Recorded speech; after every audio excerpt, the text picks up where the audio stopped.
情報提供者から知らせがあったわ。どうやらまた新たな変数が現れたようだ。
悪くない芽が出たわ。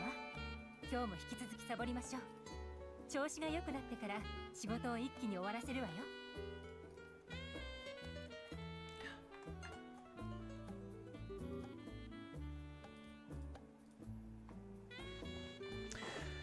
Okay, let's get to it.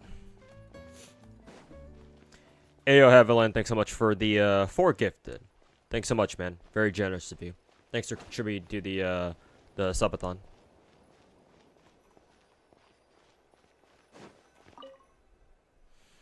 Mr. Strimmer Tribute A, greatly appreciated, Haviland.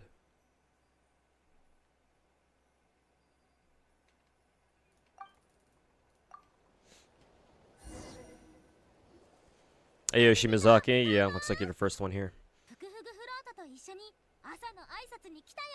Ayo Real, welcome back. I'm doing alright.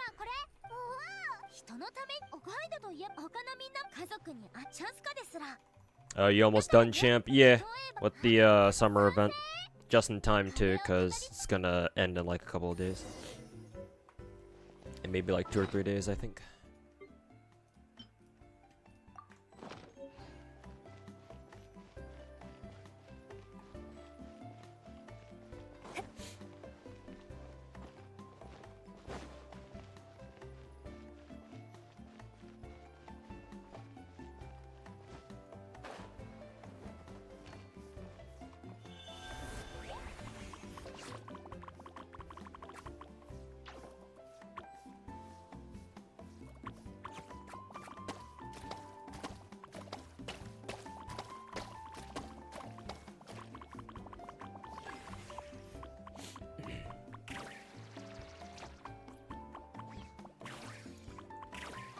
I don't know what I should paint this. Should I paint it red?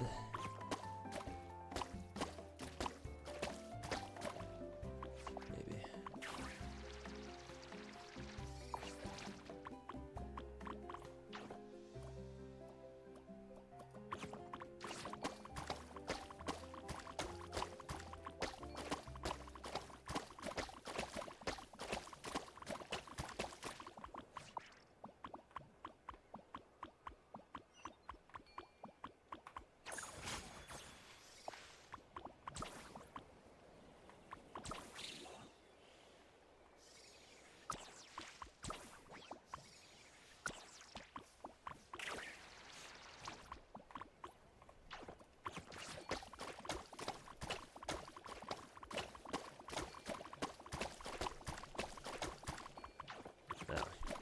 Paimon wants it yellow.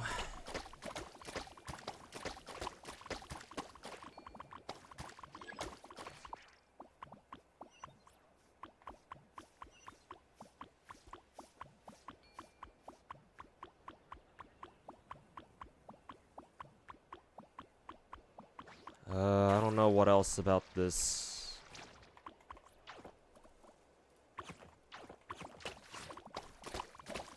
Instead of red, maybe Chaska wants it orange?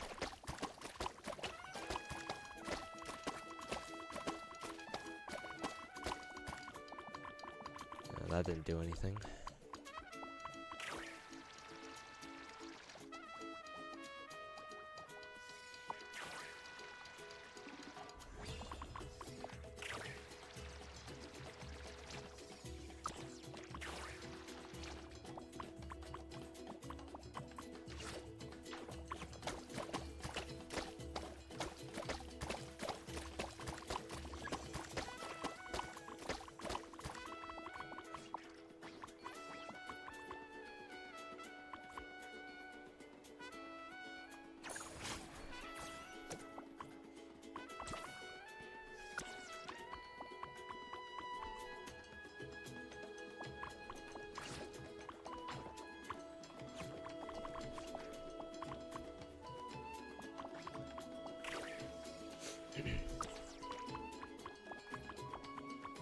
What does Bennett want again?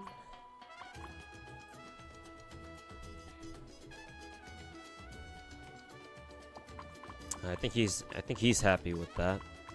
I don't think Chaska is satisfied with her building color. Colors of the flower feather? I would imagine that's red.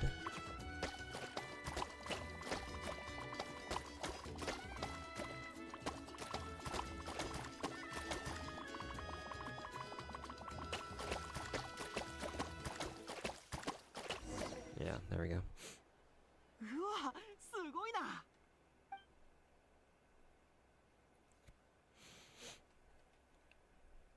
3.5 story could have been combined with the 3.4, honestly. What? I'm assuming you're talking about Star Rails. 写真撮るよ。うんうん。みんな元気いっぱいでいいね。前髪もサラサラだし、目の下にクマもない。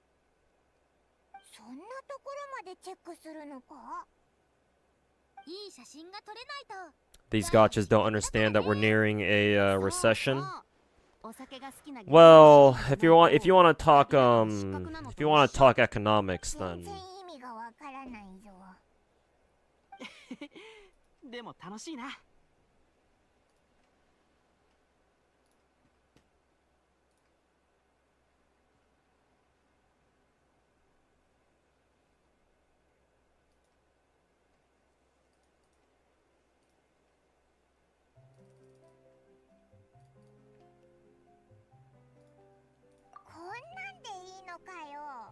お前もベネットも銀曜野郎を甘やかしすぎだぞ。悪くない。ほら、このアシャのカチューシャをつけて。みんなからのプレゼントだよ。 why is that thing giving you Bang Boo vibes? There's a possibility that they share models. I mean, it's not a stretch to think that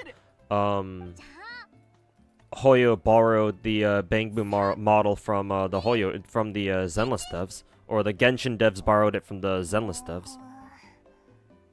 パイモン？あ、ごめん。みんなが変なことばっかり言うから、はいチーズの代わりが思いつかなくなっちゃったぞ。別れが寂しいのか？この瞬間にバカンスが終わってしまう。そんな気がしたんだろ？お前、小艇者は心を読めるわけじゃないって言ってたくせに。パイモン。大丈夫だぞ、パイモン。お前もエンジン様に祈ってただろ。来年もまた楽しい。 That means the second the swords go dull, she throws them away. Well, yeah, because they're no longer symmetrical. You know how OCD Alice is about, you know, symmetry and all that. 口が上手くなったね。ベンティ先生。僕の教育の成果。 Hey, yo, Knight, what's going on, man? Welcome back. お前の成果じゃないって言うなら、なんでそんなに得意げなんだよ。まったく。おいらせっかく感動してた Oh, の I に。 should probably have Azure Lane up because I'm also grinding that in the background.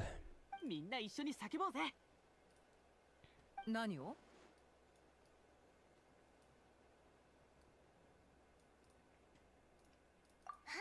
それでいこう。3、2、1。 But yeah, Bubba, if you want to talk about us Americans or just, you know, us Westerners in general facing a recession, which that is definitely possible with all the fucking tariff shit that Trump's pulling. For as bad as we think we have it, oh Jesus, China has it so much fucking worse. この前エンジン様に会った時、心からの感謝。 Like it's part of the reason why I'm not terribly surprised that Mika's trying this shit, because like, well, let's just say that they need as much money as they can. 俺の話にもなったんだけど、エンジン様はナタに残るなら歓迎するけど。 Guessing the GFL2 skin gacha situation got worse. Well, it didn't get worse per se, but it's still ongoing, so. 親父さんたちが気になるか？それも理由の一つだ。俺の経験した物語をみんなに伝えるって約束したからな。でもそれだけじゃない。父さんと母さんと別れた時、偉大な伝説の冒険者になってみせるって誓ったんだ。冒険者たるもの、いつまでも同じところに留まってるわけにはいかないぜ。ベネット、ナタを離れてまた不運になっちゃったらどうする？今回の俺は自分。我らがだ。ベネット団乾杯か。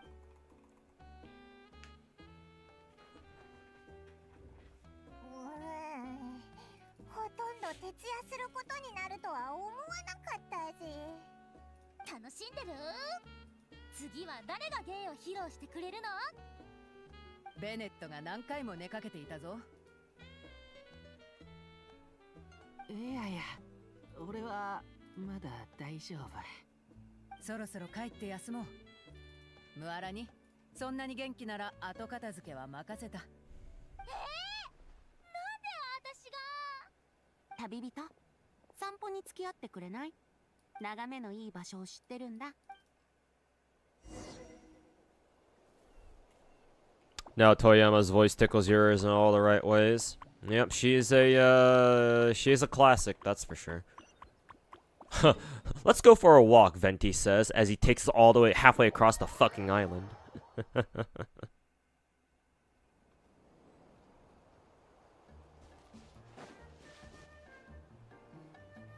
銀融野郎は相変わらずこういう場所を探すのが得意なんだな。気に入ってくれてよかった。鳥よりも空高く光る星に語るべき物語もあるからね。今度のお話は時間の物語だよ。昔々、時間はこの世界の記録を始めた。彼女は属性に存在するすべての命に対して分け隔てなく接していた。でもその命たちは Let me guess, the story's probably about one of the Celestials that Genshin released that one trailer about some time ago. すべての人や出来事、出会いと別れを記憶に刻んだ。その頃まだ風の精霊だった僕は旋風の神殿で時間と開口したんだ。彼女は Venti trolling as usual. 僕の願いに耳を傾け、おや？時と風の物語を There goes Azure Lane freezing again.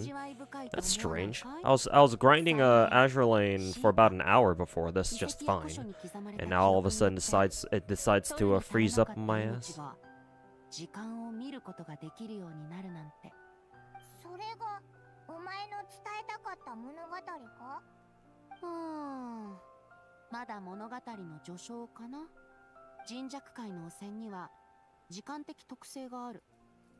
言い換えれば、その災害はすべての時間に存在する。時間。彼女とは違って、僕は願いをたくさん心に秘めている。500年前、人弱界の汚染が拡散し、手の地族以外の地域に拡散するのを防ぐため、僕は人弱界を時間軸から吹き飛ばし、無風の地にした。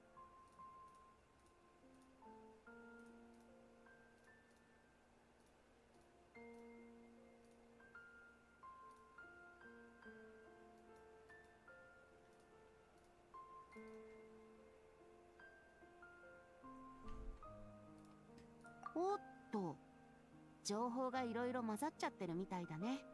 もし2、30年前に手の地図徳から神弱界が消えたことを言ってるなら、僕より詳しいやつがいるよ。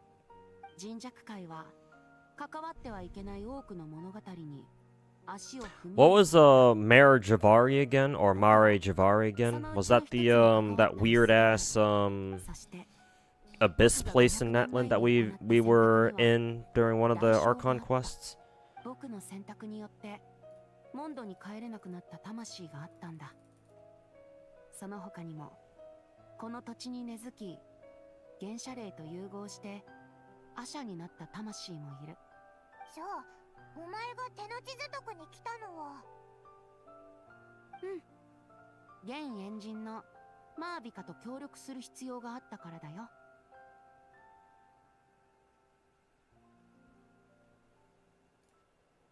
正解。炎の光こそが僕たちの合図だったんだ。マービカにあの空間から本物の神弱界へとつながる裂け目を作ってもらったんだ。そこへ僕がこっそり中に入り込んで家に帰りたがっている魂を返してきた。 Yo, Diamond Dog, welcome back.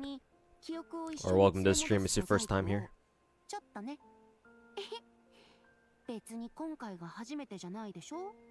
マービカは君が僕を紹介したがってたって言ってたけど、僕が先回りしちゃったね。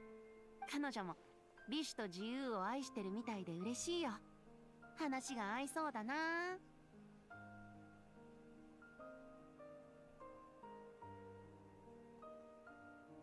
いやー、それが何日もダウンしちゃってまた眠りにつくところだったよ。ほんとか？でもまだ蜜酒とダンディライオン酒を満足いくまで楽しんでないから、もうちょっと頑張らないとね。元気そうじゃないか。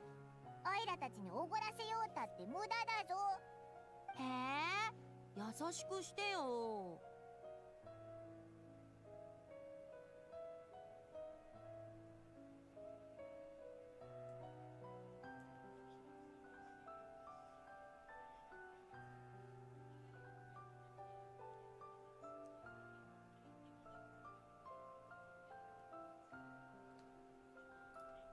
お酒おごってくれるよね。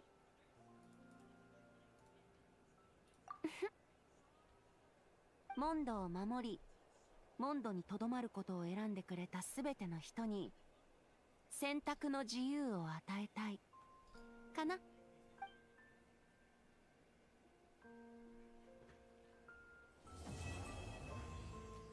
Oh, that's it. Okay.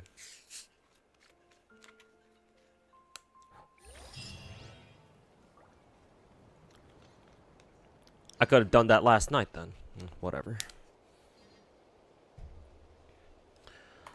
I guess we can go do the, we can go get this shit done then.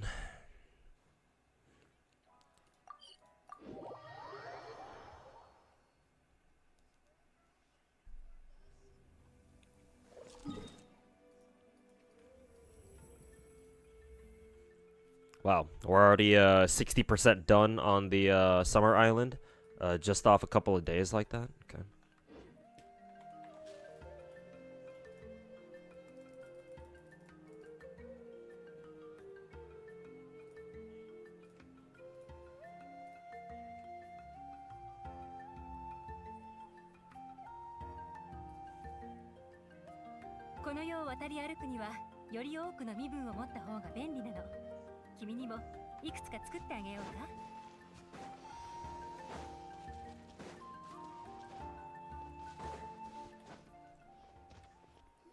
Only 30 primos? I mean, welcome to Genshin. They don't really give you much.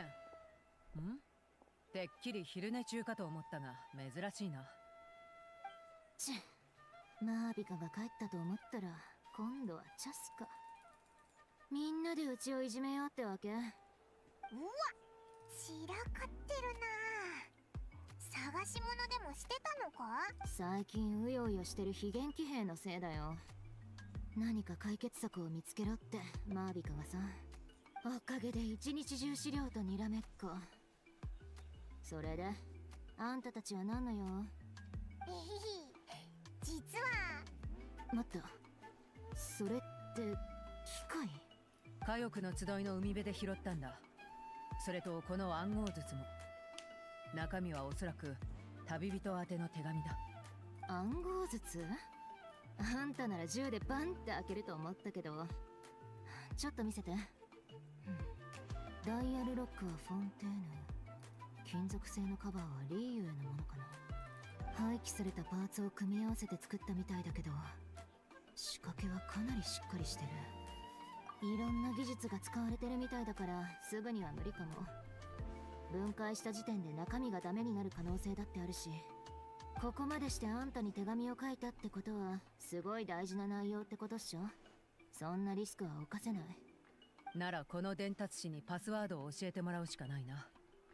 どうだ、そいつは目覚めそうか？胸元のパーツは非元気兵のコアに似てなくもないけど、他のあなたじゃ見たことないね。ま、やってみるからちょっと待ってて。絶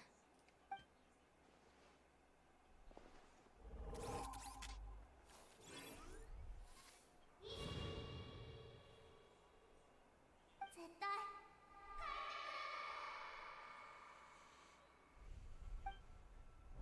うわ、目を覚ましたぞ。コアに刺激を与えてみた。 That's a bit rough. To be fair, that last little summer chapter was like the epilogue of sorts, so and it didn't really do much there, so. 白い飛行物、金髪の旅人。 But yeah, apparently this update for Genshin doesn't give a lot of primo gems in the first place. Technically gives a few, but the problem with Genshin is that they usually spread it out throughout the patch, so you have to like run around and get everything. So like you actually have to do as much exploration as you can. So じゃあこの暗号筒のパスワードは？パスワード？そんなに賢くないかも。パスワードってのは暗号筒を開けるための数字のことだ。記憶にありません。記憶喪失か？一筋縄じゃいかなそうだね。二人の他に覚えてることは？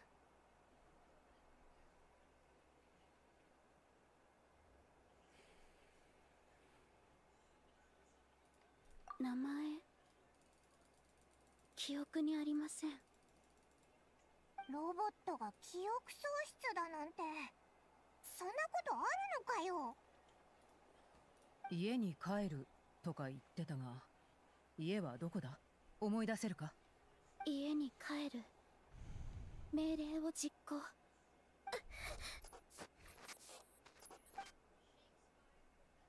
記憶にありません。Genshin isn't very free-to-play friendly. Well, most gacha games aren't, so Genshin not being very free-to-play friendly is just kind of par for the course. But then again, gacha games, it's hard for gacha games to like be 100% free-to-play friendly. Usually a lot of gacha games out there are like free-to-play friendly in like certain aspects, but not as friendly in others.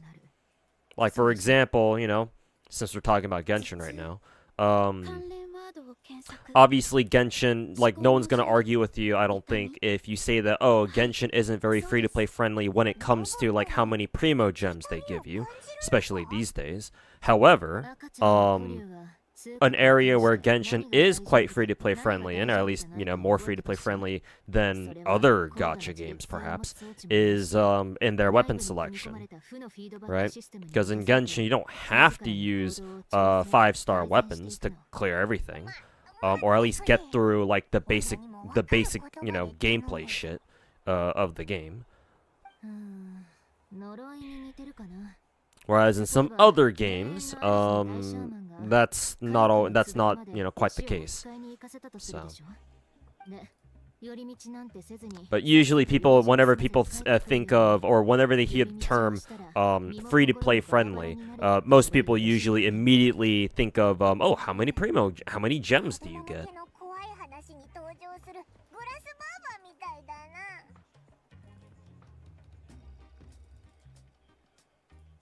とにかく自立装置にそういう制限を設けるのは珍しくないってこと。装置が設計時の意図に従って動作するようにね。だがどんな呪いをどんな目的でかけたというんだ。記憶を失えば命令を果たすのがより難しくなるんじゃないか。命令の実行に失敗。申し訳ありません。具体的にどんな呪いかわからない限り何とも言えないけど、さっき家に帰るって言葉に反応してたし、他にも試してみようか。かしこまりました。You're scared that Zenless might go down that path in the future? Well, so far so good. But yeah, we'll have to keep an eye out to see if Zenless slowly becomes more and more stingy over the years. Because yeah, there's always a chance of that happening, of course.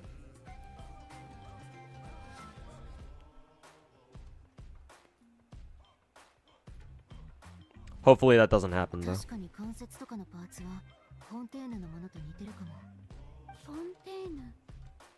美味しいスイーツがあります。うわ、反応したぞ。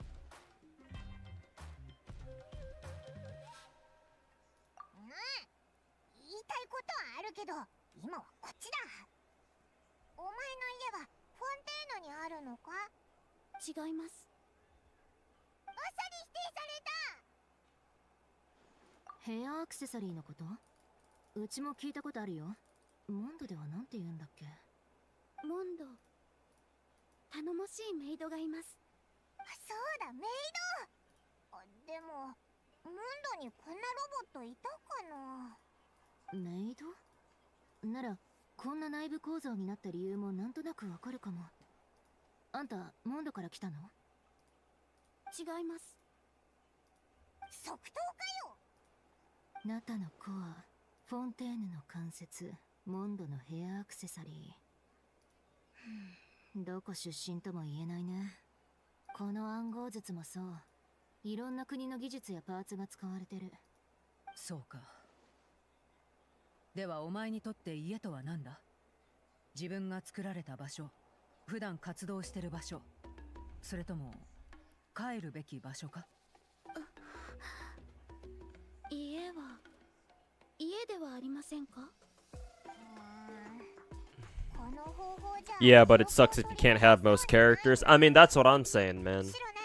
Like, it is something that you have to just accept, or at least a lot of gacha games out there are like that, where it's just a hard truth that you have to just kind of swallow and take the L on, where you know that you're not going to get most of the characters in a gacha game if you don't spend money. But yeah, ideally, eventually, gacha games should get to a point where free-to-play players, anybody playing the game can eventually get all the characters in the game. But so yeah, I definitely agree with you there. Unfortunately, it's just an L that we're just gonna have to hold, or at least, you know, free-to-play players just gonna have to hold for now. Long stream today. I say maybe. We'll see how long I go for. Hey, King of Gachas, welcome back. Yeah, gachas aren't designed for free-to-play players to have all the characters, yeah. So free-to-play players kind of have to pick and choose, well, if they even have that luxury anyway. Pick and choose who they really want. 目を覚ましたばっかなのにこき使うなんてひどくないか？かしこまりました。ただいまから命令を実行します。大きいものを片付けます。本当に片付け出したぞ。あ何の反応もないよりはいいか。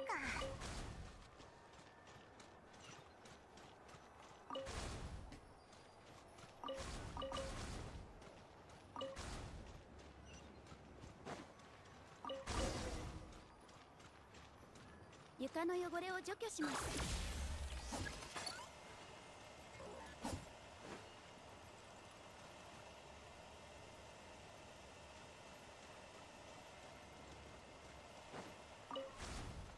掃除対象ロックオン。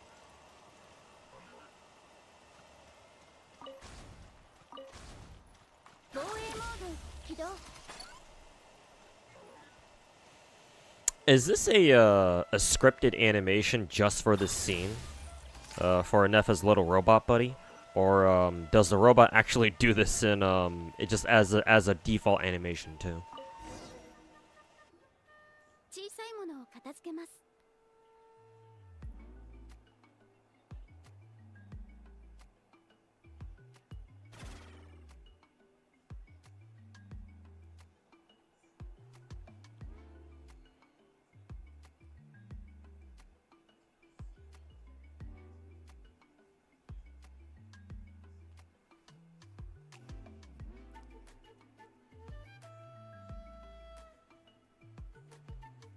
異教人喧嘩旅、金髪節に吹く死の風。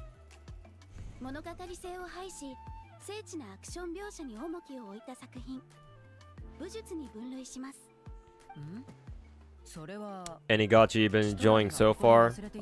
Zenless. Wuthering Waves, I suppose. GFL2 as well. 転生ヒルチャール、夕暮れの実を食べ続けたら最強になった件について。夕暮れの実を食して Genshin's way too grindy for you. Yeah, because it's all about open world exploration type thing. しょうもない本ばっか読まないよ。 There's a lot of shit that you have to do, and it takes time. So yeah, it's quite grindy. 古典 Not to mention if you try to get all the side quests done, like the fucking R&R quest line in Sumeru. 作者の言語学に対する深い造形、古典文学に分類します。 Because if you do that, then it'll take you even longer. 全然違うだろ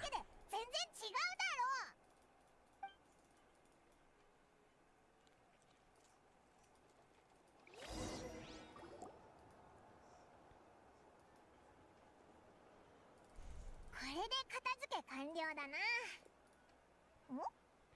箱の下にオーベンが落ちてるぞ。かしこまりました。手芸品の汚れを除去します。 It also depends on the game, and some you can get away with having only a few good ones. I mean, that's what I was saying earlier, that, you know, most gacha games have, like, degrees of how free-to-play friendly they are. だけどシロネンの親戚か？いや、子供のこの祖先 I'm a big whale, so I have every character in every game. Well, that's not true. 祝福の息だよ。 Back when I could actually spend money on gacha games as much as I wanted, 息は込め sure, but nowadays, no, that's not quite true. 彼女はかつて炎の竜王を討伐しに仲間と旅に出た。そして人々が活用できるようにと古代の竜族が作った装置をたくさん分解したらしいんだけど、そのほとんどはもう失われちゃってる。もし残ってたら今の生活がもっと便利になってたかもね。 What exactly is limited in the summer event? Do you have to finish the Bennett story within the time limit? I'm pretty sure, yeah, which is kind of weird considering it seems to be. It seems like it would be on par with like a regular main story quest, maybe. But I'm pretty sure that's that's limited. Bennett's story arc is limited because what is it? It's part of the summer event, like itself, like the event itself. After I'm done with the scene and the game gives me my main menu back, I'll double check. 彼女の友人によって保存されていた。ウォーベンに書かれたもう一人の人物。 What's going on with GFL2 and its premium gacha skin? Community's going nuts again. Unless there's been like a new development. No, it's just people are still angry about it. Apparently CN, for the last I checked, apparently CN is, or Mika teams, the devs are arranging like a meeting with some like Chinese players, I guess. We don't expect that to actually do anything. But I don't know if that's actually happened or not. どうしたんだ？おい、大丈夫か？来ないでください。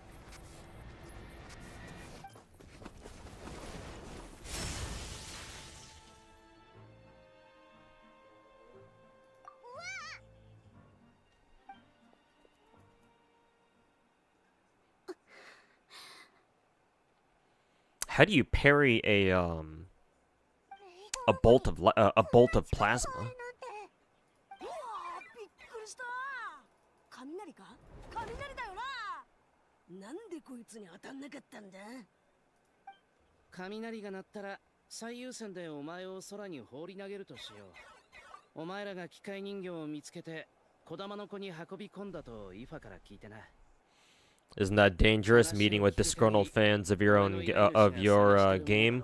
Well, here's the thing. Because it's a pre-planned meeting, guess what the devs are gonna do? They're gonna make everybody sign some sort of like waiver or something, and it's gonna be in a highly controlled environment where the players can't do shit. I mean, given how Chinese players can act sometimes, I'm not exactly surprised. そろそろこの近くに着く頃だ。一緒に来てもらえるか? But it's meant to be at least to us, we see it as a pure PR move. Whether it's actually gonna do anything, you know, who the fuck knows? The answer is it probably won't do anything.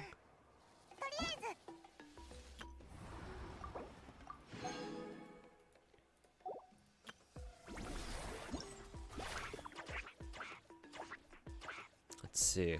Oh, wait a minute. Technically, I'm not done with this yet? Oh, well, that's kind of awkward. I guess let's go ahead and do that then. I thought, with the end of Venti's, little epilogue thing, I thought I was done, but I guess not. Guess I gotta go get this done real quick.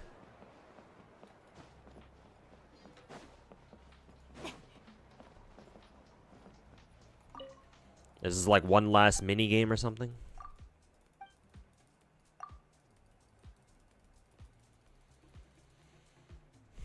Damage control / PR, yeah, something like that.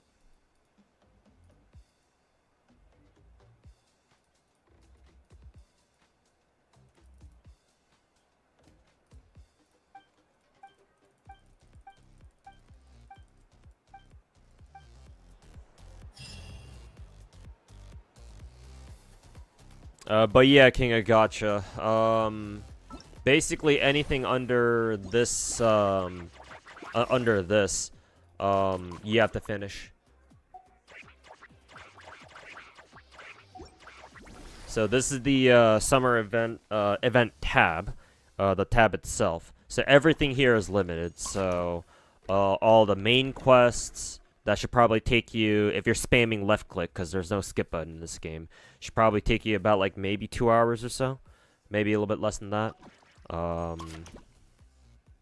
Maybe 3 hours if I factor in how long it takes for you to like navigate around the map. Let's see. You can pick up a Bennett's skin at 1200 points, event points. I still haven't gotten all the event points yet because I have yet to do one last mini game thing, which is this thing right here. So I forgot that I need to do that. But everything else here, these are the 3 or 4 mini games. Got the first 3 done. The first 3 you can get done like almost immediately, almost as soon as you start the event. But this one, the Feast for the Senses, this one didn't unlock until after I talked to Venti, like literally just now, I think. So that's the final mini game that you have to get done. I guess I'm gonna get it done right now. I would imagine it's some sort of like rhythm game or something.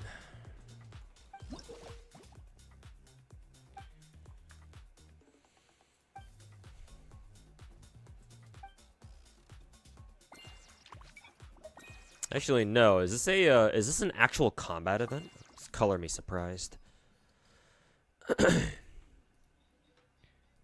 Hey, look, they don't give us Inefa as a whatchamacalls, it's a trial character. Lovely.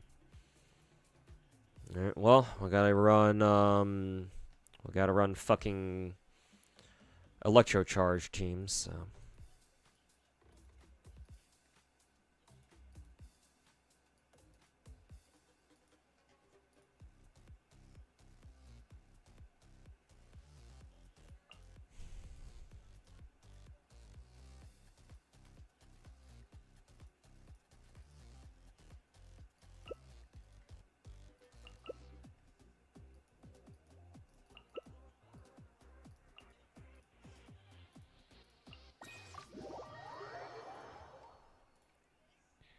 Hey, board player, welcome back. Speaking of which, Miyu Summer, yep, Miyu's finally here. So, the trinity of the whatchamacalls, it's the Prisma Ilia character is finally complete. Also, hey, Haviland, thanks for redeeming comfy vibes. Hopefully y'all are feeling comfy this weekend.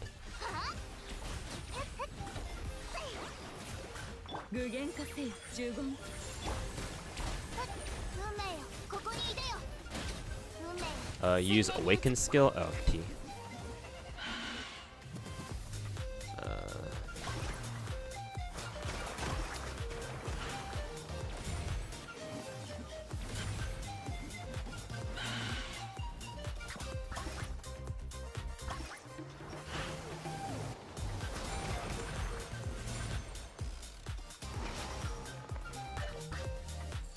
Okay, you actually do have to time it.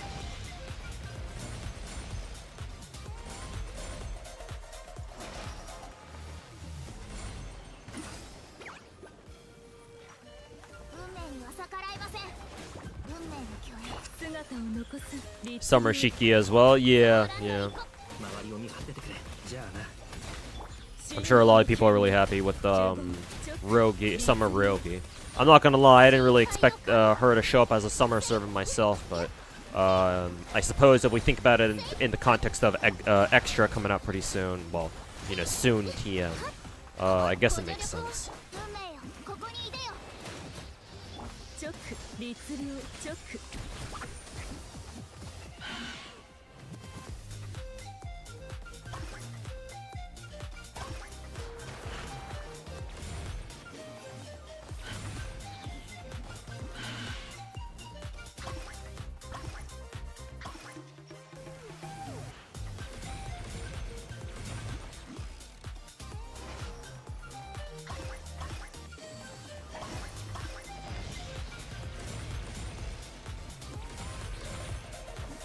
You did get Alice's signature, so you're working on building her and Miyabi. Nice. Good to hear.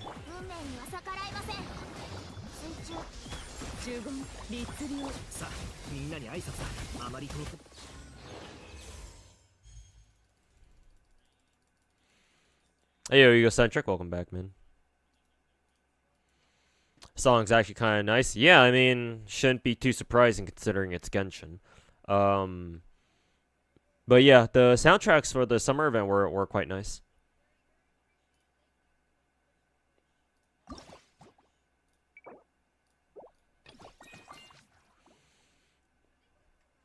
Let's see. We gotta run Melt, huh? Okay.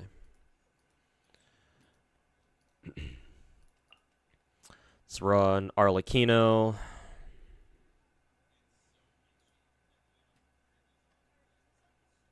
Let's see. Arlecchino, Ganyu, Xiangling, and actually, rather than Xiangling, let's run Mawika. Mawika, Ganyu, Silali. Let's see how that works.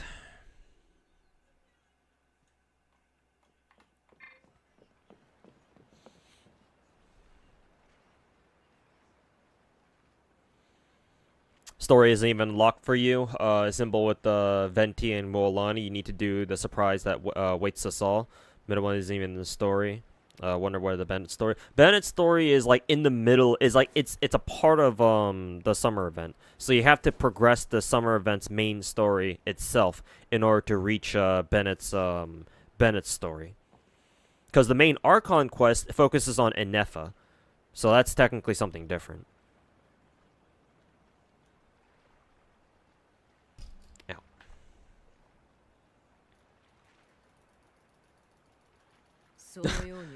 You might want to keep that one to yourself, Rio. 何を見てしまうとも限らないからね。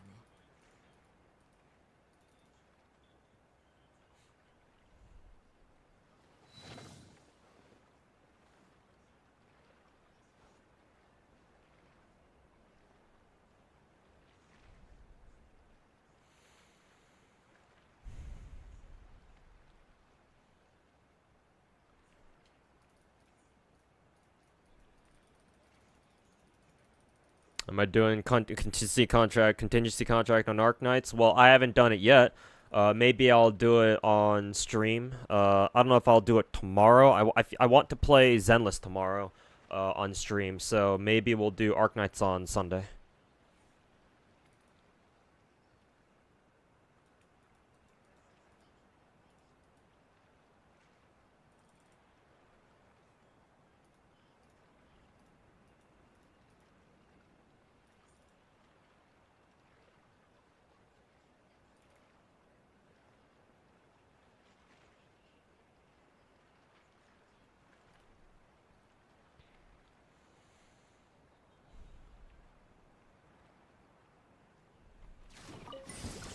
Different style than the typical Genshin OST. Yeah, thank God too, because that's something that I've always been that I've always kind of like, maybe not criticized. I think criticizing is kind of a wrong word to use here, but I've always kind of wished for what is it?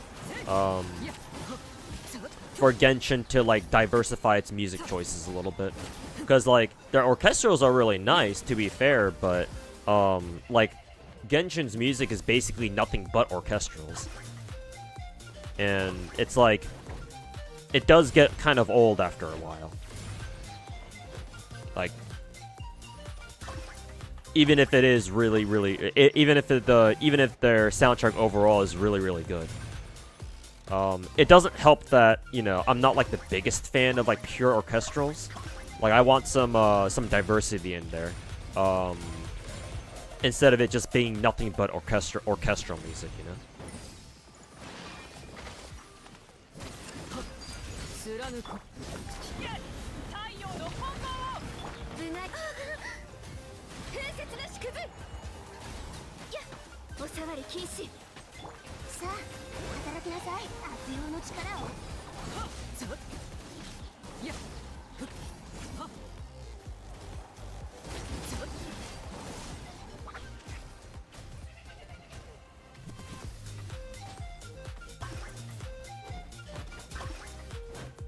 It'll probably be some, not Cry's music will probably be some like, we'll have a lot of like Russian vibes perhaps. Yeah. Considering, you know, it's a border region leading into Snechnaya, yeah. Maybe more accurately, maybe it'll have like more, Eastern European, influences. Rather than specifically, Russian influences.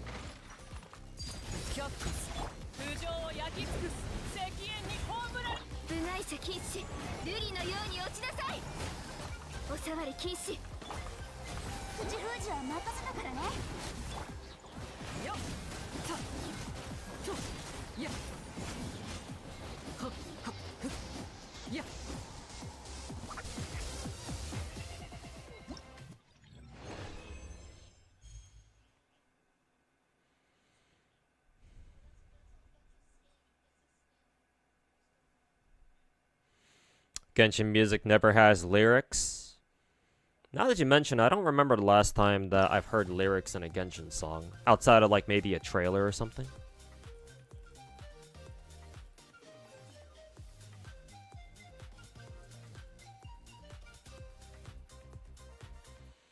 Genshin does have a very diverse soundtrack. Just because it's orchestral doesn't mean it's all the same. I mean, technically you're not wrong. But the thing is that I'm not a big fan of orchestral. So to me, while yes, there are different kinds of orchestrals. Just like how there are different genres of like EDM.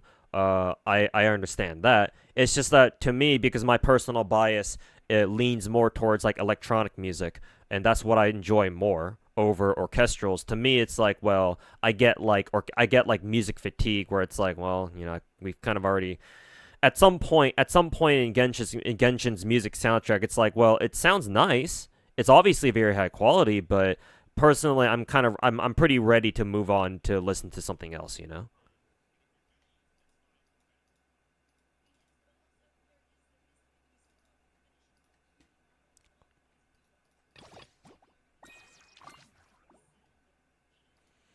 Oh, freeze reaction. You don't fucking say.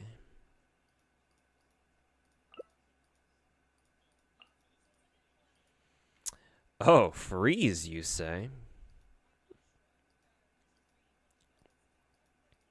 Well then, allow me. Honestly, should I run Yelan in this team? Sure, why not? Let's see. How would I set up this team, though?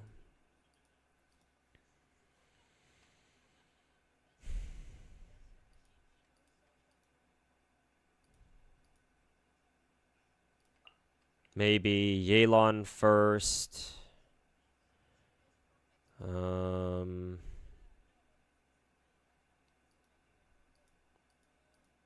Scofier, Skirk, and then Kokomi as anchor, maybe.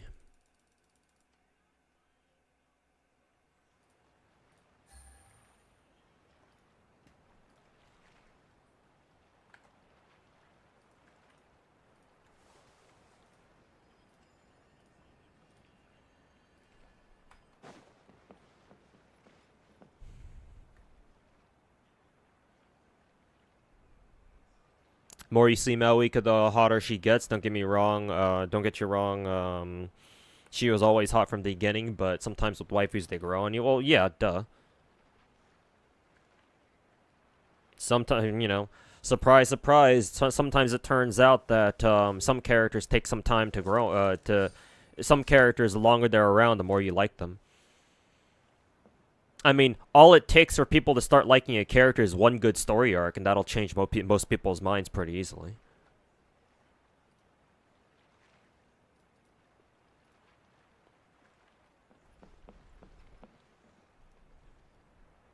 Hey, Akuzia, welcome back. You do think Orchestra fits Genshin the best since it's identity? Oh, I don't doubt that. I'm not saying that Genshin should change its musical identity entirely. I just want at least some diversity, cause like the thing that makes me so adamant about it, I guess you could say, is that I've mentioned before that I like it when EDM music incorporates like piano or violin into its music, right? So I'm thinking like, well, like couldn't the Hoyo composers come up with some more creative soundtracks where, yeah, it's fine if they make the main music line. I don't know my musical terms, so I'm probably just pulling terms out of my ass here. Couldn't they do something where they make like the main musical score like based on orchestral stuff, but then they add a significant amount of other genres, like whether it be EDM or other stuff, whatever fits the region in question, right? Rather than it being more or less purely orchestral for most of the regions. Obviously, even before Natlan, I'm sure if you looked around, I'm sure there were some songs that you could point to and say, oh, these weren't entirely orchestral. But I'm just saying I want more of that,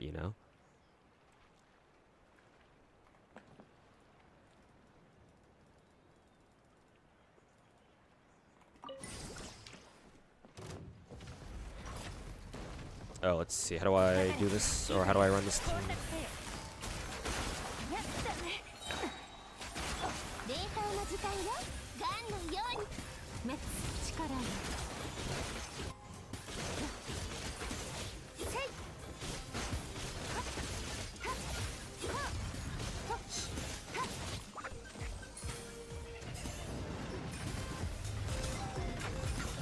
Oh, a bit too early.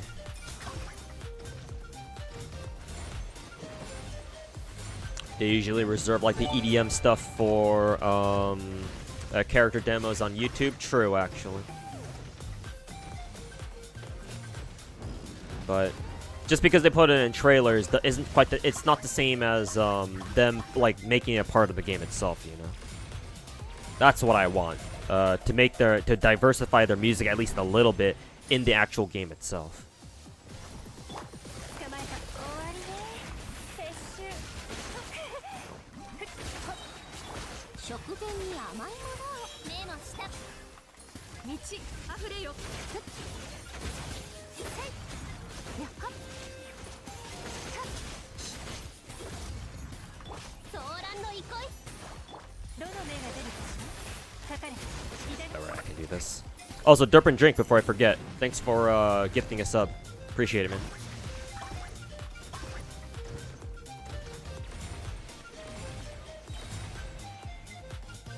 Yeah, hopefully you've been doing well. Yeah, it's been a while, hasn't it?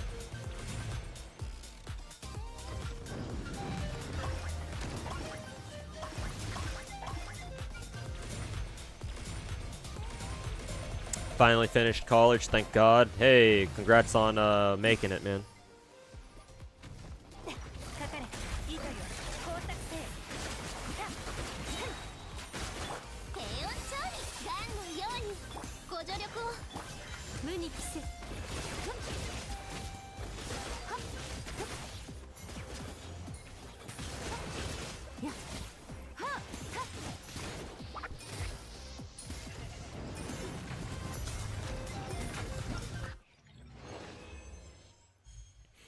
This is why you play Wuwa instead? Well, unfortunately, Wuwa's soundtrack isn't very memorable. Like, despite the few complaints that I have about Genshin's soundtrack being like mostly orchestral based, I'll tell you this much, Rio. Genshin's soundtrack is is in a different dimension when it comes to overall quality. I think I've said this before, where I can like recall off the top of my head what several soundtracks in Genshin sound like just unprompted. If you were to tell me, oh, what do you remember the song that plays in, for example, fucking Guyun Stone Forest or some shit? Or do you remember the soundtrack that plays in Port Ormos down in Sumeru, southern Sumeru? Then I'll immediately be able to recall, like, oh yeah, I know exactly what those songs sound like, because they're so memorable. Wuwa, I don't remember a single fucking soundtrack, aside from, like, maybe the main, like, lobby menu screen, whatever. The music that used to play during 1.0 Wuwa when you, like, logged in for the first time.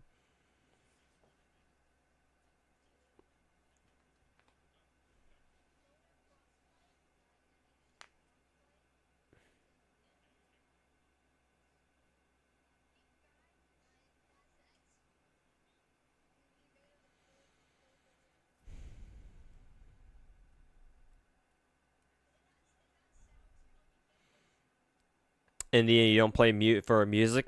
I mean, yeah, well, I don't say naturally. There are some people out there who probably play gacha games just for the music. But, you know, having music that you really enjoy certainly makes the experience a lot better. Okay, final reaction. Burning. Well, my Kenish still technically isn't built yet, because I'm still looking for a decent feather and flower, ironically. So, Emily it is then, I guess.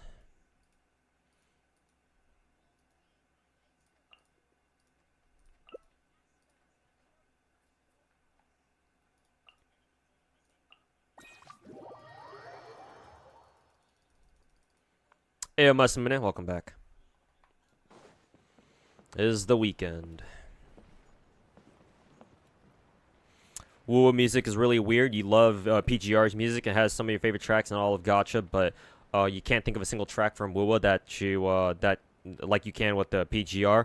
Oh, the answer is simple. It's because they didn't get Vanguard Sound Studio or whatever the studio's name was to work on Woo music, which is very disappointing. Because from what I understand, Kuro contracted with Vanguard Sound Studio, and they're a really good Chinese music production studio, I think.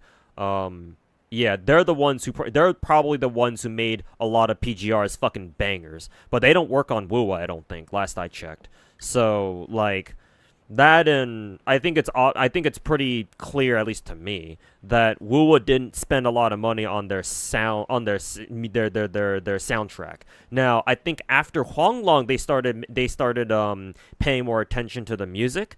Because certainly they've improved since 1.0, but the fact that 1.0 Woo started off with a fucking dog shit soundtrack that didn't have basically any bangers is really unfortunate.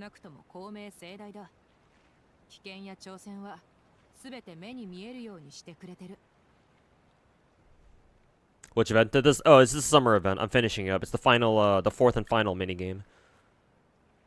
That's locked behind the entire story, so.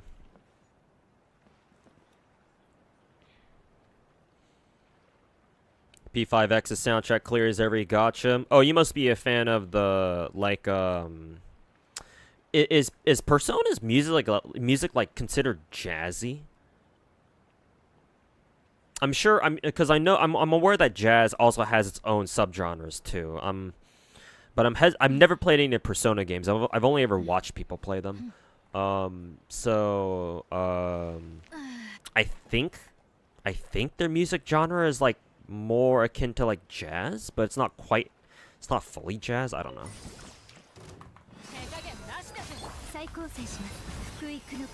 Yeah, it is jazzy. Okay, then there you go then.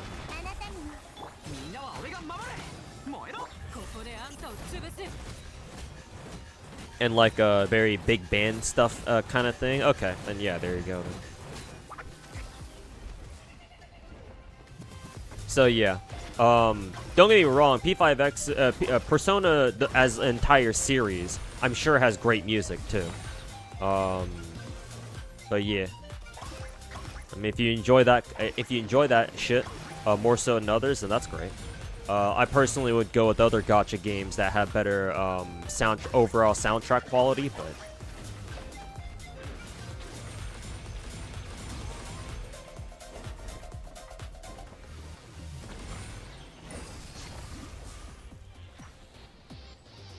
yeah, it's very groovy, yeah.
Huh, why did I get a such a higher score than on the 4th stage compared to everything else?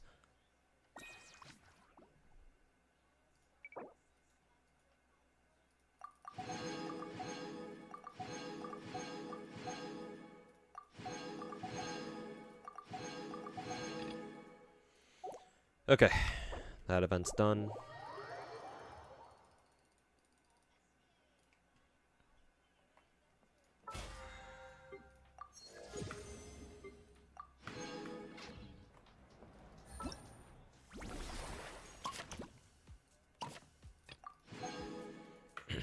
Okay, got all that.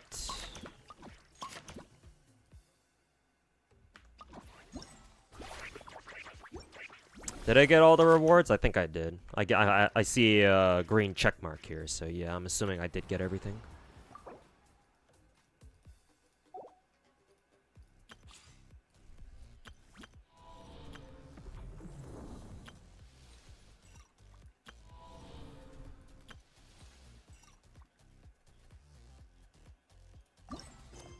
Let's see. Oh, I didn't realize Yelan's skin also had its own quest associated with it. This one also has only 9 days left on it. Well, at least we got some time on that one, but... actually, if that's the case, then I should probably get Yelan's quest done first. And then we'll go back to the main quest, but... I think what I'll do is I'll finish Yelan's quest and then do Stygian Onslaught, and then we'll see how much time I have left on the stream. ちょっと待て。あそこにいるのってイエランじゃないか？友達とお茶会か？絶好のタイミングだな。Hey Hannah, welcome back. おい、挨拶しに行かないのか？ This game has like a fucking billion soundtracks, or like songs as part of its soundtrack. I mean, I believe each capital city of each region has like multiple variations of their theme song, and different ones play at different times, depending on when you enter them at the time of the day, I think. あんまりゾロゾロ人が出てくるもんだから何かの間違いじゃないかと思っちゃった。でもまあ経済班たちを一網打尽にできてよかったよ。これから行演奏に行ってエンジニアの友達と久々に会う予定なんだ。そう、出立亭のみんなにお茶やお菓子のお土産を持って帰ってあげたら。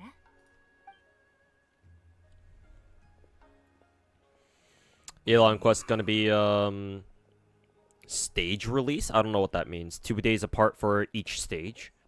Like there are phases? Why would a quest that why would a quest for Yelan's a fucking character skin be divided into phases? 2人とも奇遇ね。ほら、座って。店主、一番上質な雲来の白号をちょうだい。Summer event grind going. Oh, I just finished it. I watched or we did the last little story segment for the summer event. Wasn't very long actually. I could have actually gotten it done yesterday. But got that done. We did the 4th mini game and we're basically all done now. So just in time. Do you have the Mondstadt theme in mind? I guess that one. I was thinking more of I think Sumeru. I'm fairly certain Sumeru is a really good example of a Genshin capital, a regional capital city in Genshin, where they have different. It has different variations of its main theme. Again, depending on like the time of day it is. So like the daytime Sumeru city theme is like slightly different from the nighttime Sumeru city theme. But I'm sure Mondstadt has something like that too. Maybe, I think. モラロンダなんだって？ Pray every day that Genshin adds skip button eventually. I mean, Star Rail did, so there's a chance, but who knows? Might still take us another couple of years, maybe. 大量に所有していたの。フォンテーヌの法執行機関であれば、それがどうやって得たモラなのか簡単に特定できてしまう。だから彼はモラを合法的なものに変換する必要があった。You love the Liyue theme? I mean, one of my favorite soundtracks of Genshin to this day is a soundtrack that plays either in Guyun Stone Forest or like near the pool area in central Liyue. I think those are the only two areas of the map, or those are the only two places in the game that that particular soundtrack plays. 手数料を差し引いて手元に残ったモラが綺麗になるというわけ。商人はこの手段で自分だけでなく他の犯罪者の資金洗浄も請け負うようになった。陳緑の谷の品は値段が手頃な上、成功で歴史があるものが多いから狙われるのも無理ないわ。茶器、磁器、玉血、石彫り、どれも高価な美術品になりうる。でも Mondstadt city music is timeless. I mean, that's because, you know, it's the first place we went to. So yeah, naturally. たまたま休暇でフォンテーヌに行っていただけなんだけど、そういうわけで仕事をする羽目になったの。なるほど。イエランの説明ってわかりやすいな。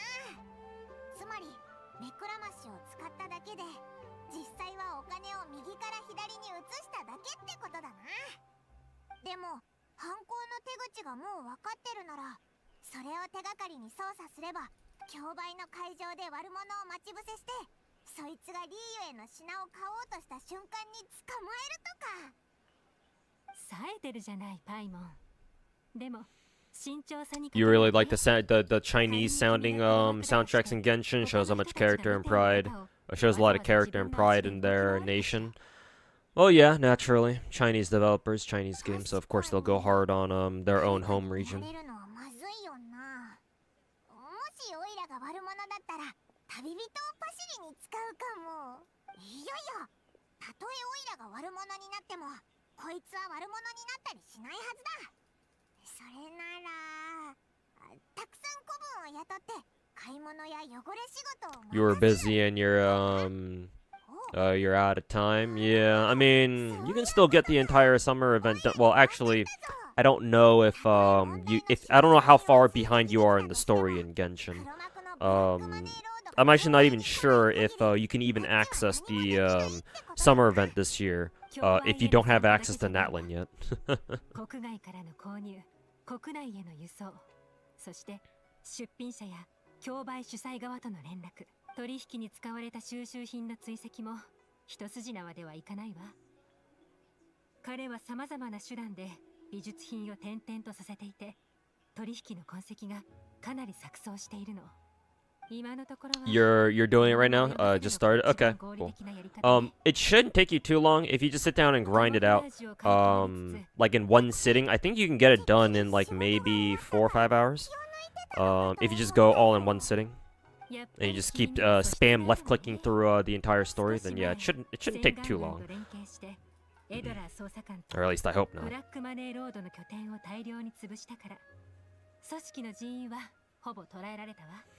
Thankfully, you got Natlin done the other week. Oh, nice. Good timing on that.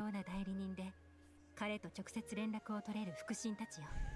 一人はフォンテーヌ骨董品協会で幹事をしているコーダ。Have you done the arcade game? I'm gonna be honest, I don't even know if I unlocked the arcade at all in Brown Dust 2 yet. 長年、貨物輸送業に携わっているわ。私たちはわざと彼らを見逃したの。慎重な彼らならきっとこの機会を無駄にせず、モラや荷物の処理に取り掛かるはずよ。彼らがエドラー捜査官を尾行するのもそのため。リーウェイにいる残りの部下が安全に荷物を移せるよう、彼女の行動を確認しておきたいんでしょうね。彼らの不意をつくなら、エドラー捜査官に注意が向いている今だと思うの。どう？一緒に来てくれるかしら？今度は君がどんな才能を発揮してくれるのか楽しみだわ。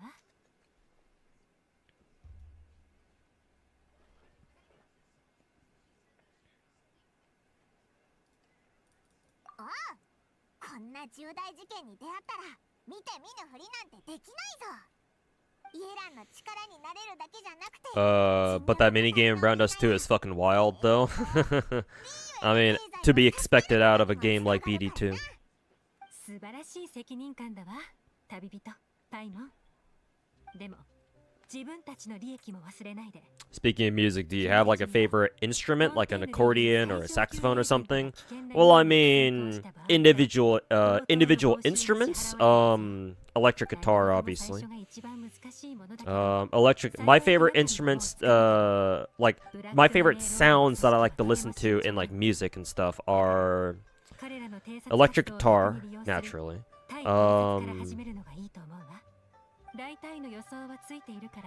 Do drums count? I think drums count, right?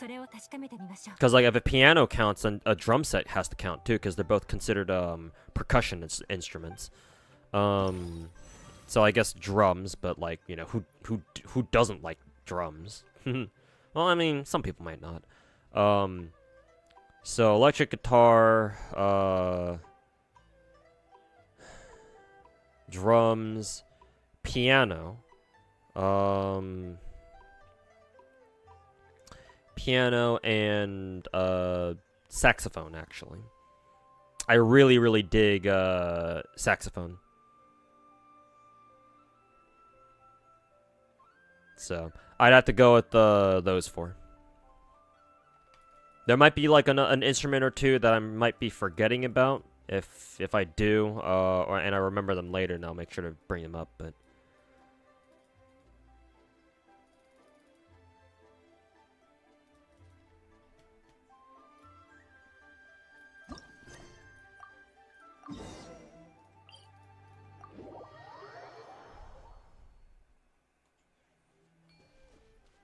narrative-wise, you felt like it's been a decline since Fontaine. Yeah, Durpin. I don't know if you heard me say this before, in previous streams, like a long time before, but apparently, from what I've been told, I forget exactly when I heard this and where I heard this from, but apparently, Natlan's story was originally supposed to be a lot darker than it was, but then probably like right before, as they were gearing up to release Natlan, back when Genshin was still on like Fontaine or something, Hoyo was probably the Genshin devs at Hoyo were probably like,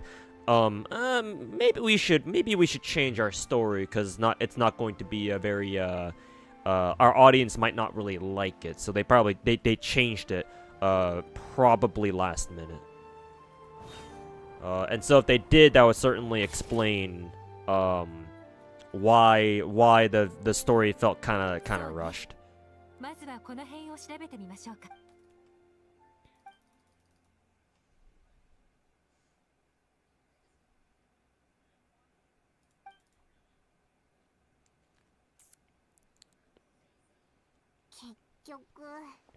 You also really dig the French-inspired music in Fontaine. Yep. You like jazz, or what context do I like to listen to saxophone? I wouldn't call myself like a huge fan of jazz. I don't go out of my way to listen to jazz on its own. I'm sure there are. I'm pretty sure there have been some jazz songs. Like I like slower jazz. Dare I say, the more like sensual jazz. I don't care much for like the more upbeat jazz, or like I know that some types of jazz are like more enthusiastic, I guess. They're like faster tempo, and like they're more upbeat and stuff like that. I prefer the more almost melancholic, or like the slower, more sensual jazz, where the tempo's not as fast, and there's a lot more emphasis on like the saxophone's rhythm and melody itself. Right now, there's a band that I am a really big fan of right now, and I think they're the only band that does something like this, where they're technically a metal band, but they make a lot of use out of the saxophone. They have a dedicated saxophone player in their band, and the band's called Dreamwake. I even earlier this week when I did my first subathon stream on Monday, I was actually playing one of their songs on repeat for like the first like hour or two. And that song also had a very prominent sax line. Like I didn't think before I stumbled upon them just randomly, thanks to YouTube's recommendations. Strangely enough, I didn't think that like saxophone and metal music, like how the hell does that work? But after hearing them, I'm like, oh shit, it does work. Holy fuck, and it sounds good too.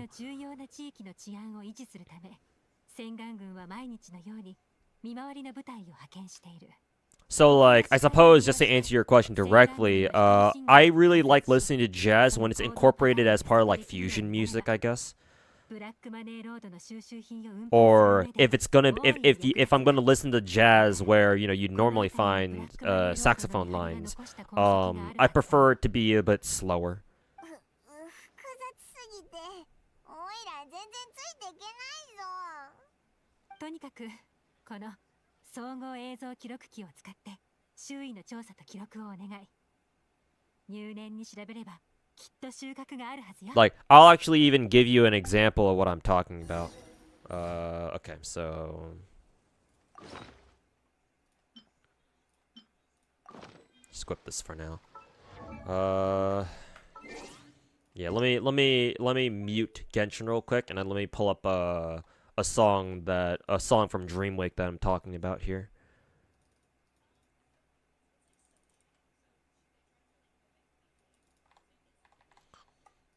Let's see, I think the song that I'm listening from them right now is called Stargazer. Let's see, let me crank up the desktop audio too as well. So this band is called Dreamwake, and this song is called Stargazer. I believe it's around the middle where the main sax line kicks in. Let's see. So as you can hear, normally they're a metal band, but what makes them different is that they're so far the only metal band that I'm aware of that actually incorporates, like I said, heavy use of saxophone. And again, they have their own dedicated saxophone player as part of their band, I think.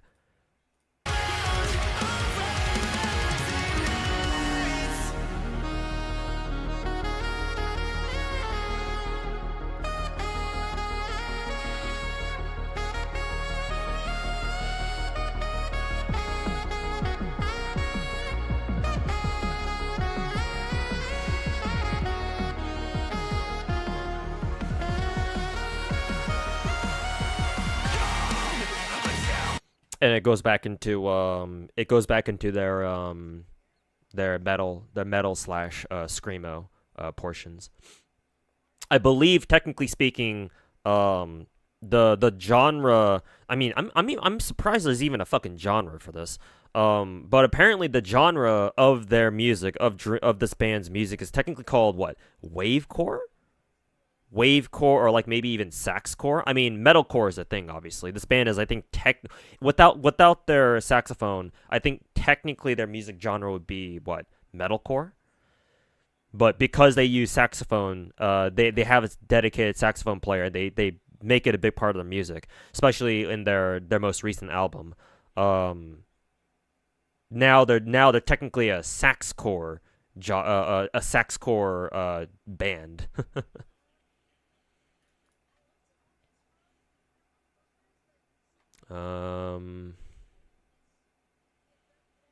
Let's see. Here's another example of it. This is also from another song of theirs. I think this song should also have a dedicated sax line here somewhere. I forget where it is. I think it's in like the second half of the song.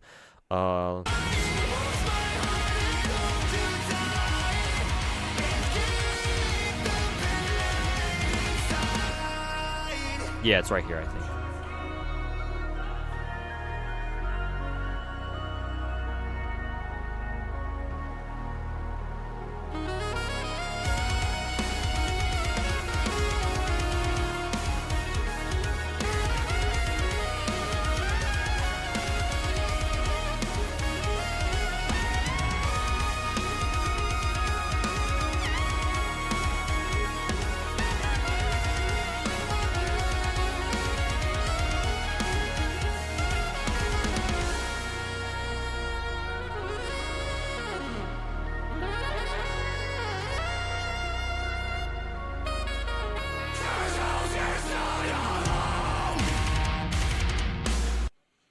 So yeah, that's another example.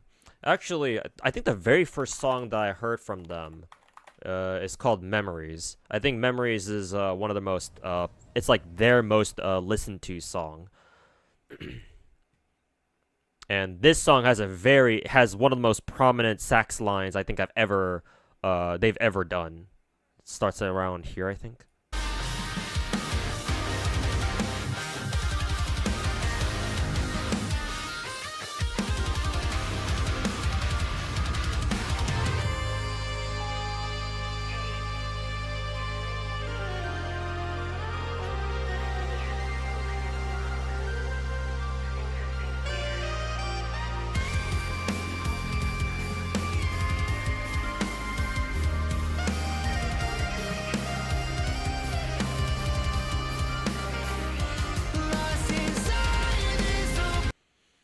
So yeah, hopefully you get the point.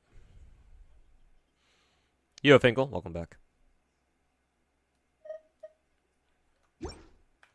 You forget what genre that is? Technically, that would be saxcore. It's metalcore, but you add saxophone to it and it becomes saxcore. If you're a fan of like 80s synth-inspired modern bands with sax as well, Gunch is pretty cool. Oh, cool. Thanks for the band recommendation. I'll look them up. I'll look them up too.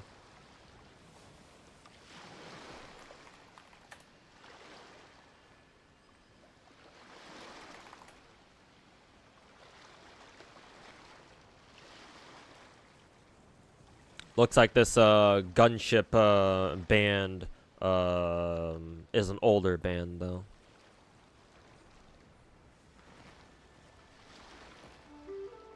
So yeah, I'll check out some of their stuff later. どうやらまた新たな変数が現れたよう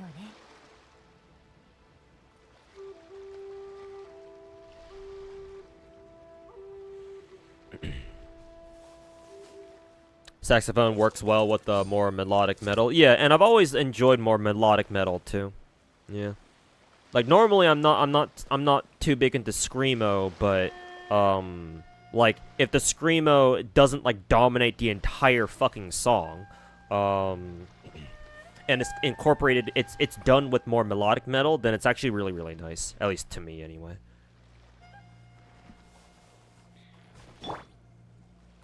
どう？準備はできたかしら？目立たない手がかりもたくさんあるから、よく観察してみて。You heard somewhere that Star Rail is based on Genshin's old code? I mean, the games are very, very similar, just aesthetically and control-wise. So yeah, I'm not exactly surprised by that.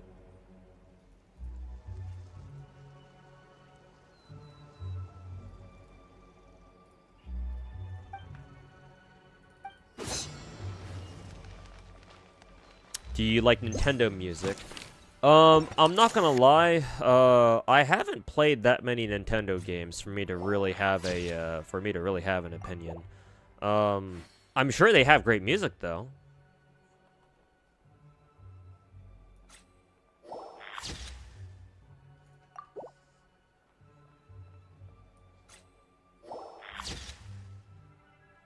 Do I listen to instrumentals or vocals more? I don't care. If it sounds good, it sounds good. Like whether I don't like consciously make a decision on like, oh, I want to listen to songs that are more vocally or don't have any vocals. It's just whatever sounds good is fair game to me. So to me, that's not even a consideration. なかなかの収穫ね。まず鍵が1本。重要な扉を開くためのものかしら。そしてたくさんの暗号が書かれた手紙。これは伝書鳩の通信筒に入っていたわ。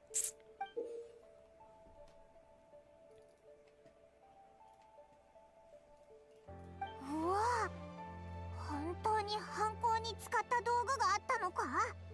あいつらいい度胸だぞ。偵察中に洗顔軍に捕まって調べられたらどうしようとか考えないのか？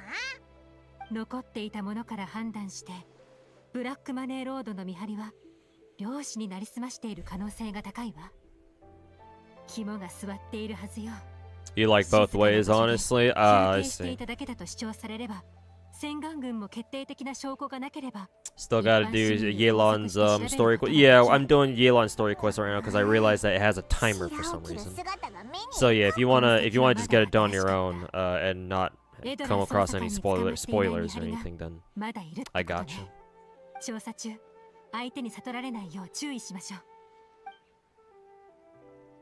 Pink Floyd's also got sax. Do you like Red Hot Chili Peppers or Nirvana? I've never really listened to any of their music, to be fair. Maybe I've listened to their music when it was like being blasted over like a music player in like a restaurant or something, but I can't recall any of their songs just off the top of my head. And correct me if I'm wrong, but I don't think any of those bands are like, none of those bands are like the kind of metal that I like. I don't mean to sound like a hipster about it, but like I do prefer like the more modern metal scene, I guess. Like metal that has that sounds really fucking heavy, right?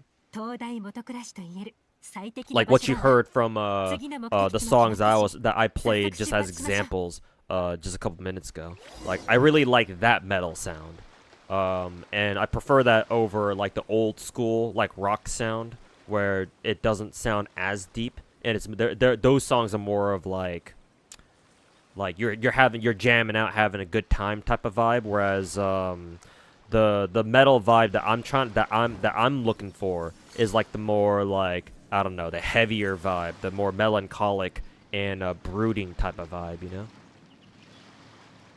I don't know how else to describe it.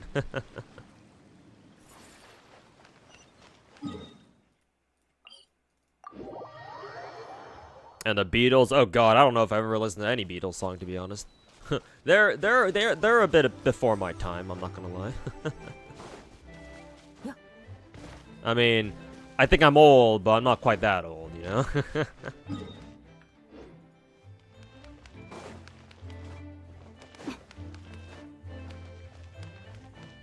When's the time up? Yelan's quest has 9 days left on it, when I checked it earlier.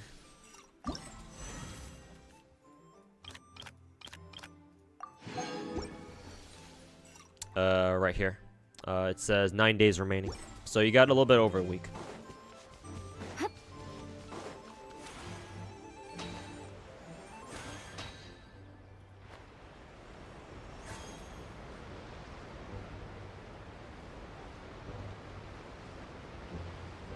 You would like bands like Metallica? Maybe. I've never heard I don't think I've ever listened to like a Metallica song before.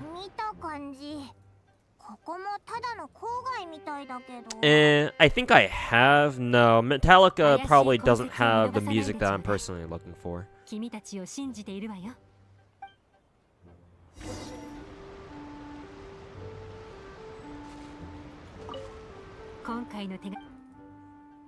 Do you know of a band called Creedence Clearwater Revival? What kind of a fucking name is that? But no, I don't.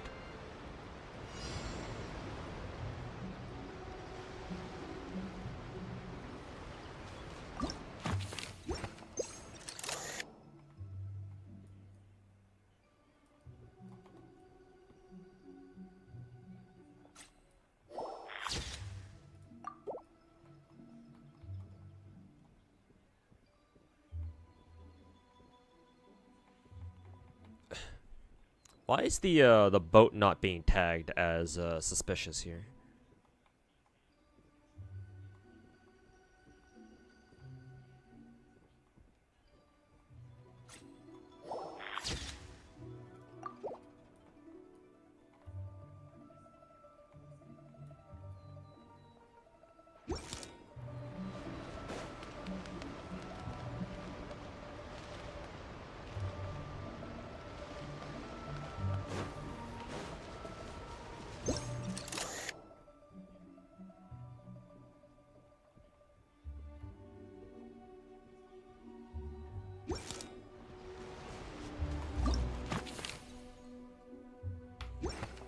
To go check like a specific spot near a rock or something.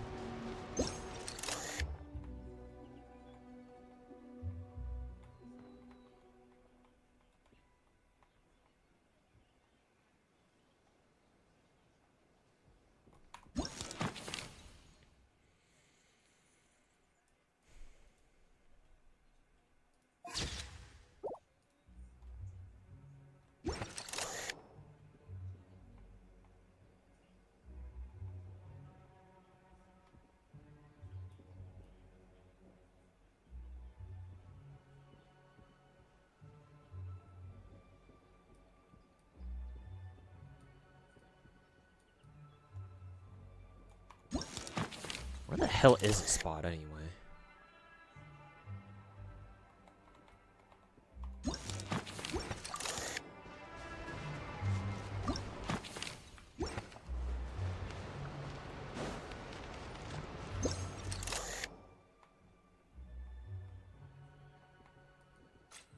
Oh. What a very specific angle they want me to look at.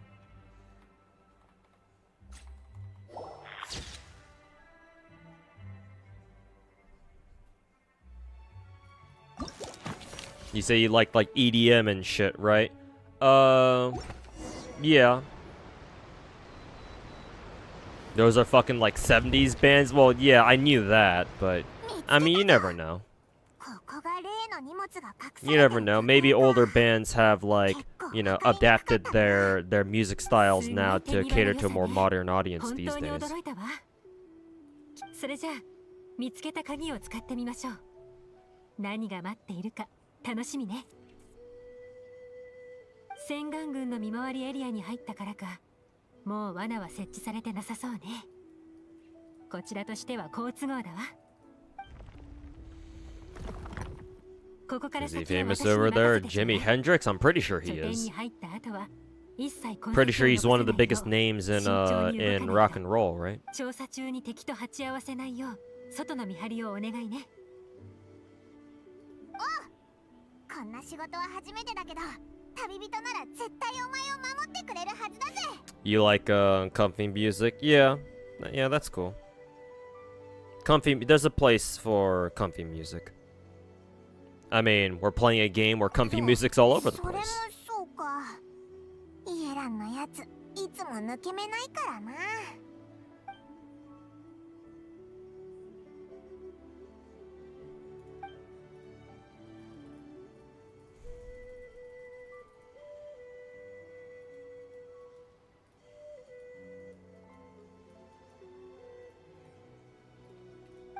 これでよし。拠点内の磁気、花瓶、茶葉の特徴はこの特徴を目印にすれば競売で収集品を落札した買い手を追跡できる。早い。やっぱ手慣れてるな。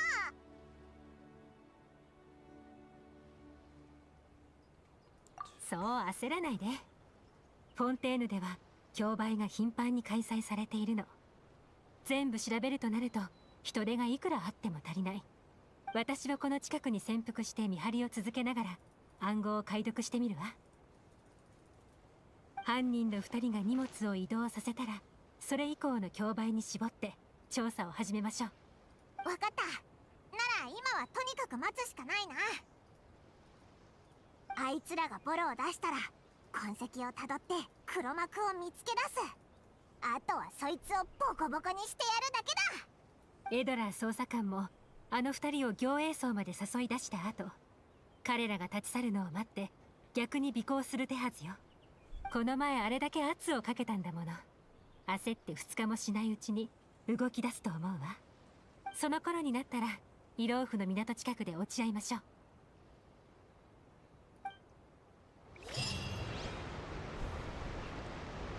You ever watch a Ghibli movie? Yeah. Not that I wanted to, but I've watched movies like that before, yeah.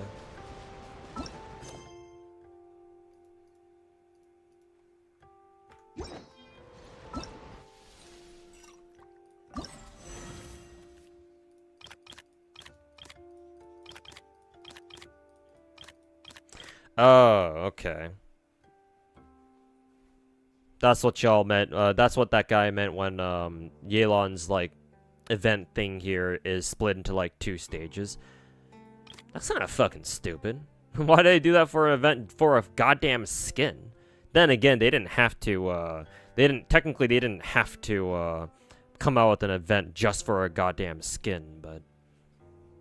Okay, well, I guess that's all I can do for now then.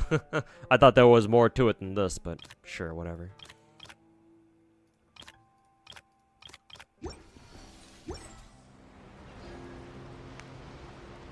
Wouldn't it be great if it gave you the skin too? Yeah, imagine.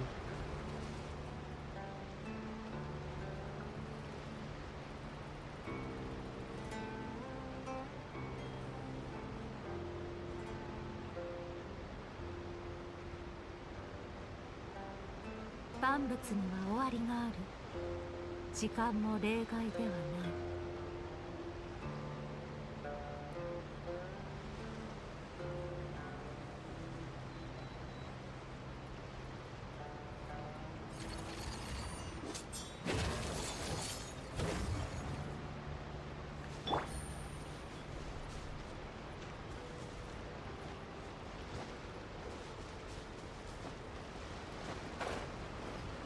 Remember, Jean and Barbara's skins were made for a summer event. I would beg to differ a bit. Those I don't consider that to be quite the same. Because those are meant to be seasonal events. In my mind, all of the summer skins we've gotten as part of, like, you know, Genshin summer events over the years. So, you know, Barbara's skin, Jean's skin, Keia's skin, Klee's skin, Fischl's skin, technically, and all the others. To me, they don't.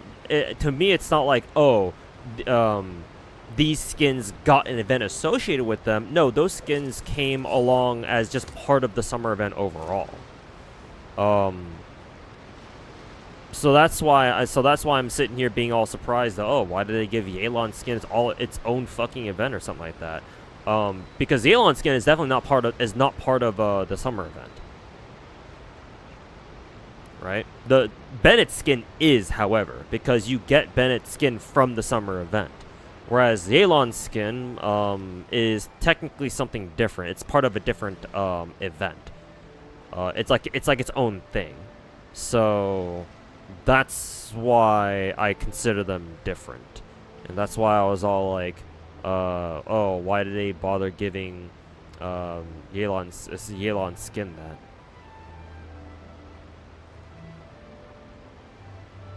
Almost all the skins were made for specific events, summer and Chinese New Year. Well, yeah, but that still applies to me anyway. I would still apply those under the category of, like, seasonal bigger events. I think maybe Diluc's skin would be the closest to Yelan's skin in terms of circumstance, where it's like, oh yeah, his skin we got from like an event or something that wasn't technically a seasonal event. So honestly, for Diluc's skin, I could see the comparison.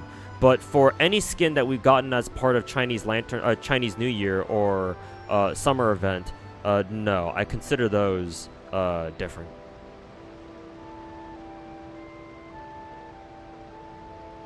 That's the word? What, seasonal? I mean, sure, but I don't consider Yelan's event here to be seasonal. Like, just because it coincides with the bigger summer event doesn't make it it doesn't make it what? It doesn't make it part of the summer event.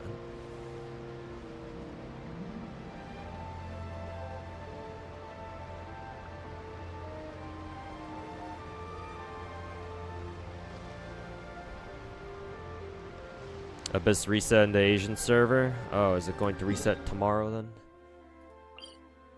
Oh yeah, it does. Or it will tonight. Would you consider and call Dawe or Solon or any of these, either of those, a brilliant genius? No. Well, why would we call them a genius? All they are just, you know, they're just CEOs.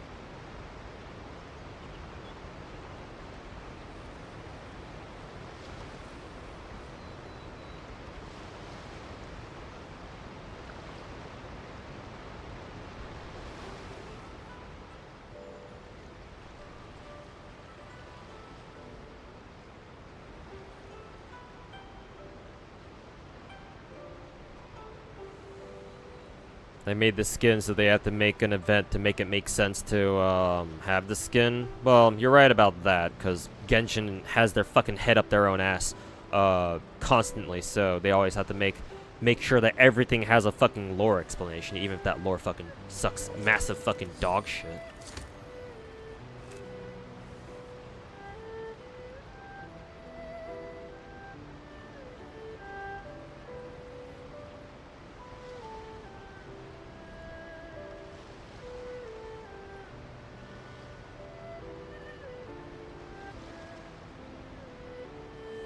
So it kind of makes sense that Yelan should have her own event store. No, you're right. Because now that I think about it, that's how we got Ayaka's 4-star skin too. Just from like a bumfuck event that we just kind of randomly got.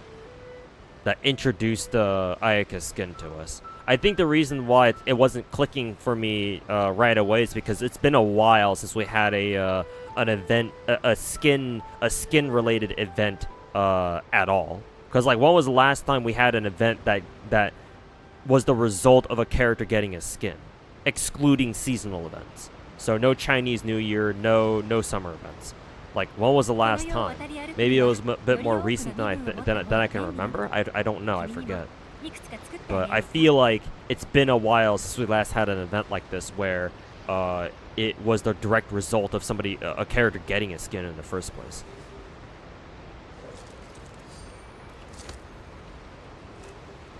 Can you check Yelan? I want to see if her sprite getting an upgrade you mentioned the other day. Well, these aren't technically called sprites. These are 3D models. Sprites are something different. Sprites are usually 2D, but what did you want to check about her?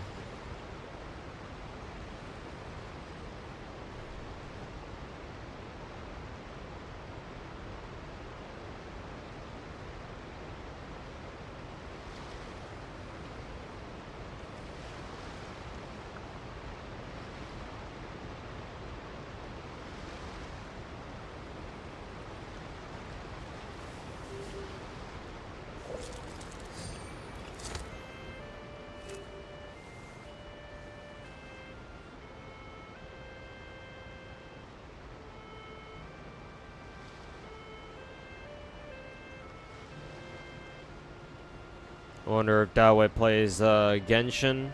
Probably not as much as you think. Not as much as you think. 今日も引き続きサボりましょう。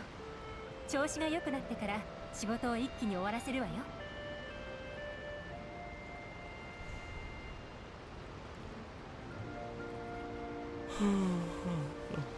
Her face specifically? Well, I mean, that's as close I can get to her face, so. Hopefully whatever you're looking for, you can see it.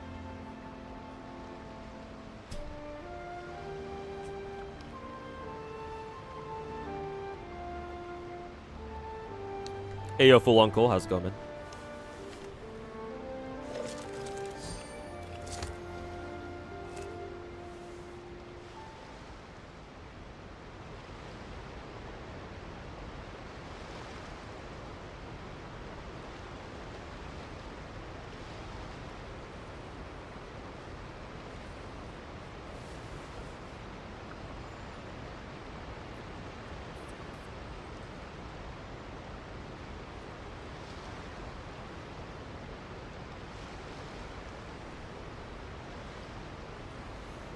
Yelan's hair looks better in this skin.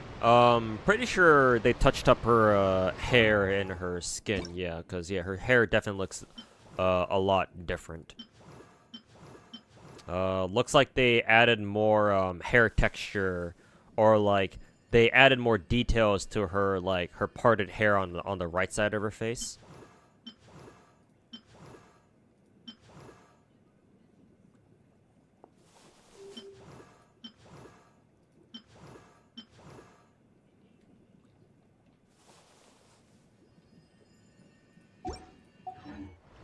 Use the character menu. What, this?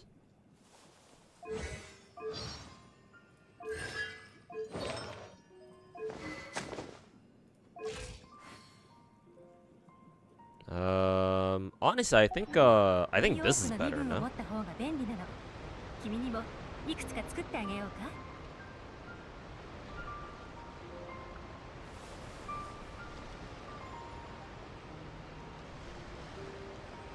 Sad that they didn't give her a 5-star skin, but oh well. I think if they were to put out another 5-star skin now, people would not receive it very well.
Hopefully, you got what you were looking for, Astiniax. But let's go ahead and get Stygian Onslaught done, because apparently the Yelan event is in fact divided up into stages. So. Am I gonna get the weapon skins in Genshin? Nah, not really. I didn't get it last season. Probably won't bother getting it this time around either. Unless, for whatever reason, the max difficulty bosses are easier than last season's, but I don't have any reason to believe that's the case.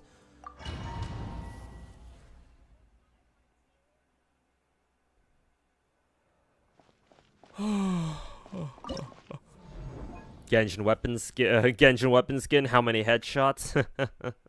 If only you could unlock it just by getting a lot of headshots.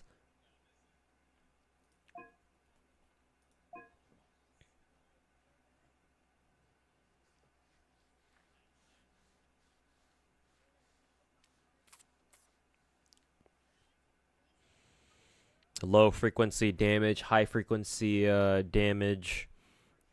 So what? Bring fucking electrocharge, I think? Is that what they're asking?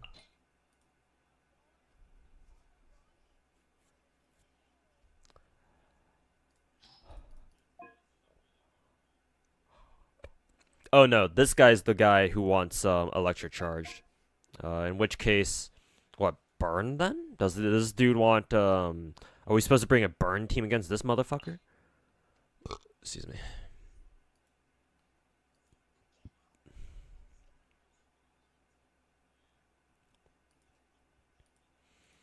Oh, freeze. Oh, okay. Suppose that makes sense.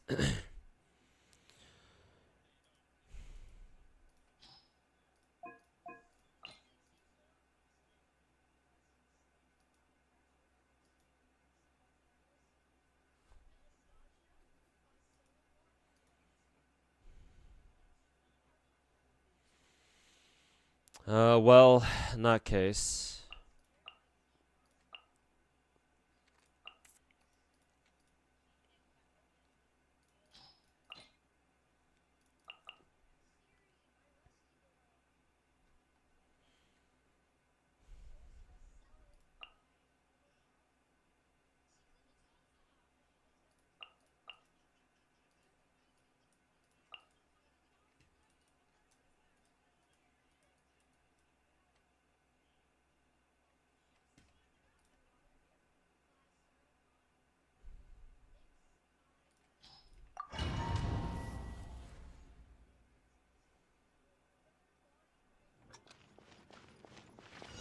Pablo Escobar as what is it? As a cactus. I mean, hey, it's more likely than you think.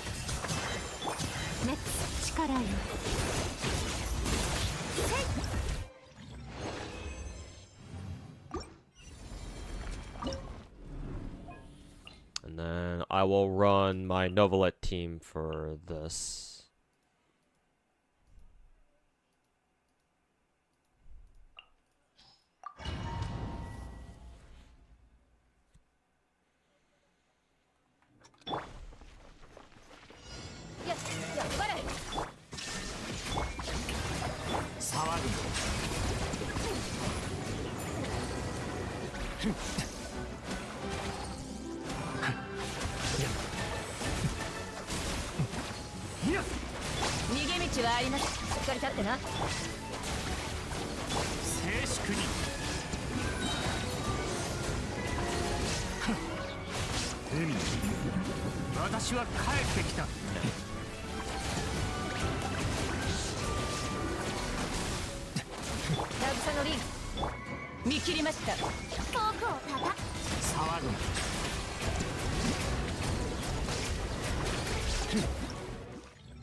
Doing arpeggio fruit and Zenless is actually pretty chill. It's just a great mode to turn your brain off and do a roguelike. You're talking about the final TV game mode event that we got in Zenless, right? Like back in 1.4 or something.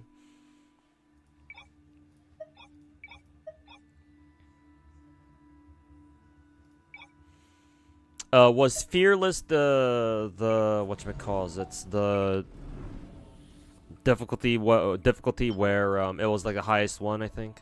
Yeah, I think it is. So whatever, fuck that shit. We'll just go with what, menacing, I guess.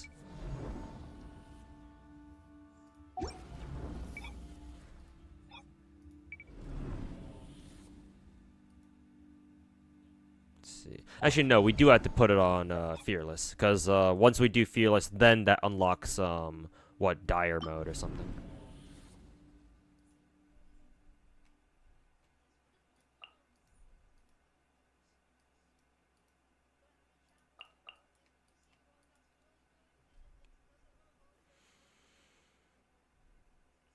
People just have roguelike fatigue because every Hoyo game has one now. And you gotta do that shit every week.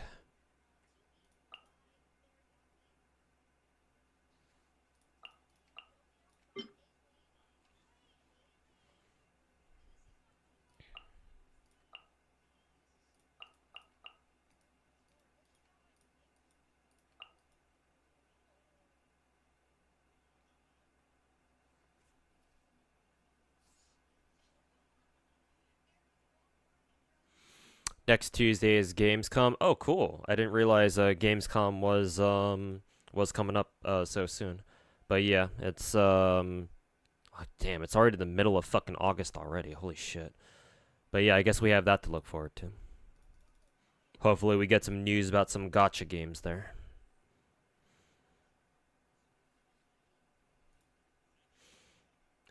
Enfield.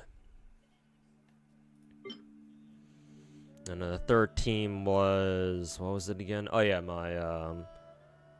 my ghetto ass electric charge team.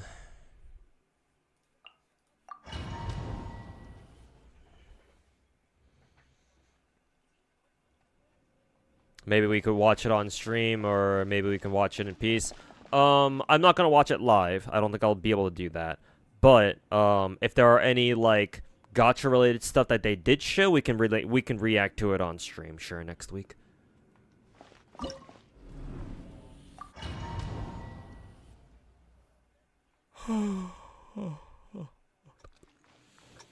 Enfield and Azure Familia, hopefully. Yeah, I guess we'll see.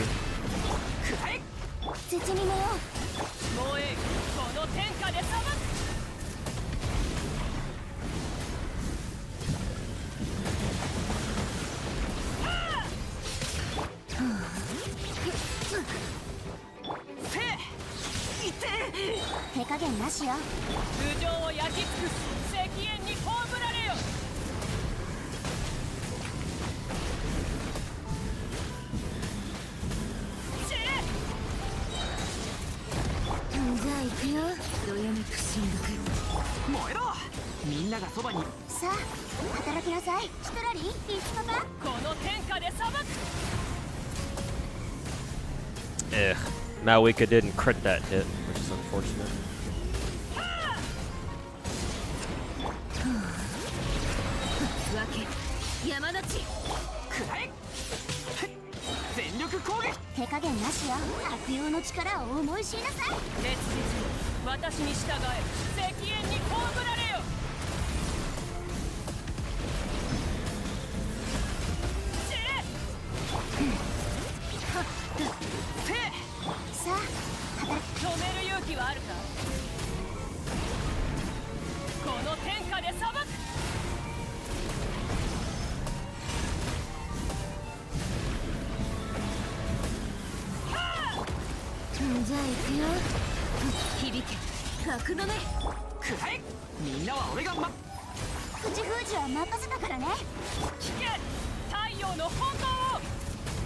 Yeah, I think she crit that one, so just in time.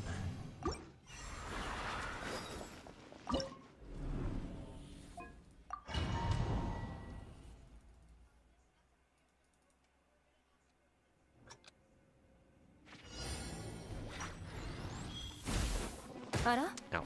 痛がっちゃいないわかかれや低温調理ソーランド一個この手に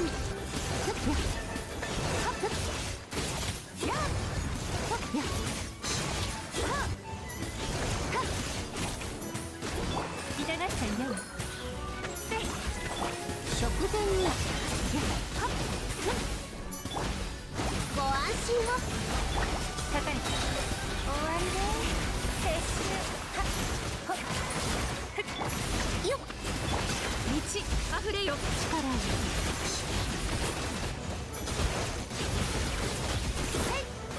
想定外捕まえた低温調理目の下の満足あれ狂いなさい力を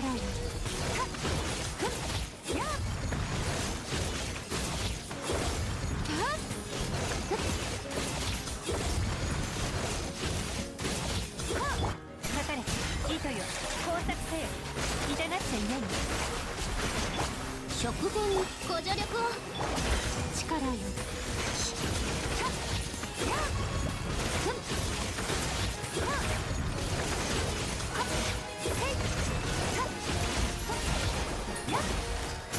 捕まえたや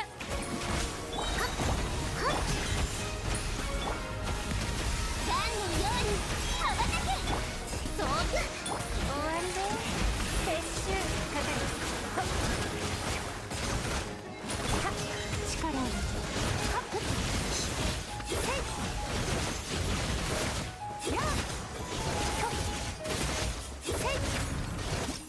Ooh. Almost, but not quite. What are my Mawika's crit values? She should have around like 80 CV. Maybe it should be higher, but 捕まえたよっ they should be alright. But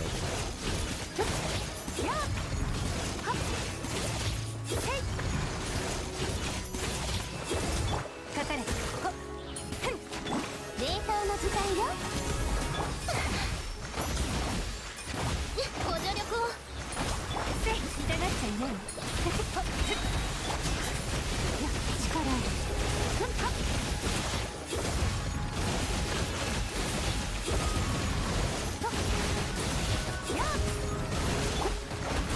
深海のカゴはっへいほっへいソーランド一個低温調理目の下も満足捕まえたどの目が出るかしら力を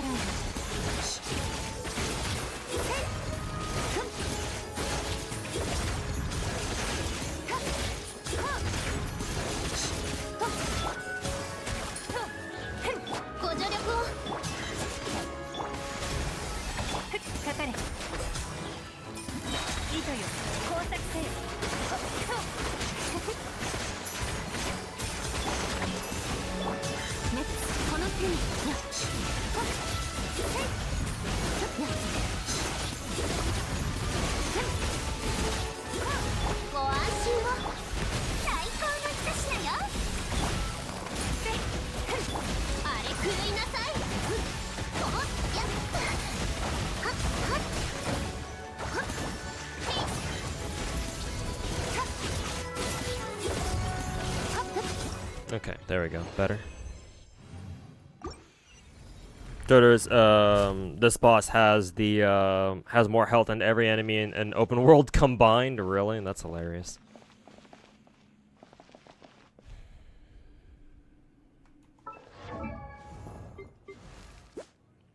Yeah, my Mawika only has, 8236.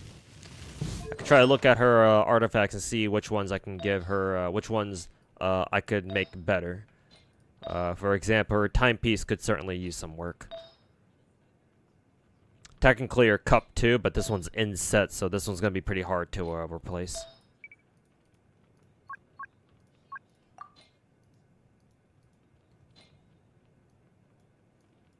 And I do not want to take her her feather piece off her, because I think this is one of my very best off-piece feathers. So ain't no way I'm taking that off her. Her flower is also really good too, I think. It's not the best, but it's still pretty damn good, I think.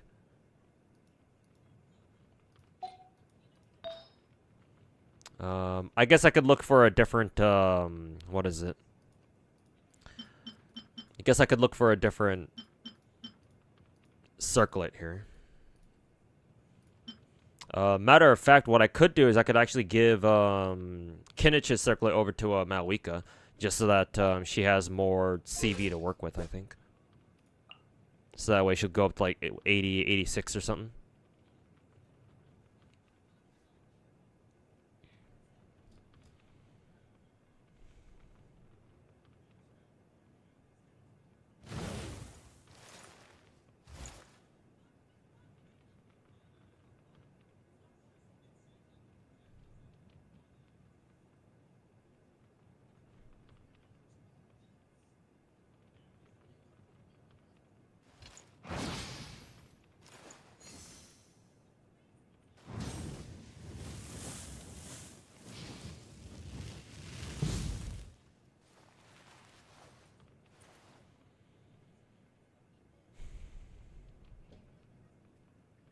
Careers in this space are applying to quite a few people. I mean, it's true that as long as you spend enough time in somebody's stream, and you know, as long as you spend enough time and you do what you can to chat in their streams, eventually they'll notice you and they'll talk to you whenever they can or whenever they feel like it. But I mean, I wouldn't go so far as to say that, oh, just because you talked to them one time on stream and they responded to you to something you said on chat, I don't think that all of a sudden means that, oh, you know them. I don't know. Maybe it's like an English difference. I don't know. Because whenever you say, at least to native English speakers, whenever you say that you know somebody, it's like, oh, it carries the connotation that that, oh, you know them, like you're actually like friends with them, like, oh, I know them type of thing, you know.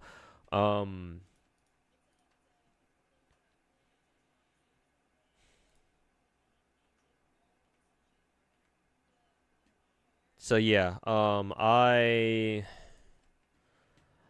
I wouldn't say that, oh, just because I've talked to certain, you know, content creators before, you know, I know Genazod, I know Tectone. It's like, no, not really. I don't really, you know.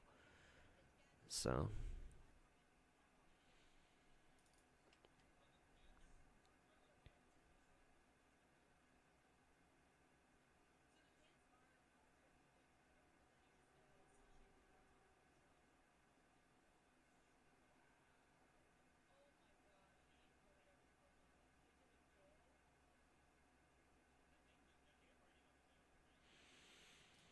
Give her EM sins. Considering Malwika, how reaction based Malwika is, yeah, I probably should, and probably should think about giving her an EM sans, to be honest. Kind of wonder if I have one right now. Has to be in set though. Also, I think I will give Kinnich's circlet over to Malwika, because she'll probably need it more than he does. So that way, yeah, she has 87 CV now instead of just 80.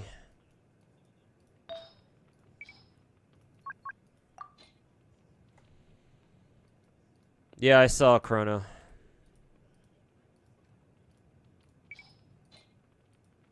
Yeah, I don't have any EM inset timepiece, so that's not gonna work. At least not right now.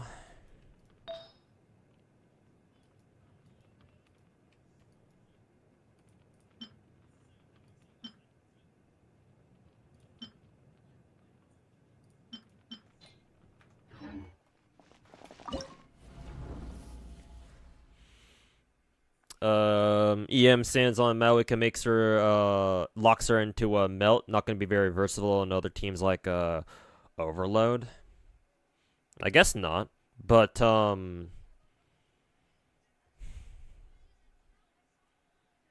yeah, I guess if you're using Malwika as a pyro applicator, then yeah, it's not going to be very useful on her. At that point, you'd rather run attack percent, I guess.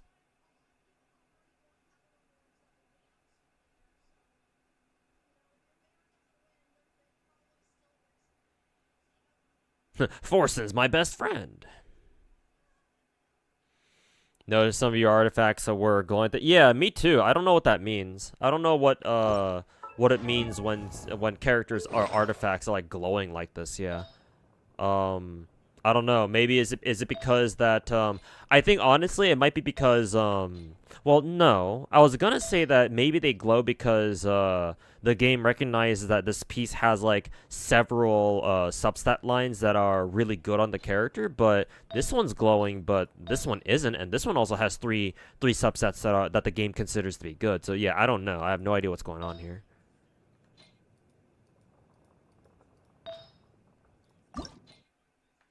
Can't be because of the reshape thing either, because I don't have a dust thingy at the moment. Yeah, I have no idea.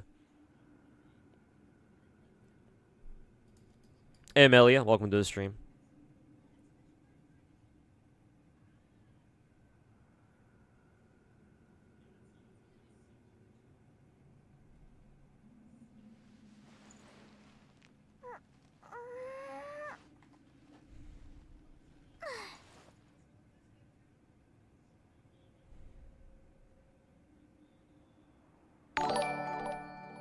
Also, Go Train Chaser, thanks so much for the 40-month resub, man. Welcome back. 40 old. Hey, thanks so much for the support, man. Appreciate it. Cheers. Hopefully you're looking forward to the weekend.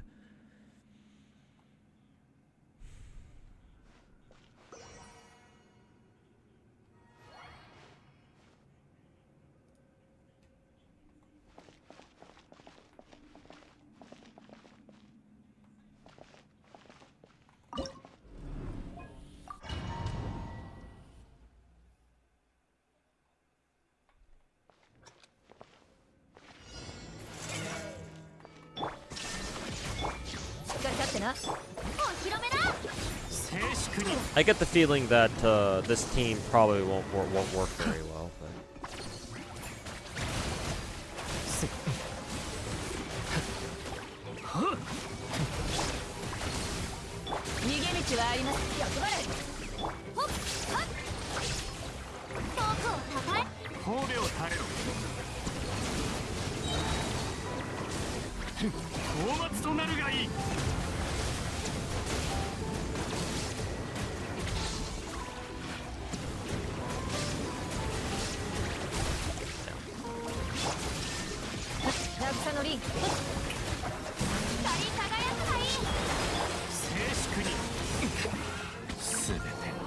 Damn, that just one shot.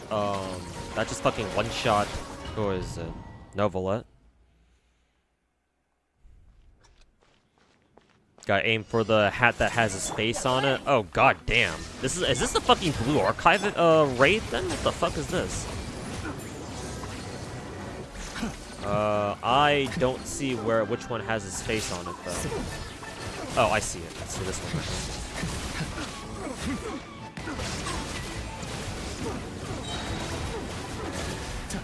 I guess the game also tells you that it's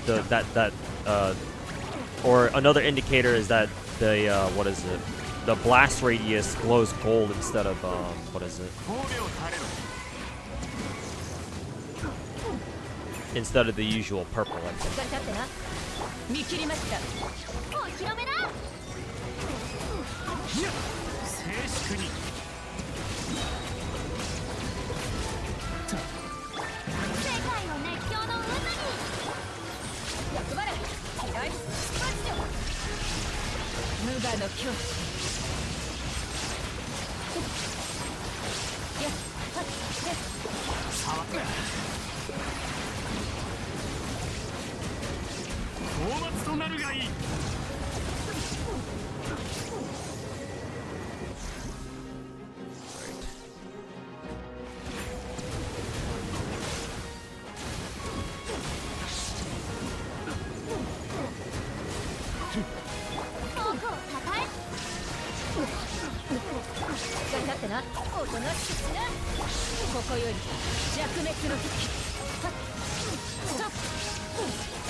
I think I have to be more aggressive with this team.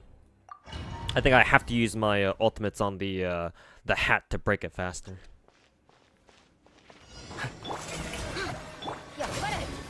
裁きの雷静粛に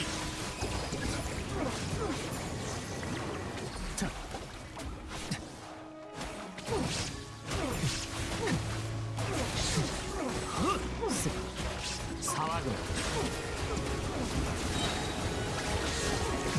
しっかり立ってな逃げ道はありますお披露目だ大松となるがいいそう来る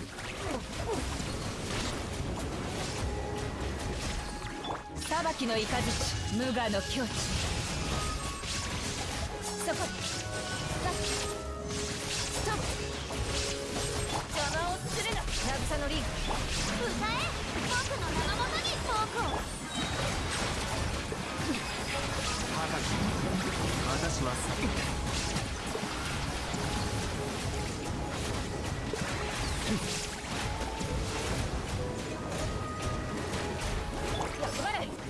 逃げ道はありますよっほっかじゃ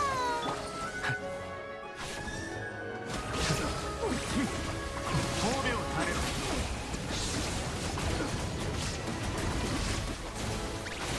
見切りましたここより弱滅の時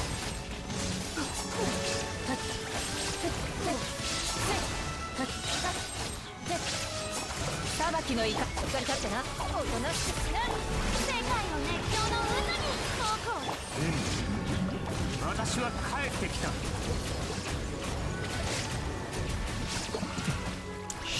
Canceled that one. That was really bad.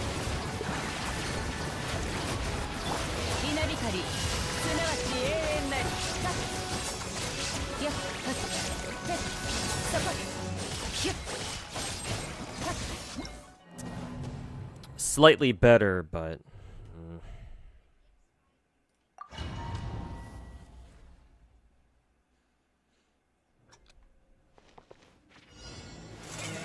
騒ぐな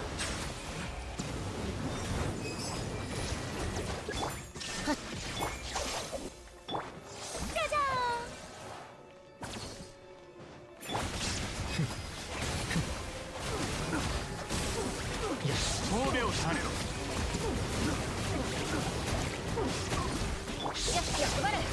見切りました高き私は下げず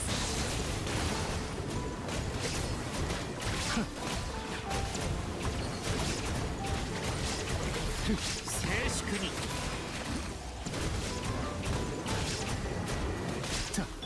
お披露目だ光り輝くがいい邪魔をするな逃げ道はありません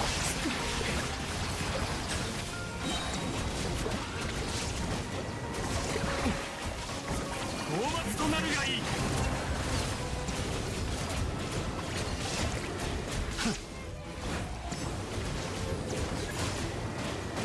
静粛に見切りましたじゃじゃーん無我の境地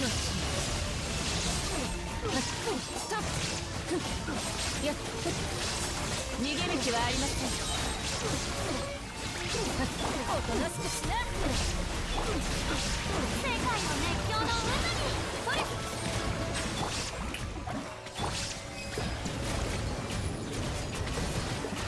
高き私は下げず騒ぐそうく裁きの雷ここより弱滅の時そこ逃げ道 each attempt I'm getting closer and closer, but then again I can always play better.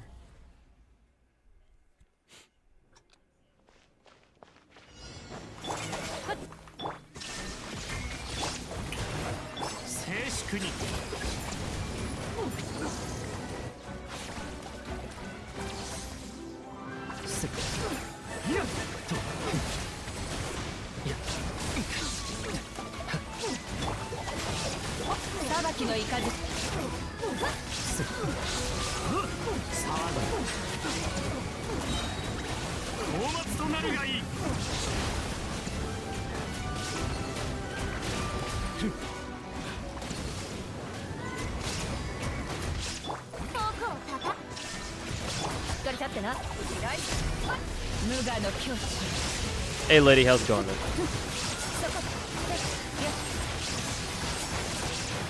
逃げ道はあり。僕の仲間に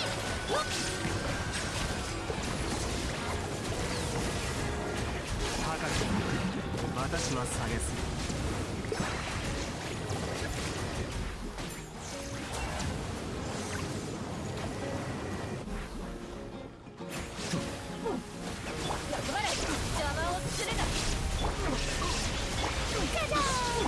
ここより弱滅の時。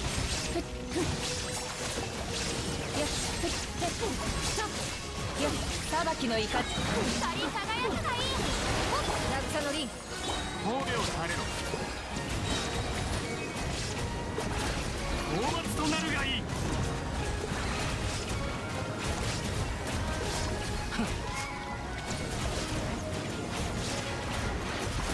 おとなしくしな。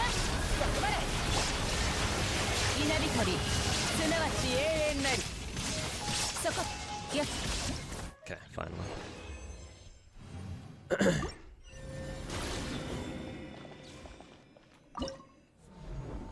Okay, that's all three.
Not even sure if I'm still doing the summer event. Lost track yourself because you've been grinding the event too. Oh no, I'm done with the summer event now. I was almost done with it yesterday. I was almost done with it yesterday. We just had one more mini game to do, but it was locked behind like one last story quest, I think it was.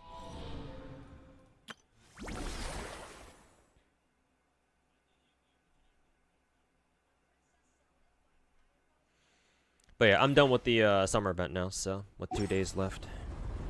悪くない芽が出たわ。今日も引き続きサボりましょう。 Did you get a new Unhua? No. I'm probably not gonna roll for any of the new absolute squad. Probably not. Ran myself dry during the summer banner, so ain't got nothing left. Time to save again.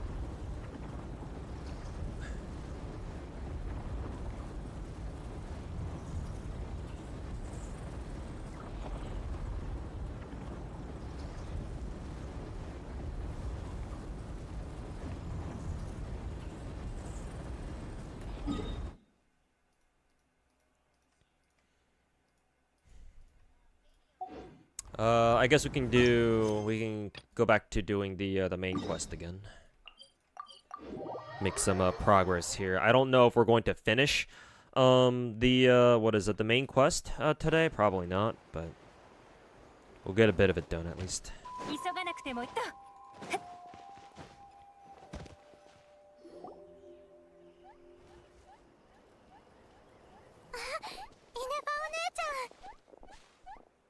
イネファやっと見つけた。無事だったのね。よかった。どなた様でしょうか。また記憶を失ったのか。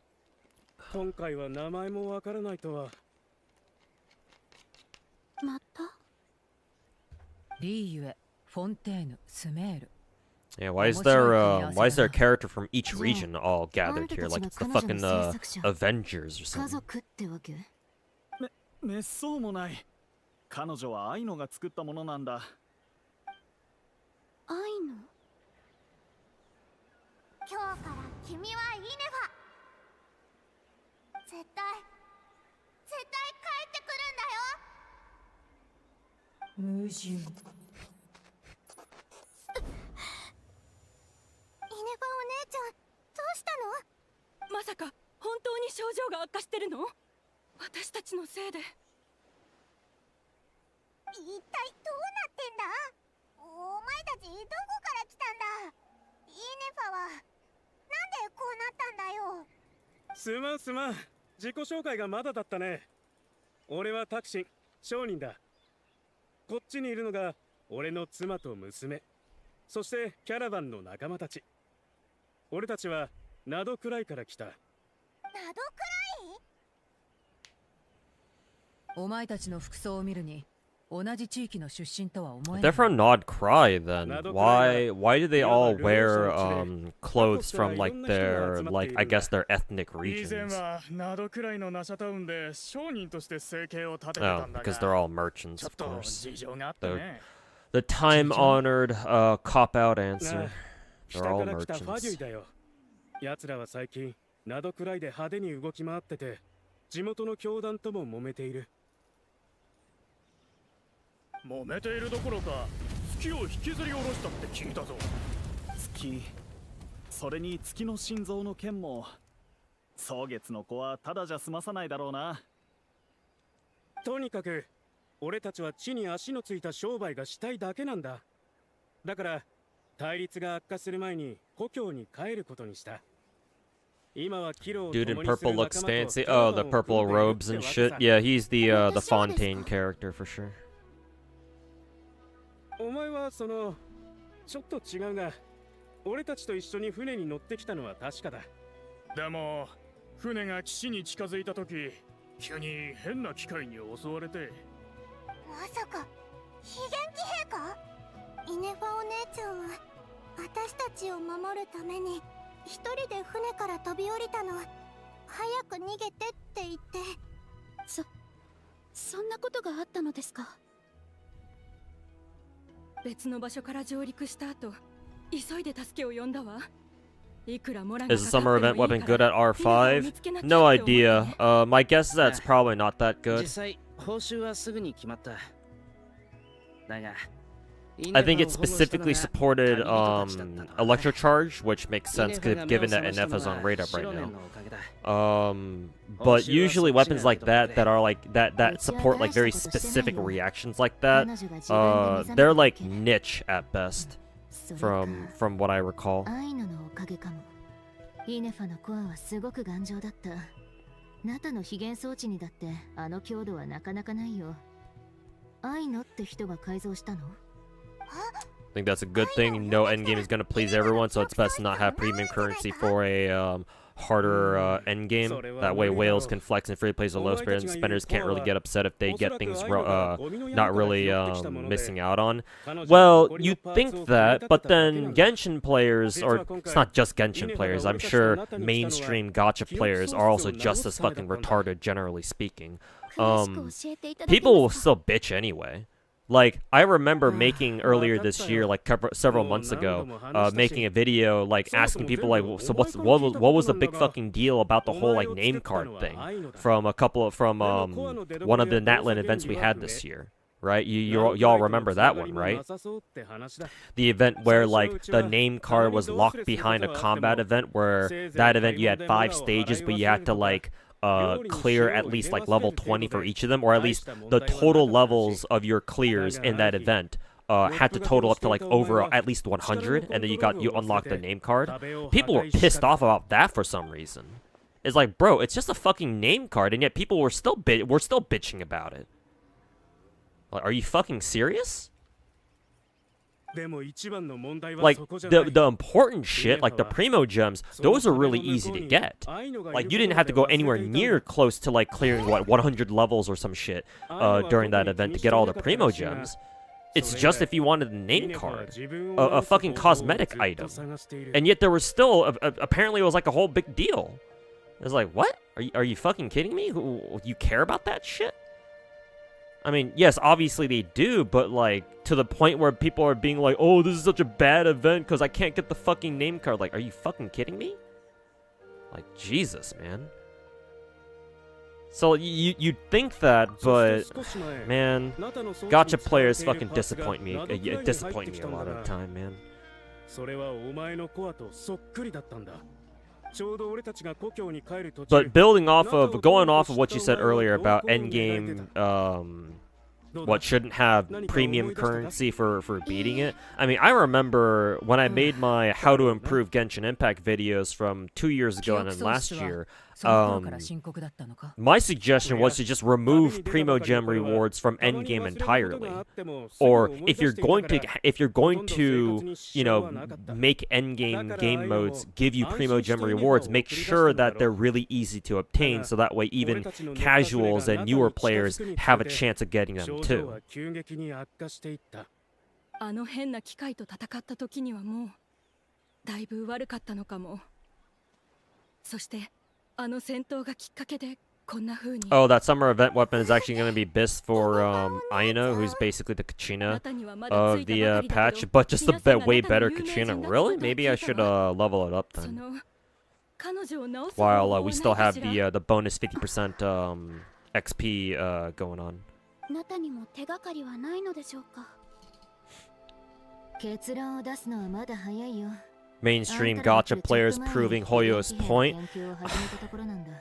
It's even if they are, Hoyo shouldn't be scared to put out more endgame modes though. And then when they do, they put out whatever the fuck Stygian Onslaught is. So to be fair, that's actually Stygian Onslaught has been a boon apparently for like people who actually want to take the game more seriously, because it's actually challenging them for the first time in a while. If they remove Primos from endgame, that means that more gems can be dispersed throughout the patch. Yeah, exactly. Make it more accessible to more players, yeah.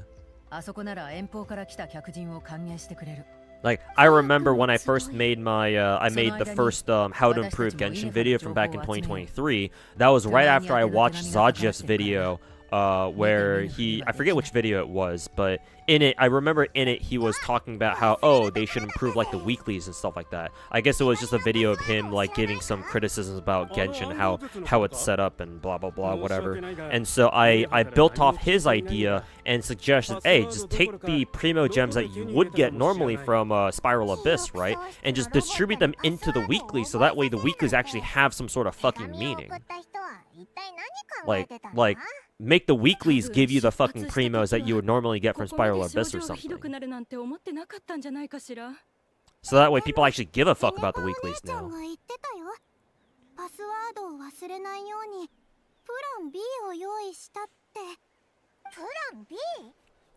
And then like, if you insist on having endgame modes that give you Primo Gems anyway that reset, then ideally give those specific endgame modes the option of playing co-op, so that way whales can go in there, can get in there and carry newer players and you know, casual players in it, so that way everyone has a chance to get the Primo Gems too.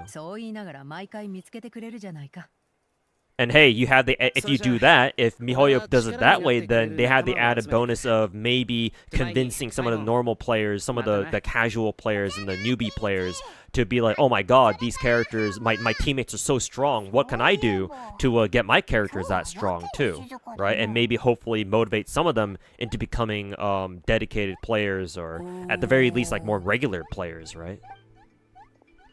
I don't know, I'm just throwing out ideas.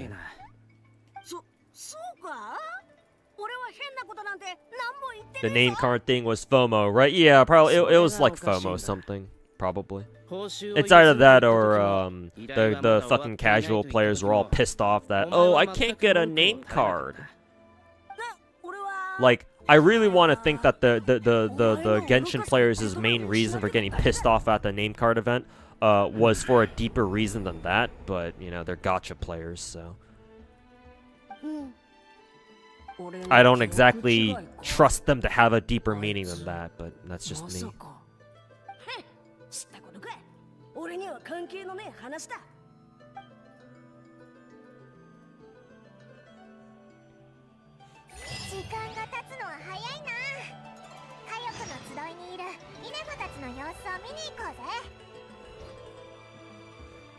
Pretty much FOMO, and then just the ability to have to flex your status. Yeah, Yeah, pretty much what I was talking about in my video too.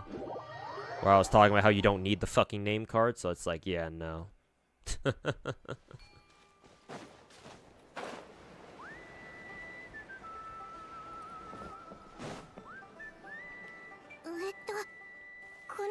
Think they need to fix their co-op mode? Well, they should improve their netcode first, assuming they haven't done that yet. They need to make it so that every player can use their 4-man parties. That'd be pretty fun. Genshin's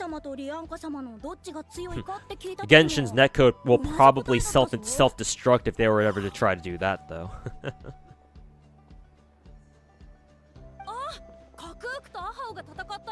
Not sure if the game, if Genshin can even handle 4 players running their entire teams at the same time.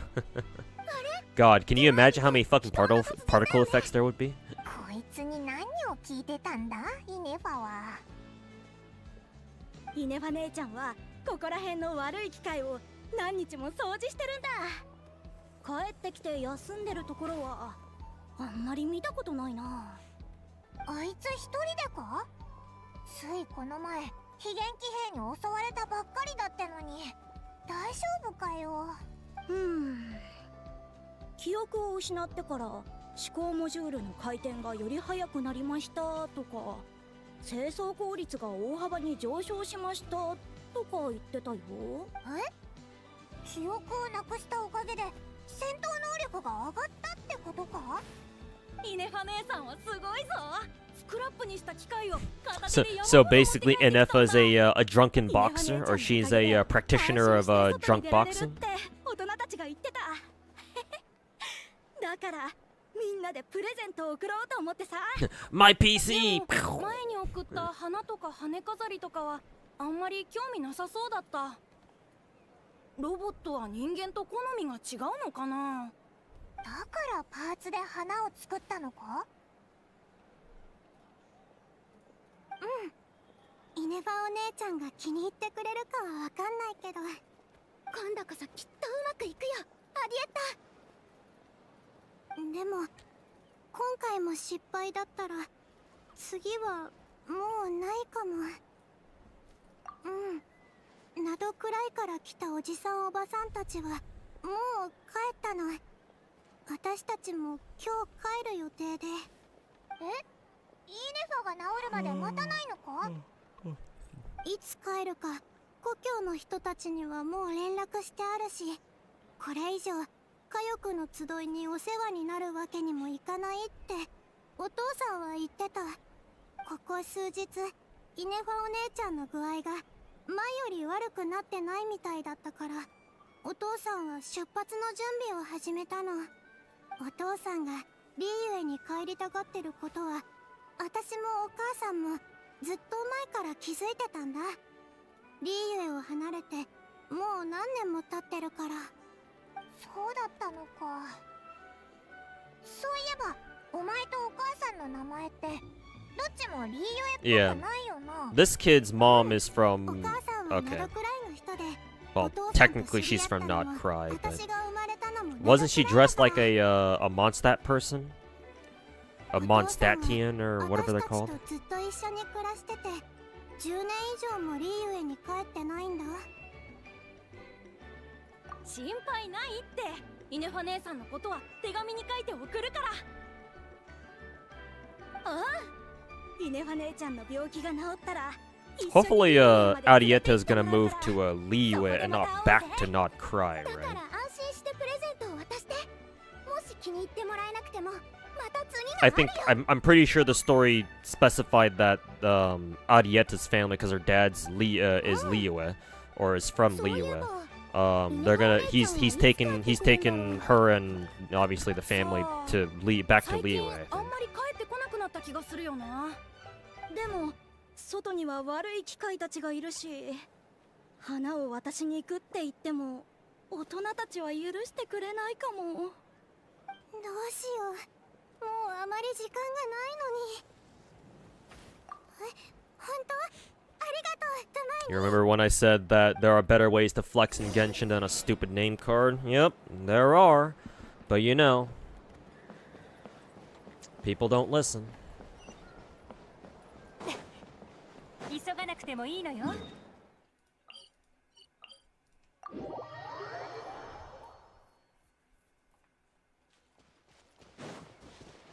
Like, if flexing is what you want to do, then yeah, there are better ways to do that shit.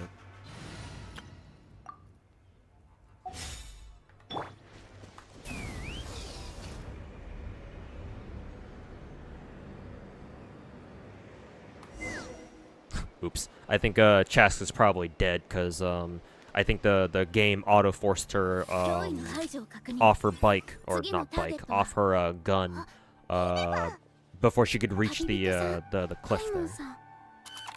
殲滅モード終了。コミュニケーションモード起動。モードの切り替え？マジックができるフォンテーヌの友達と気が合いそうだな。おはようございます。お会いできて嬉しいです。朝食はお済みですか？お前はもっと自然に喋れるだろう。今のは最近学んだ汎用型の挨拶です。続けて3つ並べることで挨拶の効果が3倍になると推測されます。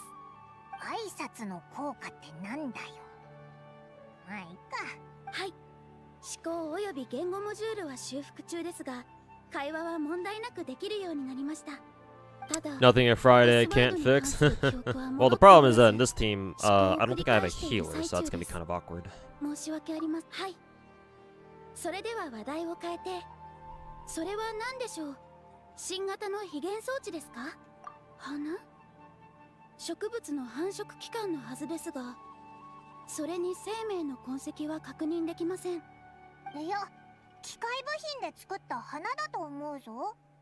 理解しました。花形のパーツですね。どのモジュールに使用するのでしょう？私にも搭載できますか？ Funniest part is that most people have probably forgotten what that name card even looks like. No, I mean, that's exactly what I said in that video, too. It's like, y'all are gonna fucking forget about this shit, fucking a month from now, a month afterwards, and everyone's gonna be like, oh, whoa, what name card? I think specifically what I said was, even if you get it, right, it's like, well, cool, you got it, and you're just gonna forget about it the next day. では、この花は？感謝。そうそう。誰かに Can you install a womb force in NFA? I mean, I guess if you try hard enough. Maybe you'll have to recruit Zealand's help. Maybe she can figure something out. with Natlan's bullshit dragon technology. ですが、それは対等な取引なのでは？キーニチさんがそうおっしゃっていました。 Surely if ancient dragon Natlan technology can build fucking flying guns and a fucking flying flame powered motorcycle, then surely they know how to build a fucking an artificial uterus to put into a robot waifu, right? Surely. はい。感謝します。これは記念にもなるんだぞ。例えば、オイラたち。記念？ But yeah, Hannah, it's always gonna be fucking hilarious. That, Casterus' global passive ability, all that fucking dog shit. All that drama that, fucking retarded ass gacha players, not all of them of course, but some of them at least, you know, make a whole fucking big deal out of, and all that for what? All that for fucking, you know, fuck all dog shit. あなたが全て忘れてしまっても花は必ずまた咲く。1000回2000回と咲いた時、旅に出た目的をきっと思い出せるわ。大丈夫。自分の道は自分の。 This is gonna be a story about a robot trying to learn how to be like human thing. I don't know, maybe. それに彼と戦うつもりはないわ。 Would be the go-to storyline for sure when it comes to like robot characters. もし本当に相手の命を奪うつもりなら、一言告げるだけで十分よ。deadass, you thought Fontaine and Snechnaya were supposed to be the tech nations. I don't know about Snechnaya. Because if Snechnaya has like any focus in technology, it would be in military technology, military hardware and tech and shit like that. Fontaine maybe, because Fontaine had the whole steampunk thing going on. But yeah, the whole steampunk theme was more aesthetic and not really that much like integrated into the story. But yeah, technology seems to be a lot more integrated here with the Natlan storyline, which is pretty surprising, but I guess it is what it is.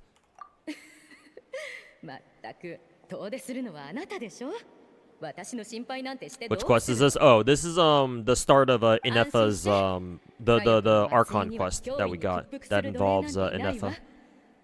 Because now that I'm done with the summer event, I'm caught up with the Yelan's skin event. I'm just going through this for now.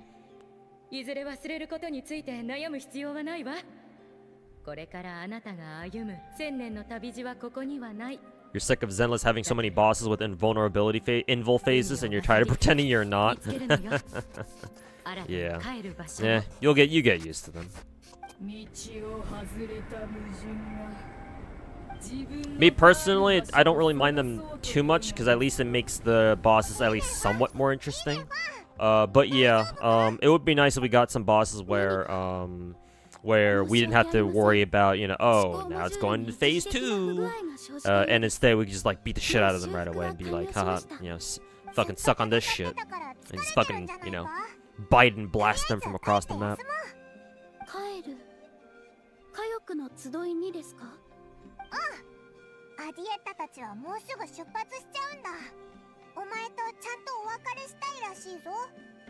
Throughout Genshin, even before we got to Fontaine, whenever there was tech, it always came from Fontaine, like the cameras and the Fatui guns. So you always thought of them as more of the tech nations. To be fair, the technology that Natlan has is really fucking weird. At least to me, I get the vibes that the kind of technology that Natlan has is very different from like the rest of the continent's like technology, you know? If you know what I'm trying to say. Like it's kind of their own, it's kind of like on like another level. Like I want to say that Fontaine and Snechnaya have their technology is more, how should I say, more realistic, even though steampunk isn't exactly realistic itself. But I think what I'm trying to say here is that both Snechnaya and Fontaine like came up with their own tech, right? They probably didn't have some bullshit like ancient dragon race and you know that existed on their land like fucking millennia ago, and then now they're all gone, but they've left behind their, you know, their magic technology bullshit for the Natlan people to discover. And oh, hey, look guys, now we have fucking ICBMs and shit. But no, instead of that, they probably came up with their own technologies just like native or like just naturally. Homegrown technology, I guess you could call it that, if you want to call it that.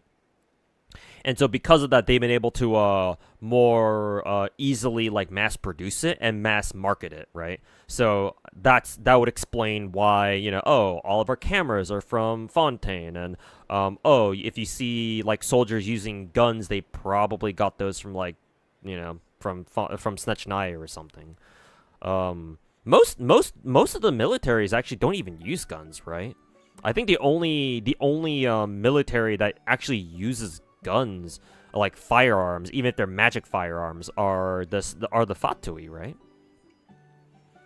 So even then. Also, board player, thanks for the 200 bits, man. I don't know if the alerts picked them up, but I appreciate it. Maybe it only triggers with 300 bits. I think it might trigger only with a 300 bits minimum, but I appreciate it either way, board player. Thanks so much, man. You thought Yelan's skin was gonna be free, bro? I think I saw Komemos's tweet. I think Cosmemos is a Genshin content creator, right? I saw one of his tweets pop up in my timeline, and I think his tweet went something like, "Bro, how many people are gonna think Yelan's skin is gonna be free because of how the event page is set up?" So I guess he had a point there.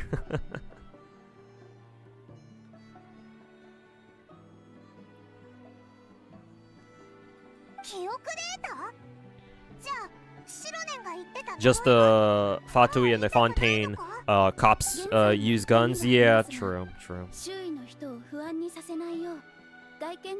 Yeah, because we have Cheverus, or Chevy as I call her. Hey, there's the other 300 bits. Hey, board player, thanks so much for the 300. Yeah, so I guess my alerts are set up to only show a minimum of only go off with a minimum of 300. So sorry about that, board player, but I appreciate the extra 300 regardless.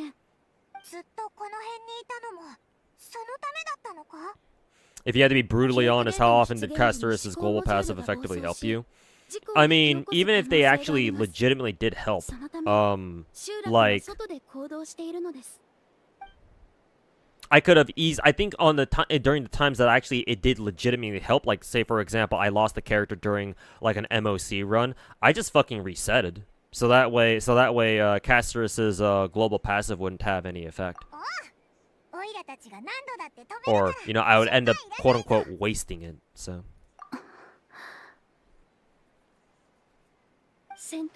Because like I said in my video a while back, student, like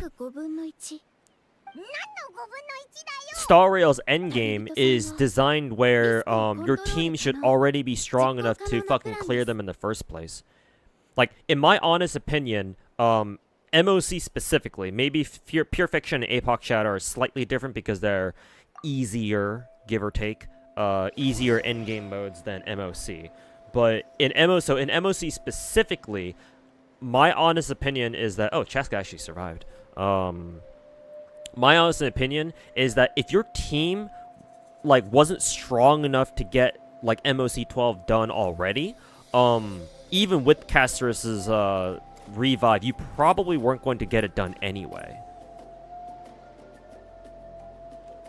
Like Castorus' ability, like I said, would help the people whose teams are like almost good enough, right? They just need one more little push somewhere where it's like, oh, they can almost beat it, but they always lose a character like towards the very end or something.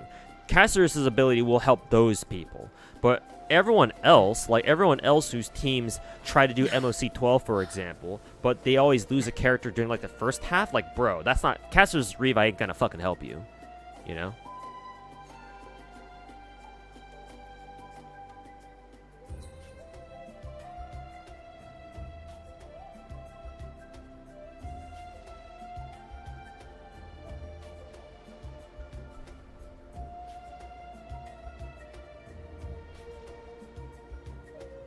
You don't have it. People said it's gonna be game breaking. Yeah, and those people are fucking liars. Either that, or they don't play Star Rail.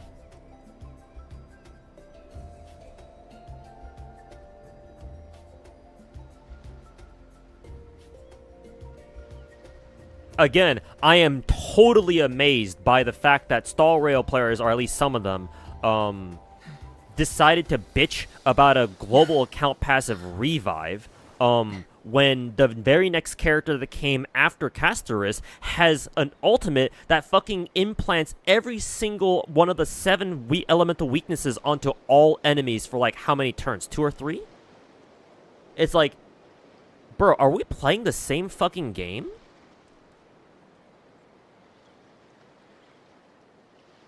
Like, Jesus fucking Christ. Might want to look into your Twitch notifications so you know when people donate. Did you send another donation, Liddy? God damn it.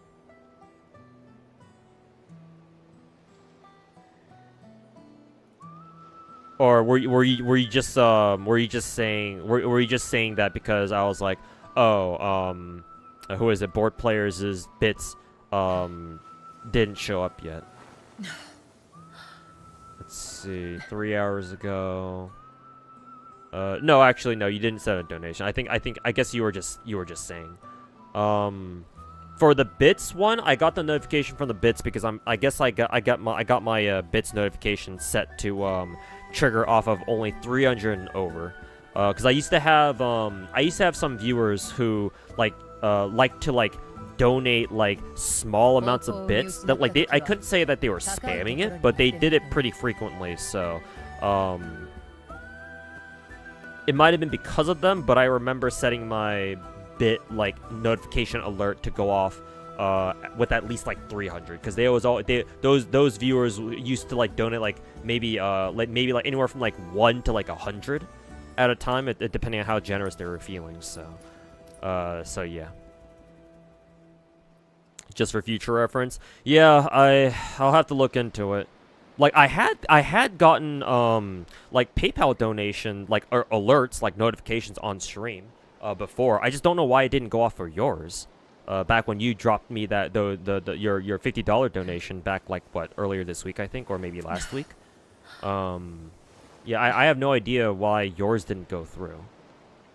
So like I do apologize for that, but I don't know. Hopefully it doesn't happen again, but I guess I'll have to try to pay better attention then. ちょっとなまってきたな。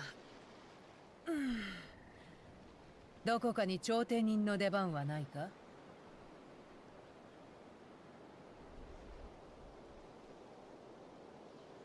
Star Rail community Cerebro to Cyrene drama. Oh god, Dim Gray. What the fuck are the Star Rail players bitching about now?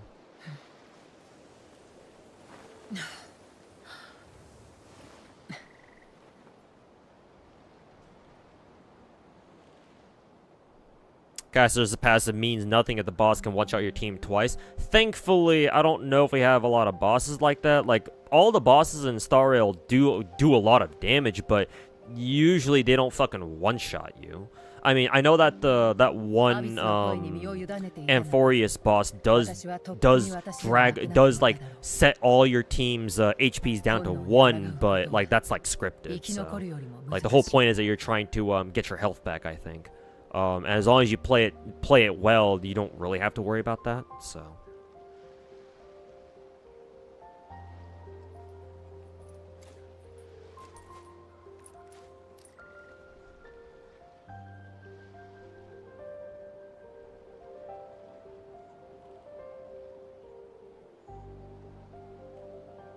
If casters revived at like full HP, maybe things would change a little. Yeah, exactly. If it were a full revive, then yes, that would help. That would definitely help out a lot more players. Full revive, and then if the revive itself didn't have the requirement of like, oh, they need to have a heal in order to stay alive. If they don't, they're gonna go back to being dead.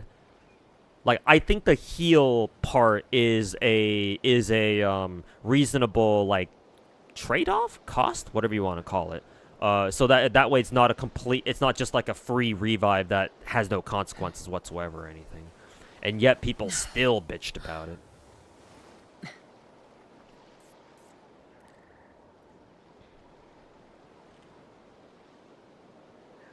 Most of the time you might just die again. Yeah, exactly. Yeah, I remember the very first time Casterus' global passive triggered for me. I was like, "Oh, hey, cool! That's the first time I've seen Casterus' global revive thing kick in." And the very next turn, an enemy went and fucking killed the revive character again. So I was like, "Oh, cool, whatever." Fucking useless ability. Think a big chunk of the bitching came from WoW players. Yeah, you're not wrong. Yeah, probably fucking pieces of shit rats like Saint Tontus trying to take advantage of the situation and all that. Or like maybe even Star Rail content creators and very big quotation marks who are getting bored or getting tired of Star Rail, and so they jumped on this opportunity to be like, oh, I'm jumping ship, guys, but they wanted to like mask their intentions, right? They want to use the Casterus' global ability as like as an excuse to leave the game, right? Wouldn't fucking put it past them. Fucking pieces of shit.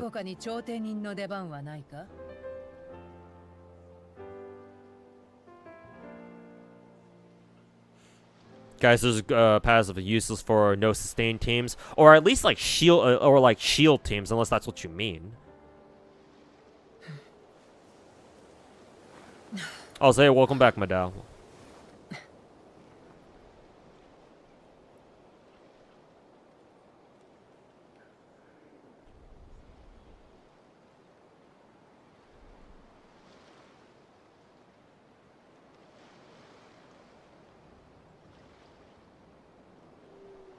Luocha's auto heal is really underrated. These days, I prefer AoE heals, to be honest. But then again, Luocha does have his healing field, so he has that himself too.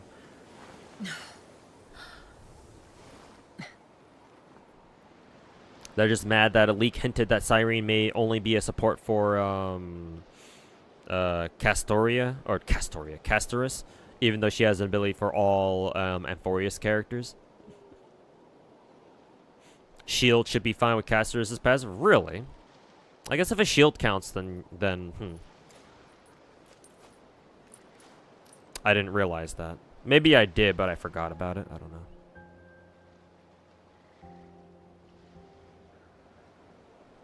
Kita-san, Black FOMO, Castor's global passive, Zenless HP inflation. All of these are products of content creator influence. Some of them are more understandable than others, though. Like Kita-san Black, like that wasn't due to like one streamer or another.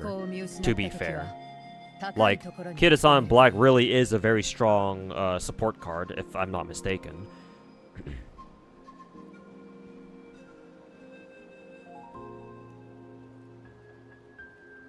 But the Castor's global account passive thing and the Zenless HP inflation things, those were much more egregious.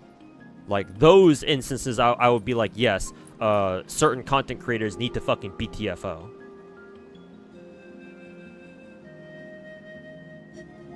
Like they can actually go fuck themselves.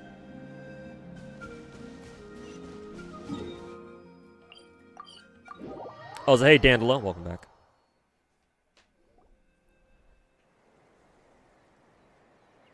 この数日間、本当に世話になった。ありがとう。 When the dragons summon, no one dies, which I think is which you think is more even more broken. I know, right?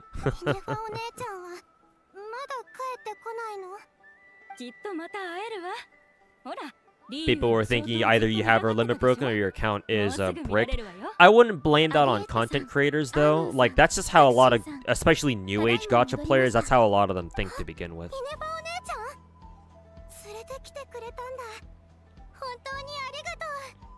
I mean, ever since Genshin popped the fuck off, that's kind of always been a thing with Genshin players, right?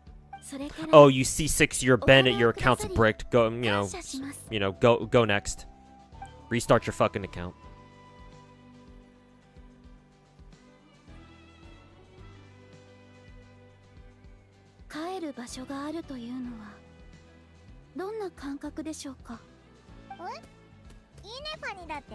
HP inflation isn't the problem because new characters do more damage. Well, it wouldn't be if everyone was guaranteed new characters, but unfortunately, that's not how most gacha games go.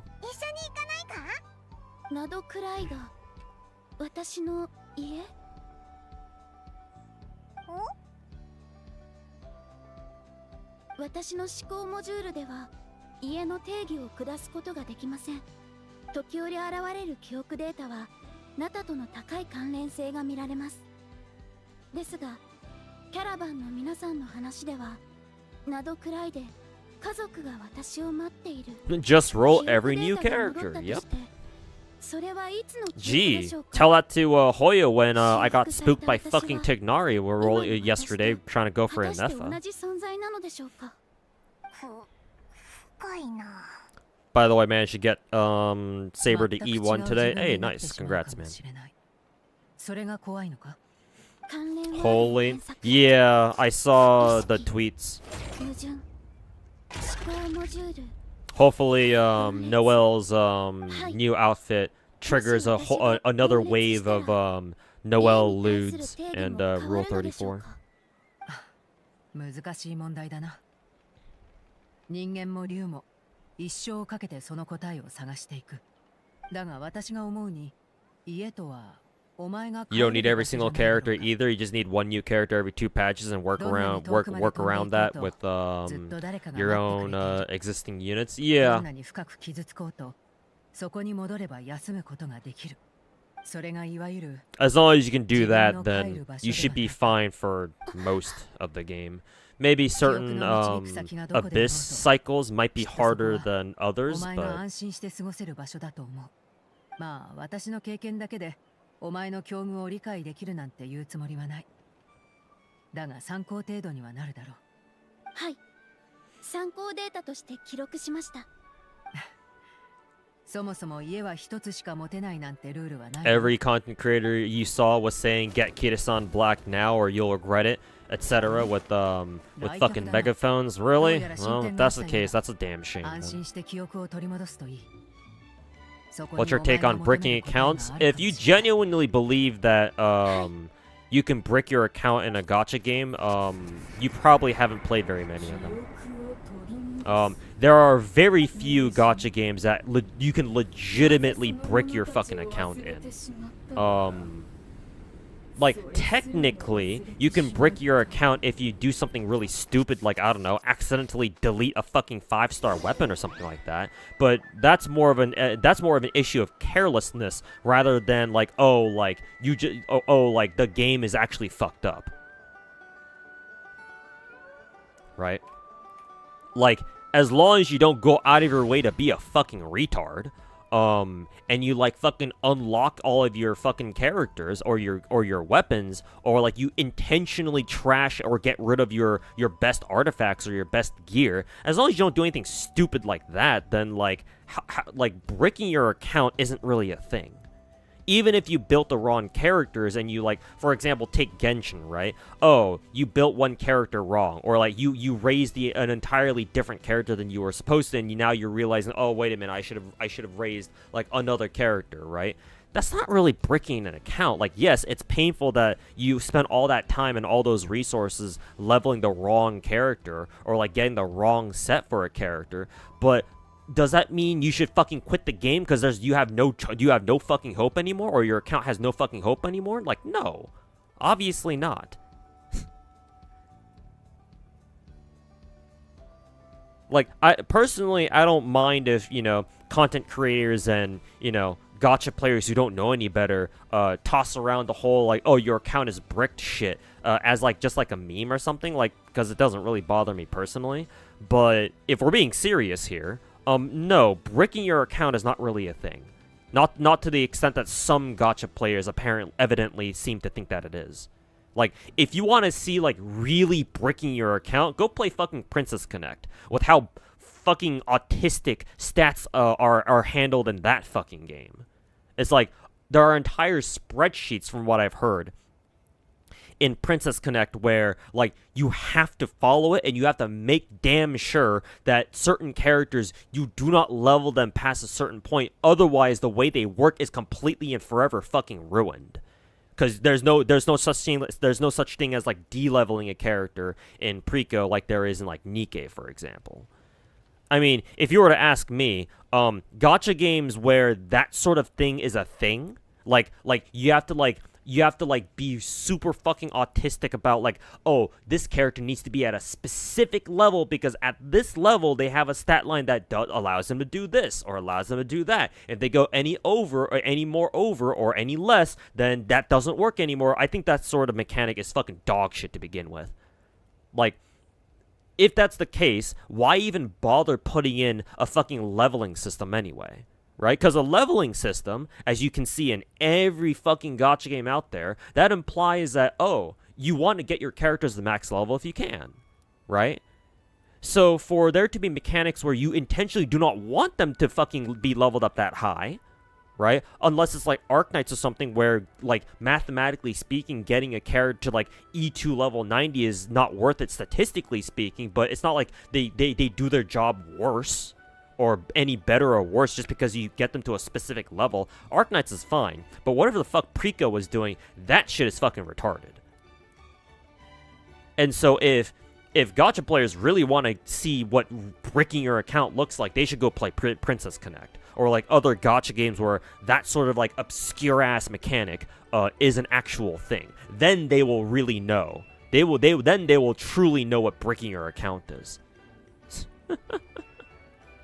But no, Normally, most gacha players have no idea what it means to brick your account.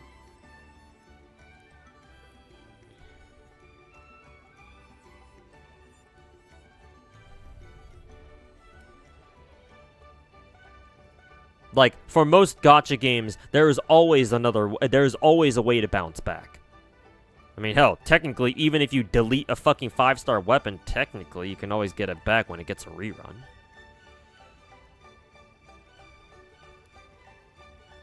You seen somebody delete a 5-star weapon, but they were a whale? Yeah, that doesn't really count. If they're a whale, they can always just get it back again.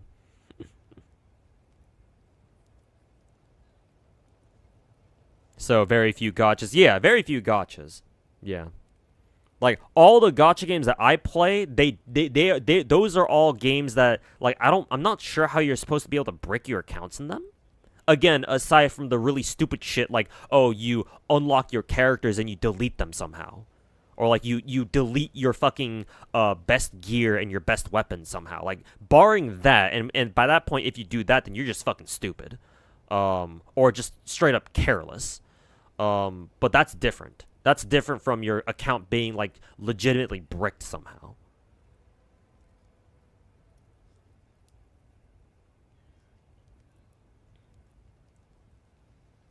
You wouldn't be able to sleep out of paranoia and stress. I mean, you'd have your eyes glued to every single fucking spreadsheet you can get your hands on for that game, that's for sure.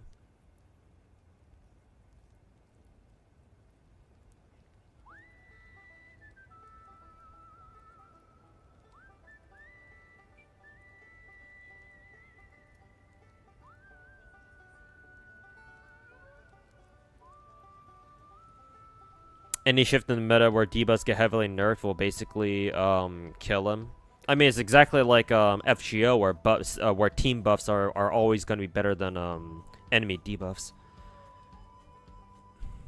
Technically speaking, even God gear you can refarm. It's purely a matter of time. Yeah, as frustrating as it is, yeah, technically speaking, you can always get a piece back. It's just, yeah, it's probably going to take you a long ass time though.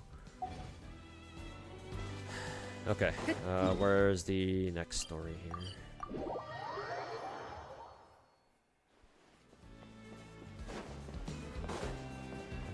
Yep. Hey, it's a sit lolly. Where's Zara, his Genshin waifus here? 手紙のことを聞いてね。 Heaven Burns Red might be another good example. Majority of players now feel like their accounts are bricked because devs changed the mechanic of the game to nerf a certain meta archetype. Yeah, I guess that would count too. Yeah, because technically it wasn't the player's fault, it was the developer's fault for nerfing something that the players didn't anticipate. Yeah. 3日3晩閉じ込めた上にイファのところの架空区にアハウが架空区にブチ切れて怒りで我を忘れてる間に引き出した手がかり Making sure hourly your character you spent $500 on wasn't accidentally leveled above 60 or something. Yeah, exactly. Something fucking stupid like that. アハウがいつも名乗ってるあれか？ええ、それまでは虚勢を張るためのデタラメだと思ってたけどそうじゃなかったみたい。Concerned about the 3-team game mode if they overlap weaknesses. God, that's gonna suck if two bosses happen to want like ice, wind, or fire weakness. Are we talking about Star Rail? Why is there like a new endgame? But I think somebody in chat, or I think you guys like briefly mentioned that Star Rail apparently has a new endgame mode coming out. So I'm assuming you're talking about that. Yeah, if it requires 3 teams, then boy oh boy, people are not gonna like that. And I would agree with them too. Like it's already enough where endgame modes require you to have 2 teams, especially because now we have like fucking pure fiction now. So technically you would need to have more than just 2 teams because you would need to have dedicated AoE characters to help you do pure fiction. So like yeah, if the new endgame mode requires 3 teams, then holy fucking shit, man. There will be a 3-team game endgame mode coming out next patch. Well, shit. I guess we'll see what it's like, but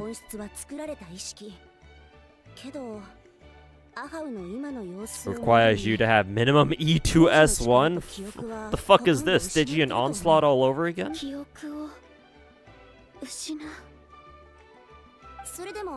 Oh yeah, that's right, Bubba. I remember now that I remember you talking about it now that you mentioned the cosmetic stuff. Yeah, basically Stygian Onslaught, but no serious rewards, only cosmetics for Pom Pom and like a couple of masters, something like that. I guess that's fair if it doesn't give any primo gems at all, I guess.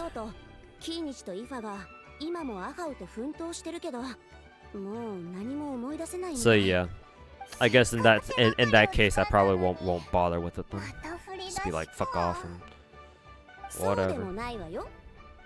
イネファがリアンカやカヨクの集いって言葉に反応したって聞いたから調べてみたんだけど、リアンカと関係が深そうな領主がいたの。 Wu was also getting new endgame mode. They're adding 2 more towers into the middle tower, which would require you to have a another team. Boy, oh boy, I guess we'll see how that one works out. I mean, if it gives us more asteroids, then I'll be down for it. But yeah, we'll see how much more pressure that puts on to endgame players. Ah. 部族の起源に関する伝説には確かにリアンカが竜に育てられたとある。 So Bennett C6 isn't bricking your shit these days, not anymore. No. I would have agreed in the first year or 2 of the game that C16 Bennett back then would have potentially bricked your account. Because remember, back in the day, a lot of our DPSs, like during year 1, year 2, didn't have elemental overrides. Or their abilities weren't forced elemental overrides. For example, I'm pretty sure like Keking and others, Keking, Ayaka, right?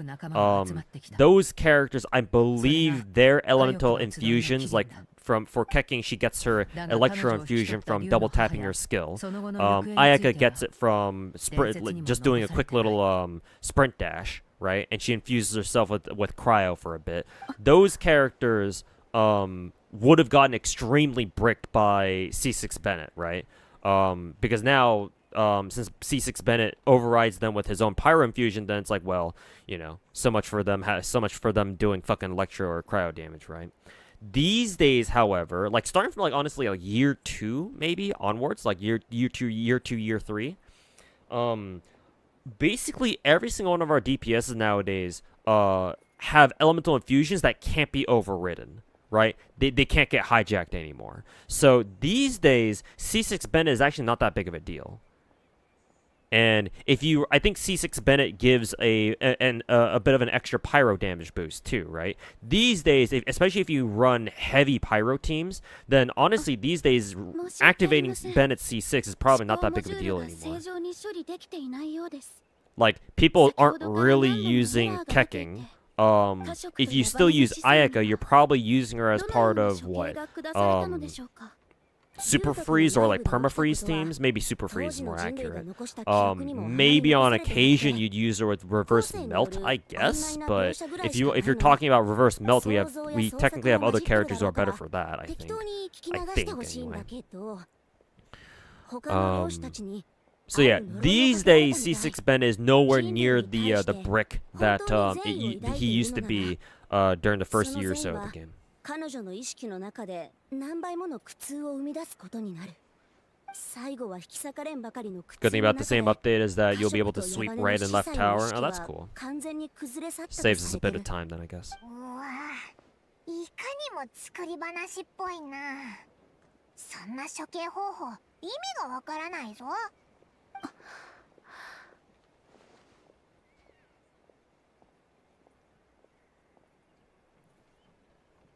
はい、今回は異常ありません。私はその領主と何らかの関係があるのでしょうか。そうね。リアンカって名前に反応してるから、第8隻と直接的な関係がなかったとしても、引き続き調べる価値はあると思う。手元にあるウォーベンは全部持ってきたから、読みたいなら持ってって。ほら。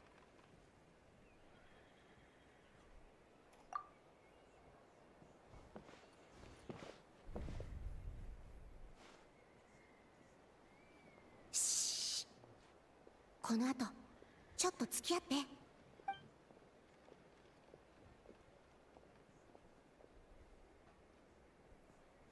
以前の経験から編み出した簡単な術よ。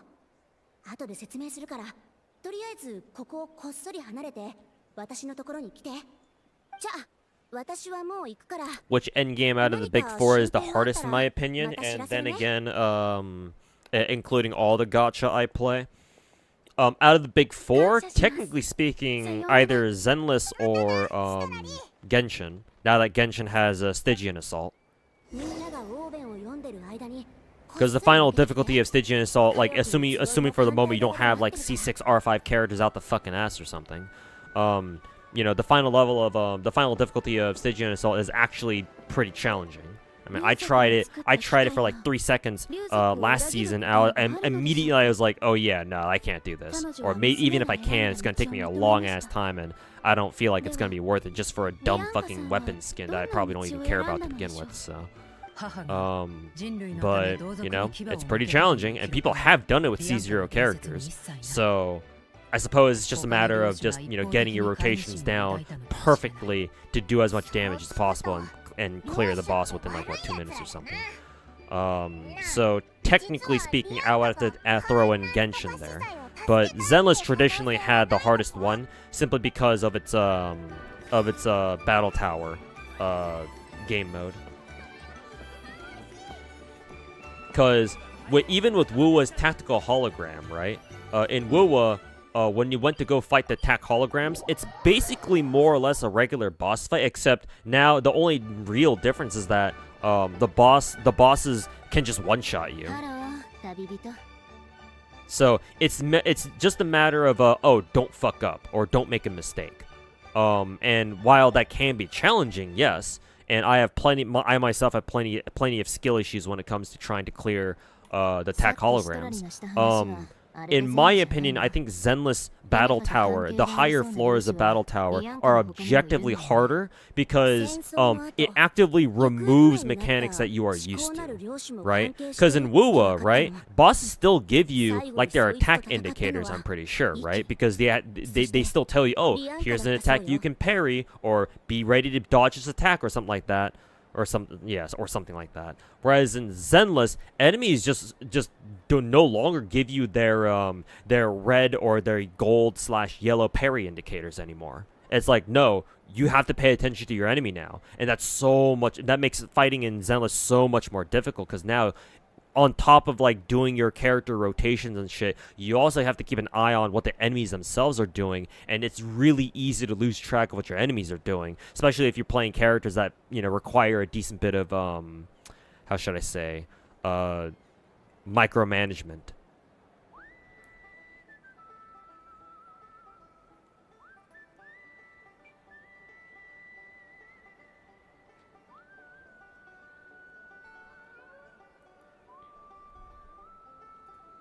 Just waiting for Zenless to add another game mode. Probably won't. We probably won't get one for a while, because Zenless actually has quite a few different game modes actually.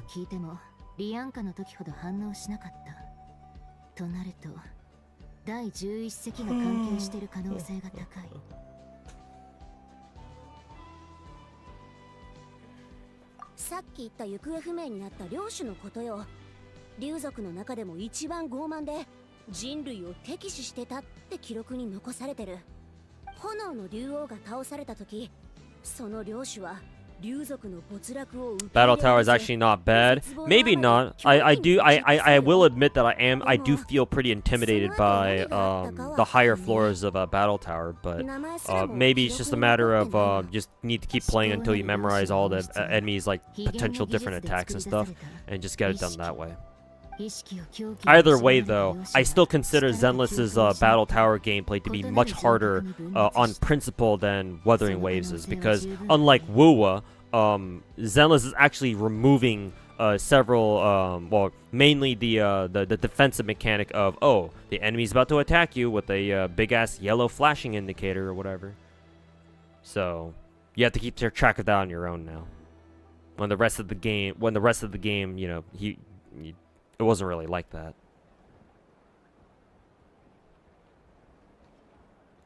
とにかくもしイネファの過去が本当に第11隻と関係あるなら 早めに処分した方がいい。 You actually wish Zenless had a Stygian style reward slash fight? You're getting bored with tower at level 90? Really? God damn. Imagine being so GigaChad at Zenless that you think Battle Tower level fucking 90 is some fucking pussy shit to 別 you. に騙す気なんてなかったよ。シトラリのあの術は旅人にしか聞かないからさ。ジャスカ、一つ言っとくけど。 Is Star Rail better for casuals or Genshin? In terms of like an actual game, like content-wise, Genshin. In terms of like player friendliness, Star Rail. So 2 different answers. 彼女が全てを思い出すってことは人類の敵になるってこと。ここ数日、彼女が Oh, you're also a giant whale in Zenless, so you admit you're getting carried. Oh, okay. Well, even if you're a whale, it's not unreasonable for whales to ask for a harder content that their characters can like fucking mop the floor with. To be fair. 心の中に絶えず自分を飲み込み取って代わろうとするもう一人の自分がいる。これについては私もよく知ってる。だが母さんもクイクも育ての両親もそんな私を Actually giving us content every week and consistent income. Yes, sir. リアンカもそうしてたはずだ。 2 endgame modes, refreshes every that refresh every other week, so every week we have a new mode that unlocks, I think, or a new mode that refreshes. 当時の英傑にできて私たちにできない理由はない。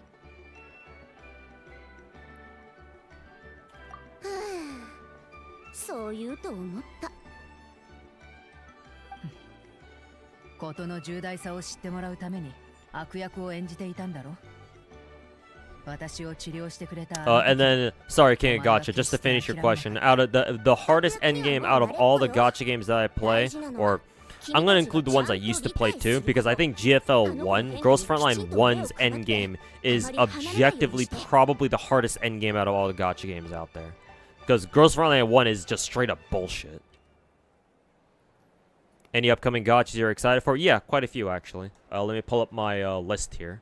I am looking forward to Arknight's Enfield, Azure Permilia, Project Mugen, or it's known as Ananta now, NTE, Neverness to Everness, Silver Palace, and then finally Chaos Zero Nightmare. So I've got 6 more gacha games I've got on the horizon that I will either definitely play or I'm thinking about picking up. But yeah, got quite a few coming up here at some point. あいつウォーベンを読んでたら急に飛び出してったんだ。何度も読んだけど振り返りもしなくって。まさか何か思い出したの？けどそんなことありえない。今までの反応からしてこんなに早いはずが。わからないけどすごく焦ってる感じ。 Azure Prom looks hella good, man. Can't fucking wait. Yes, sir. Yes, sir. Hopefully it pops off. Bro, gonna push 20 gachas? Yeah, I mean, I'm currently playing 15 right now, and the number of upcoming gachas that I'm looking forward to is 6. So yeah, assuming that they all come out next year, by next year I can say that I'm playing 20 plus gachas.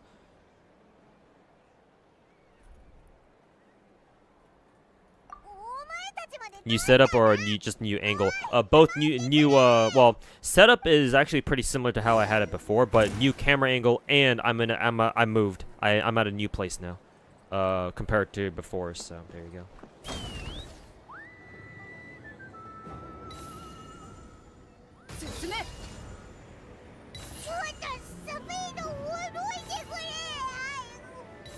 go. I like Paimon's voice acting there.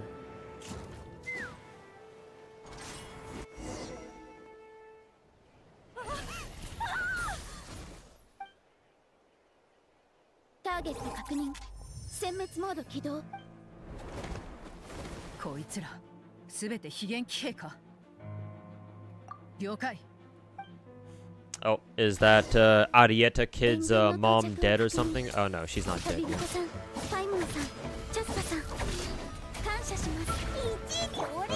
Let's see. Probably do that first. Lowline is a DPS, so this isn't really gonna do much.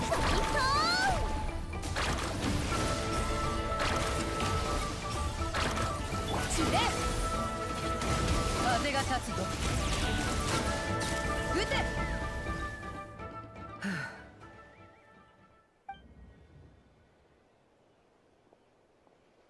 脅威を排除。殲滅モードを終了します。どうすんだよ、兄貴。あれこれ試して、ようやく火力の伝えからあいつ一人で出てきたって。The Fatui are hanging out here again. ナタの古流文明勝手にしなさい。ただし変数には気をつけることね。撤退しよう。わざわざリスクを冒す必要はない。Huh, that's an interesting voice. I've never heard that voice before.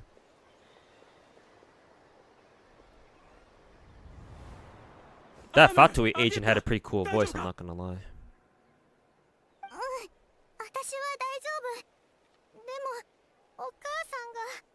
イネファがすぐ駆けつけてくれたおかげで足首を捻挫しただけで済んだわ。どうしてこんなことに。非元気兵が突然襲ってくるなんて誰にも予想できない。そう自分を責めるな。あれ？イネファが急に飛び出したのって危険が迫ってるって感じ取ったからなのか？ Am I aiming to clear new Genshin endgame? Well, I did it just now. I'm not gonna bother with the dire endgame, the dire difficulty. It's too difficult for me to really give a shit about. Like, maybe I could do it if I were to spend like an entire fucking stream grinding it, but I don't think it's worth my time. Like, if it's just a weapon skin you get, I don't give a fuck. It's like, whatever, man. Don't care about it. Haven't heard Chaos Zero Nightmare. What kind of gacha is that? Chaos Zero Nightmare, it's made by the same guys who make Epic 7. Smilegate. So it's a Korean gacha. It is a roguelike, it's basically a Korean version of Slay the Spire. It's Slay the Spire, but with darkest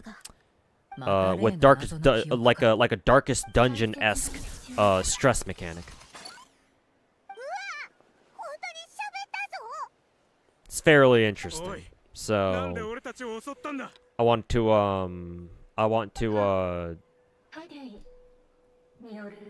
see if I want to give it a shot.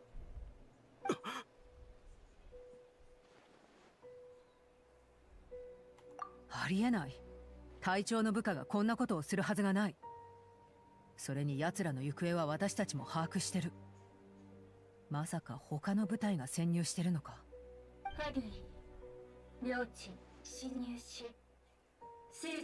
What are your thoughts on Azure Primalia Gacha? They have a 50-50 but guarantee 74 with plus 15 at 50th pull with a plus 1% sequence.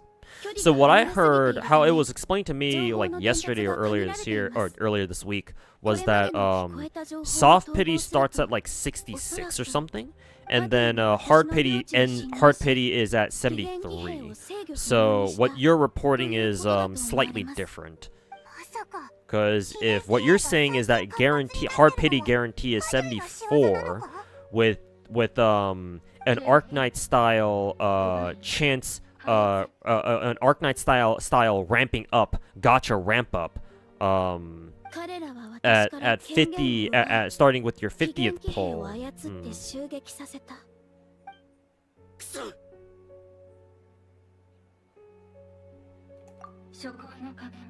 Not sure. We're gonna have to I guess I'm gonna have to see how that works out once we actually get like a beta for the game or something. Azure Primalia was yeah, I mentioned it as one of my gacha games that I want to play later.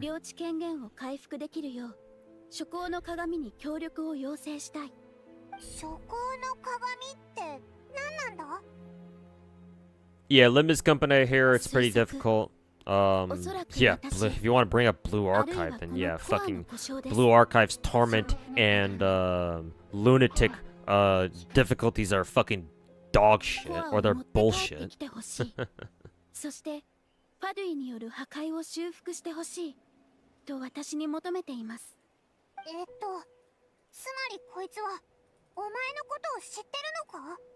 はい。言語モジュールを変換する前、私をもう一つの名前で呼んでいました。第11隻と。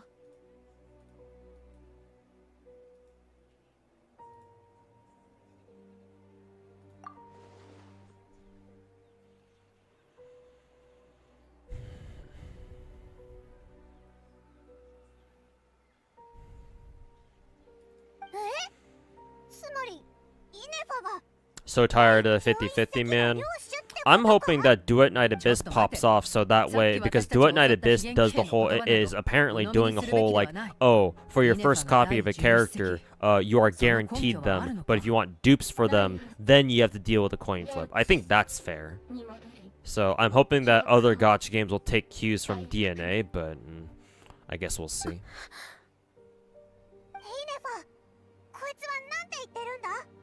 第8隻の領地に戻りさえすれば、すべての記憶を取り戻せる。そう言いました。第8隻。リアンカの母の領地か。それと第11隻に何の関係がある？分裂、剥離、再生。さっきよりブツブツだぞ。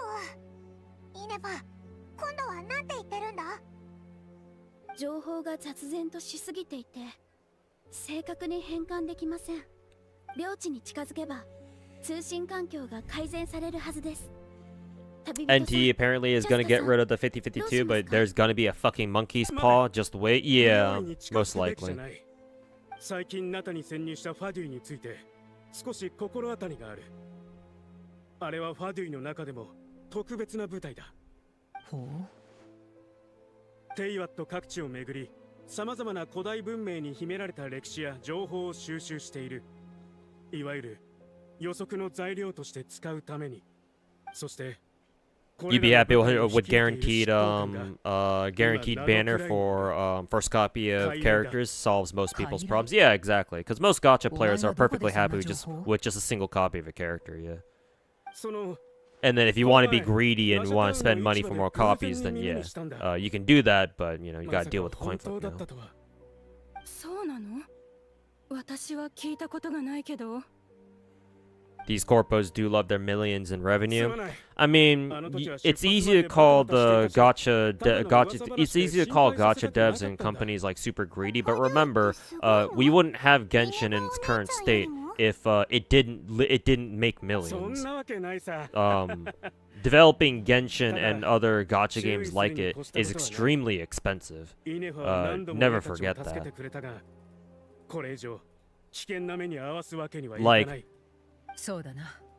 Like say what you will about Genshin at the end of the day, I think we should all agree that anybody being able to play a game on the quality of Genshin with the same quality as Genshin for completely free and for literal years is like, bruh.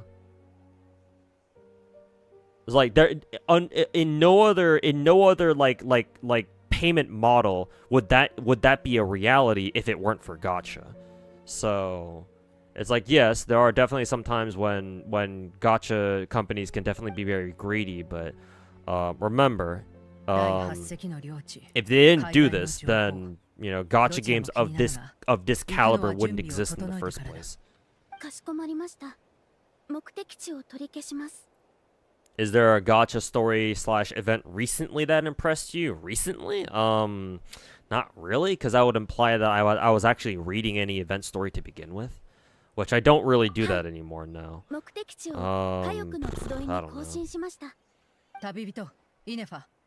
know. Do you count Lost Belt 6 in FGO? But that was like last year, 2 years ago. Is there an Azure Familia CBT running right now? I don't know. There's not one that's for global. I think China had a recent one. 父さんはもう少しここに残る。どうして一緒に来ないの？父さんは商品やら荷物やらを整えないと。俺たち家族 Wow, Dad's being suspicious. What are you doing, bro? 大丈夫。そんなに時間はかからないよ。Obvious fucking death flag. Alright, later, bitch. See you in すぐに人手 hell. を送る。何か起きたら自分の安全を優先するようにしてくれ。あれ？故障か？なんか急に動かなくなっちゃったぞ。リーユエ、商人。コディ、拠点。Wouldn't the other way around be smarter to make the first copy a coin flip and every copy past that guaranteed to reward and motivate people who spend? しかし、イネファにまで残ってもらう必要がある。From a purely like business perspective, maybe? But if that's your motivation, then why not just make every single fucking 5-star roll a coin flip then? Why even bother with that? Because remember, student, there are plenty of gacha players out there who will not spend a fucking dime no matter what. Even if they had the option to. Realistically, I mean, there are definitely ways to get people to spend money, get people who normally don't spend money on gacha games to spend money, sure. But that's not one of them, I don't think.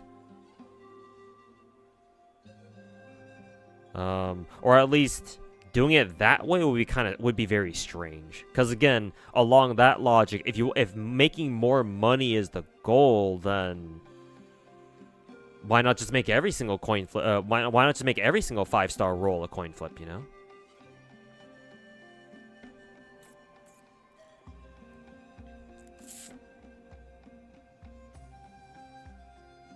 Because the people who would even have the money to spend on chasing like constellations or extra dupes for characters, right? Typically speaking, those people can go all the way, even if they weren't guaranteed. So at that point, like why bother making follow-up copies guaranteed? Just make those coin flips too, you know. わかった。傀儡の部隊は領主以上の脅威かもしれない。奴らの情報を得る絶好の機会を逃すべきではないだろう。お前なら心配ないと思うが油断はするなよ。ファドゥイや第11隻は当然として、あの非言騎兵もまだ疑わしい。第8隻の領地からの救援要請。まさかリアンカの母は本当に生きてるのか？ You think NT will do what GFL2 does, just slightly better? Copies and versions will be required for the character to function optimally. I guess we'll see. Yeah. Any thoughts on the 416 skin drama? Obviously, I'm not happy with it. I mean, it's shades of GFL1 all over again. Like, I can sort of give Mika Team a pass because GFL2 so far has been extremely generous already. But yeah.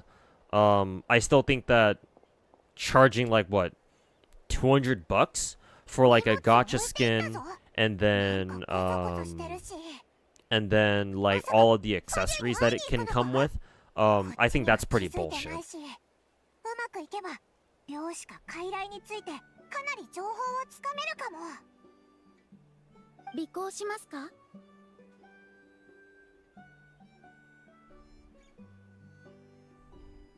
はい。 You'd say that current Hoyo system is already maxing out the money-making potential already? Yeah, pretty much. 隠密モードを起動します。 I mean, since Genshin's our example here, remember Genshin added the whole like capturing radiance mechanic not too long ago, right? Like earlier this year, I think. So, give me 1 second, guys.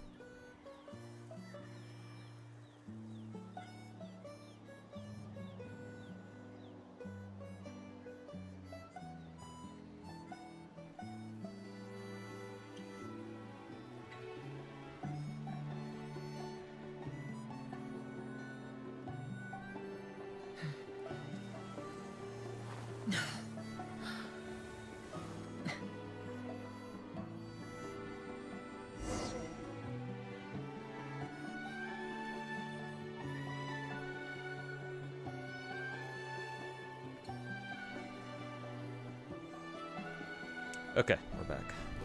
アビスの声に身を委ねていたなら、私はとっくに私ではなくなっていただろう。本能に抗うことは生き残るよりも難しい。いつの間にこんな穴が。 So yeah, Roxy, just to wrap up my thoughts about the 416 gacha drama thing. I hope that Mika team considers lowering the price for it, or like how much money you have to spend to get everything, but like I think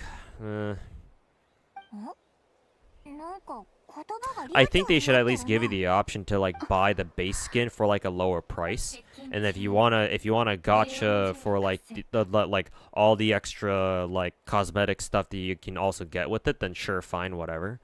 But at least make the base skin like separate and like make it so that you can actually buy it separately from the rest of the fucking accessories or some shit for like a lower fixed price or something.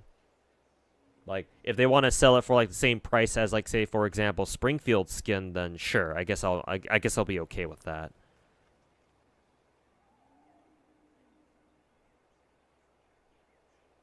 But however much you have to pay for it now, like $200 or something, yeah, that's too much. I don't know how much I like that. Well, not at all, of course, but do you think modern Hoyo system is best purely from a business POV? From a business POV? Well, I mean, if you're talking about if that's what you're talking about, then considering that the objective of a business is to try to make as much money as possible in like a very cold, pure economic sense, then, well, technically speaking, no. Genshin should expand every character's constellation so that every character can go all the way up to like C10 or something. Along that logic. Why stop at C6? Go all the way up to like C10, C15, C20.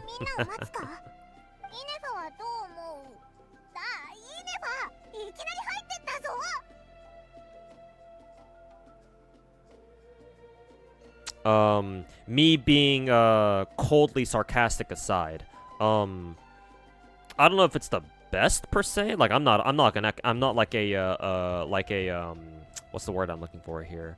I am not like a professional like marketer or anything. So maybe there's a way to optimize the Hoyo business model, the Hoyo gacha model even further. But what we do know is that it certainly set the standard, right? With all the other gacha games coming out that are either going to straight up copy it or are going to take their cues from it. So clearly it's the system that makes MiHoYo money.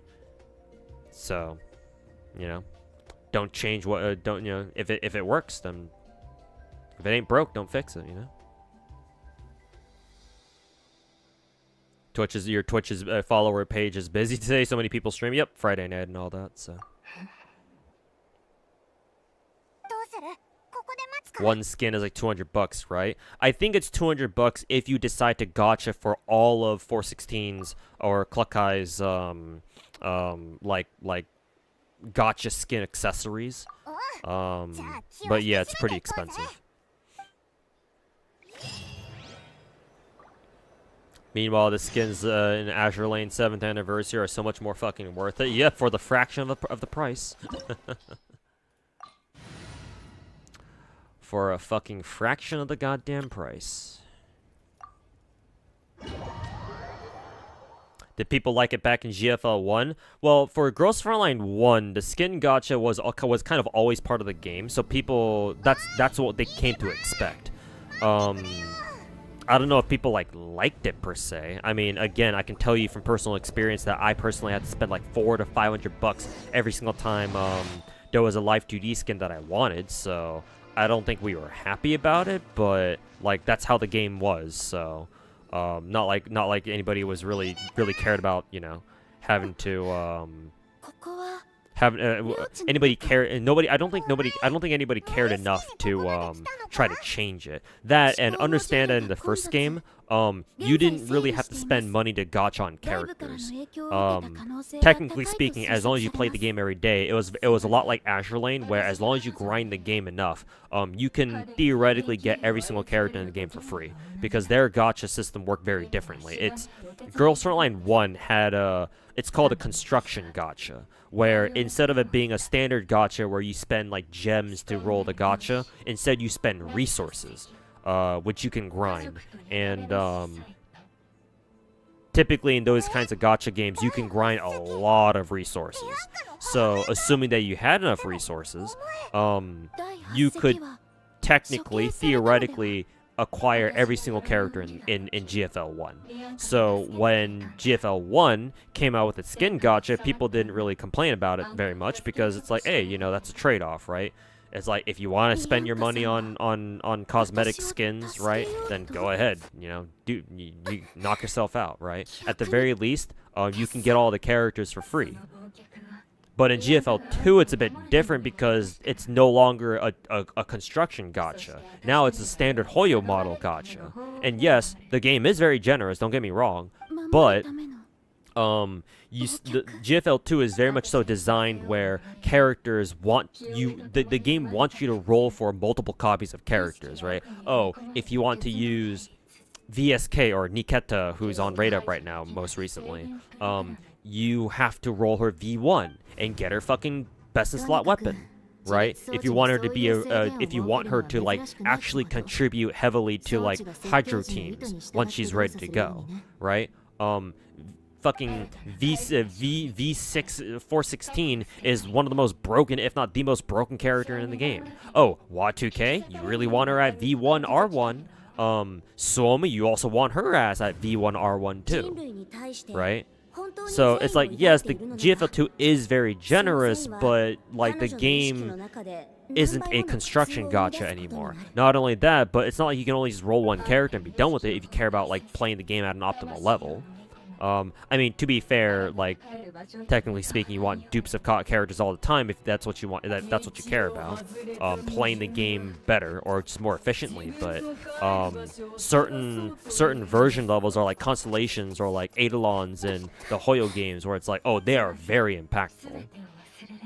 It's like, so GFL 2 moved away from the whole like construction gacha model where technically every character was free.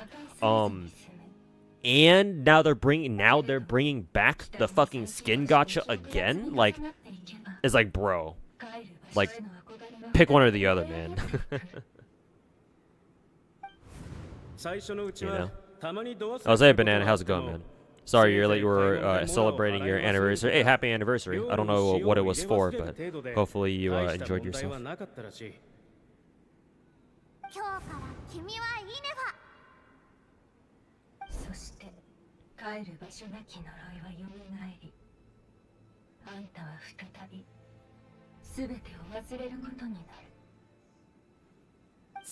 Oh, I think you're getting your skin. Well, no, I don't even have the money for it, dude. Like, if it were like 60, then maybe. Like, if it were 60, like a Nikkei skin, then a Nikkei gacha skin, then I would maybe consider it. But if it's 200, then fuck no. It's like, yeah, sure. Technically, if I were to compare that to like GFL 1 skin gacha, then yeah, sure. Like, it's better than whatever the fuck that was. But remember, Rio, I don't have money, or like money, like I don't have a lot of money, dude. So, like, obviously I can't spend as much money on gacha games as I used to like years ago. So, even with my GFL 1 skin gacha experience and knowing that, you know, oh, 416 skin isn't as expensive as the first game's skin gacha, like, bro, it's still $200. Like, maybe to you, $200 isn't that much, but to me it is. And I think to a lot of other people it is, too. ここは領地の予備通路の一つです。探せば他の通路があるかもしれません。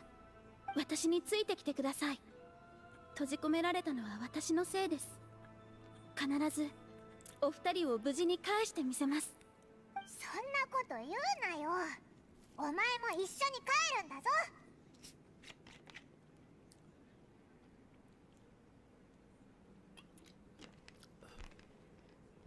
Appreciate it. 5 years with the girlfriend. Hey, that's what's good, man. Good to hear that your relationship's working out. はい。必ず帰ります。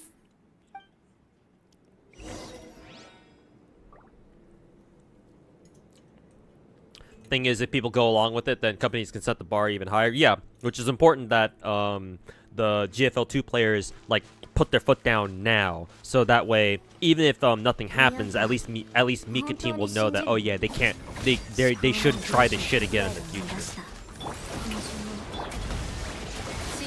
Or I mean, they can, but you know, there will be hell to pay for sure.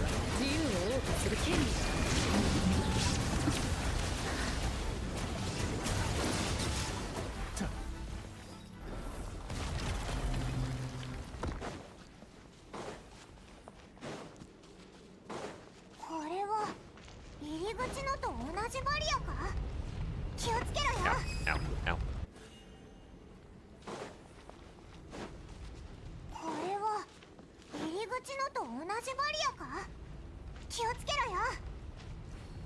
Oh, okay. I'm supposed to duck into the side tunnel there.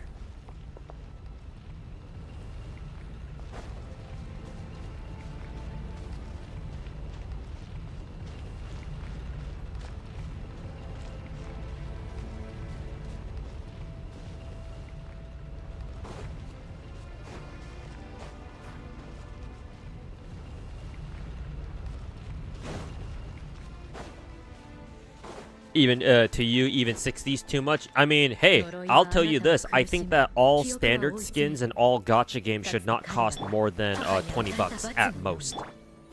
If you want to put out like a more premium skin, like say a gacha skin, or like maybe a skin that has like a lot of like customization or something like that, then okay, sure, maybe you can charge a bit more for that, but like no more than like 40 or 50 at that point, you know?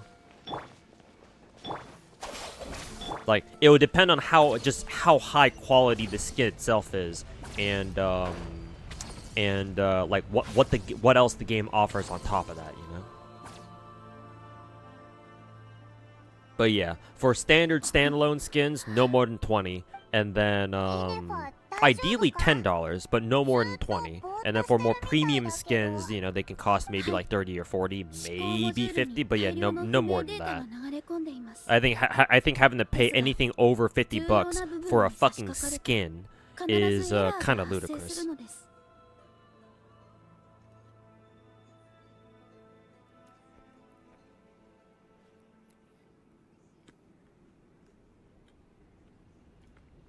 Yeah.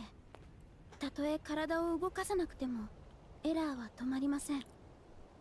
それにこのまま進めば完全に修理する方法が見つかるかもしれません。このデータ群は探索を続ける上で有益です。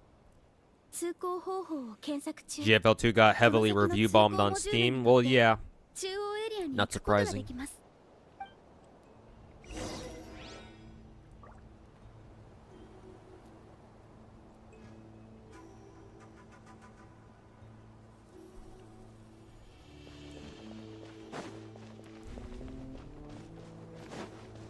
On Google Play as well. Hey, look, it's the broken sky again.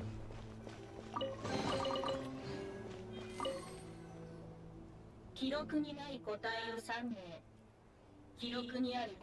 think even on the Play Store it's getting review bombed too? You think that skin should come with pull currency? I mean, yeah, that would be nice at least. Yeah, at least giving you some sort of rebate back. Like at the very least, yeah. If you're gonna charge something fucking 200 bucks for like an entire like skin set from a gacha, then yeah, it's like what the fuck. Like at the very least, fucking toss some fucking rolls back. Like that's what Nikkei does with their gacha skin too. Like when you're rolling the skin gacha, it's not even a gacha really. But you know, for argument's sake, let's say it is. Nikkei skin gacha, when you spend 60 bucks on that shit, or 50 bucks when they're selling you two of them, they at least give you some rolls back.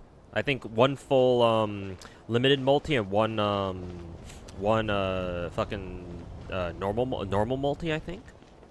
So like they know how to handle that. Hey, we get to ride on the snack again. この先は第一権限者研究のために作られた場所第一経営者その後第二権限者配臨 Actually, where are we? Oh, we're in a special zone. 本当にあいつのために使うつもり？これはお母さんが残してくれたものなんでしょ？彼女の数ある研究対象の一つに過ぎない。気にすることないわ。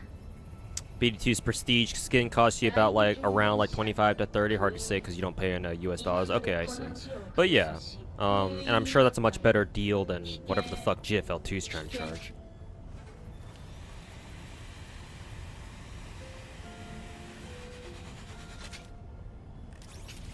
Speaking of in Nikkei, when we got the Scarlet Stellar Blade skin, gacha skin, you actually bought Stellar Blade, so you got it for free.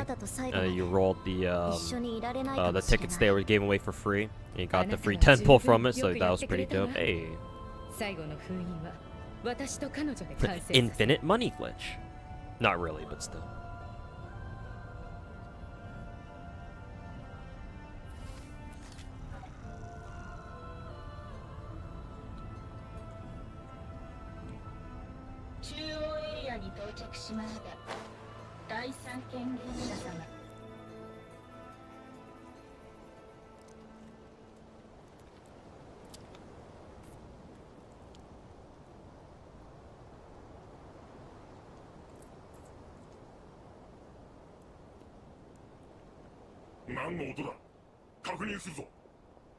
The fuck?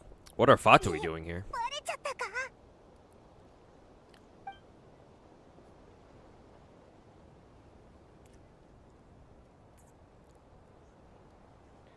ついてきてください。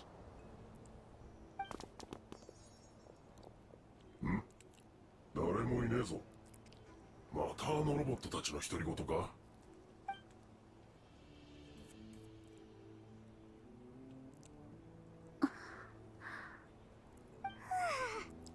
見つかるとこだったな。すぐ隠れられてよかったぜ。でも Rates in Nikkei are ass, but at least they give you pulls and materials to let you down gently. Yeah, and if we're gonna compare prices, 60 bucks is a lot more reasonable. Well, reasonable is a strong word to use here. 60 bucks is a lot better than fucking 200. Nikkei players out here bitching about how, oh, gacha skin shouldn't be 60. Well, they're right, but like, boy oh boy, could it be so much worse.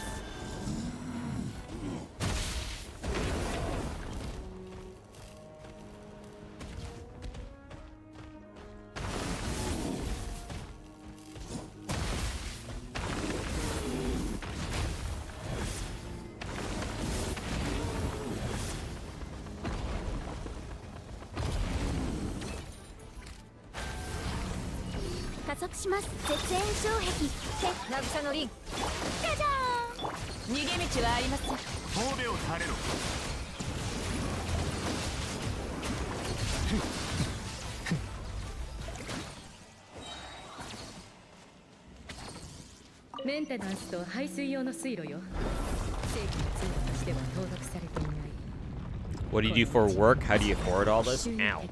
Slammed in the face by a boulder.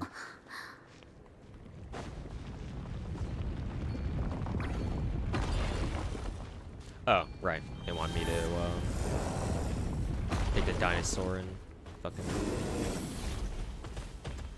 run our ass through.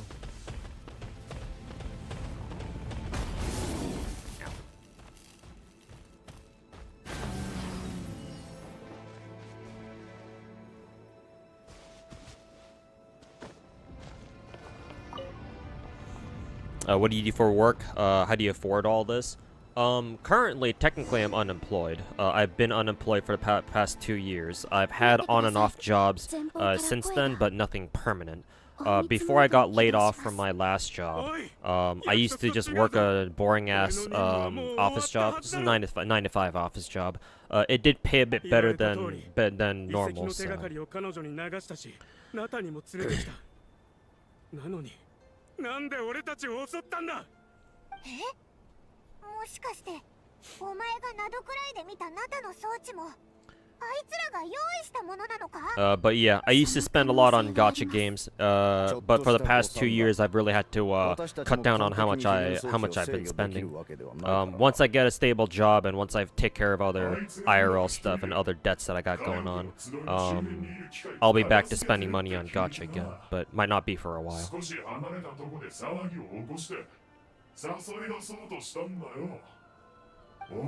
Can't tell if that's a rat or not. Probably not.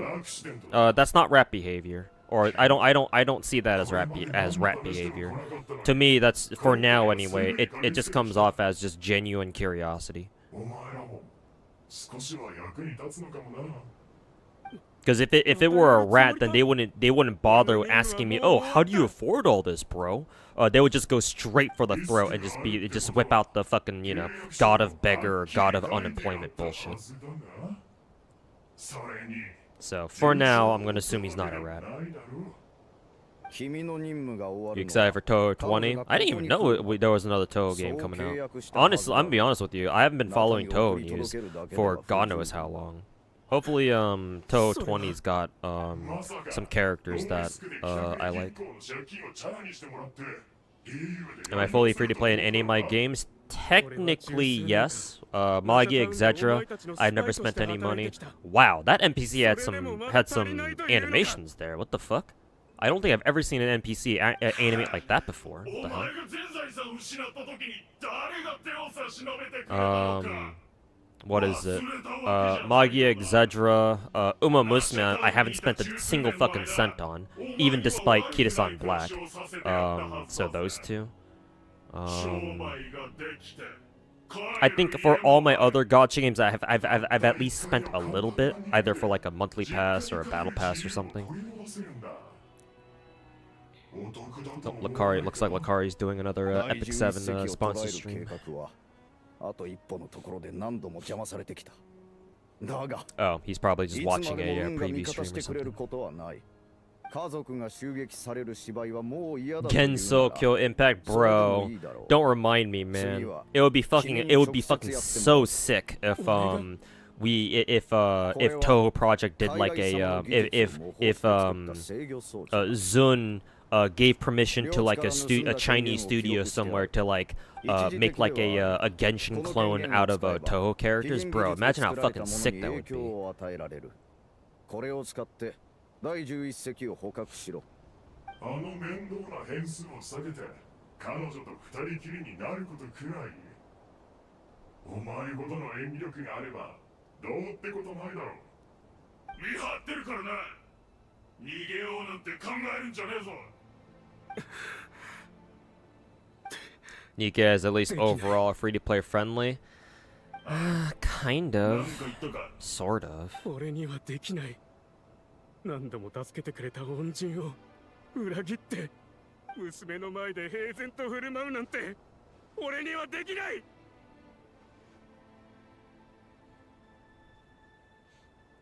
お前な、この後に及んで正義感あふれる父親面か。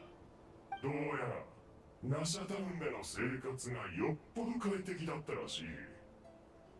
契約がいつ終わるのか忘れるくらいに。ならここでお別れだな。Yeah, this Velimiru Fatui agent dude, he's got a really cool voice. I feel like it's almost too cool to be wasted on a regular ass Fatui agent like him, but 第11隻、それに変数もやはり来たな。制御装置、あれさえなくなれば。本物を渡すと思ったのか。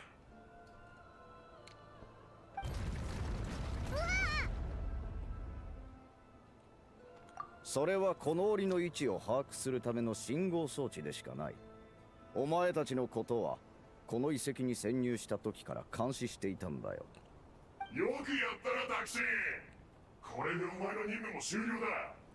お前のおかげでこいつらが最後どこで立ち止まるかとても予測しやすかったよ。俺はまた利用されたのか。破壊しようとしても無駄だ。遺跡の半分を使ってエネルギーを供給している特別な檻だからな。俺たちは雄たけびを上げて突っ込んでいくしか能がない連中とは違う。ナタの手前にと正面からやり合ったりはしないのさ。そこにいるかつての領主には俺たちのために進むべき道を開いてもらえ。進むべき道。ここにはもう道などないようですが。ああ、だがここはまだ領地の中心部には程遠い。私たちは竜の知識の一部に触れているに過ぎない。予測ではこの先の道を開く鍵は領主が持っている。協力します。ですから旅人さん、パイモンさん、タクシンさんは外に出してください。 Traveler using prototype Rancor. We upgraded from Iron Sword. Seems that's how we know we're in endgame now. True. ご心配には及びません。 When's Traveler gonna pull out the primordial jade cutter 自分が then? 一体何なのかを。さすがはかつての領主。優れた知能をお持ちのようだ。だが残念。そんな不確かな取引をするわけにはいかない。バリアを解除したら攻撃されるかもしれないからな。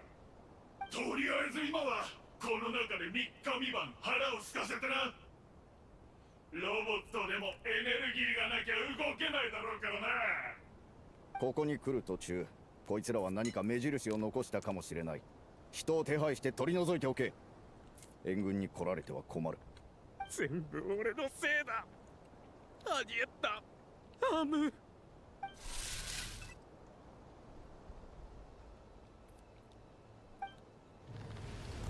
なんだ、誰がバリアを起動した。ありえない。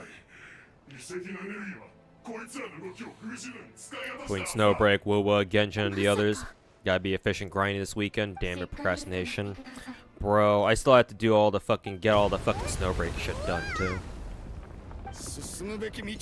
Honestly, tomorrow's stream, I'll probably have to play a lot of Snowbreak, to be honest. I don't know, maybe we'll start with Zenless tomorrow, and then I'll do once I'm done with Zenless, I'll try to grind as much of Snowbreak as possible. 私は異常ありません。ですが足を怪我したようだ。助けてくれたのはありがたかったけど、ちょっと荒かったな。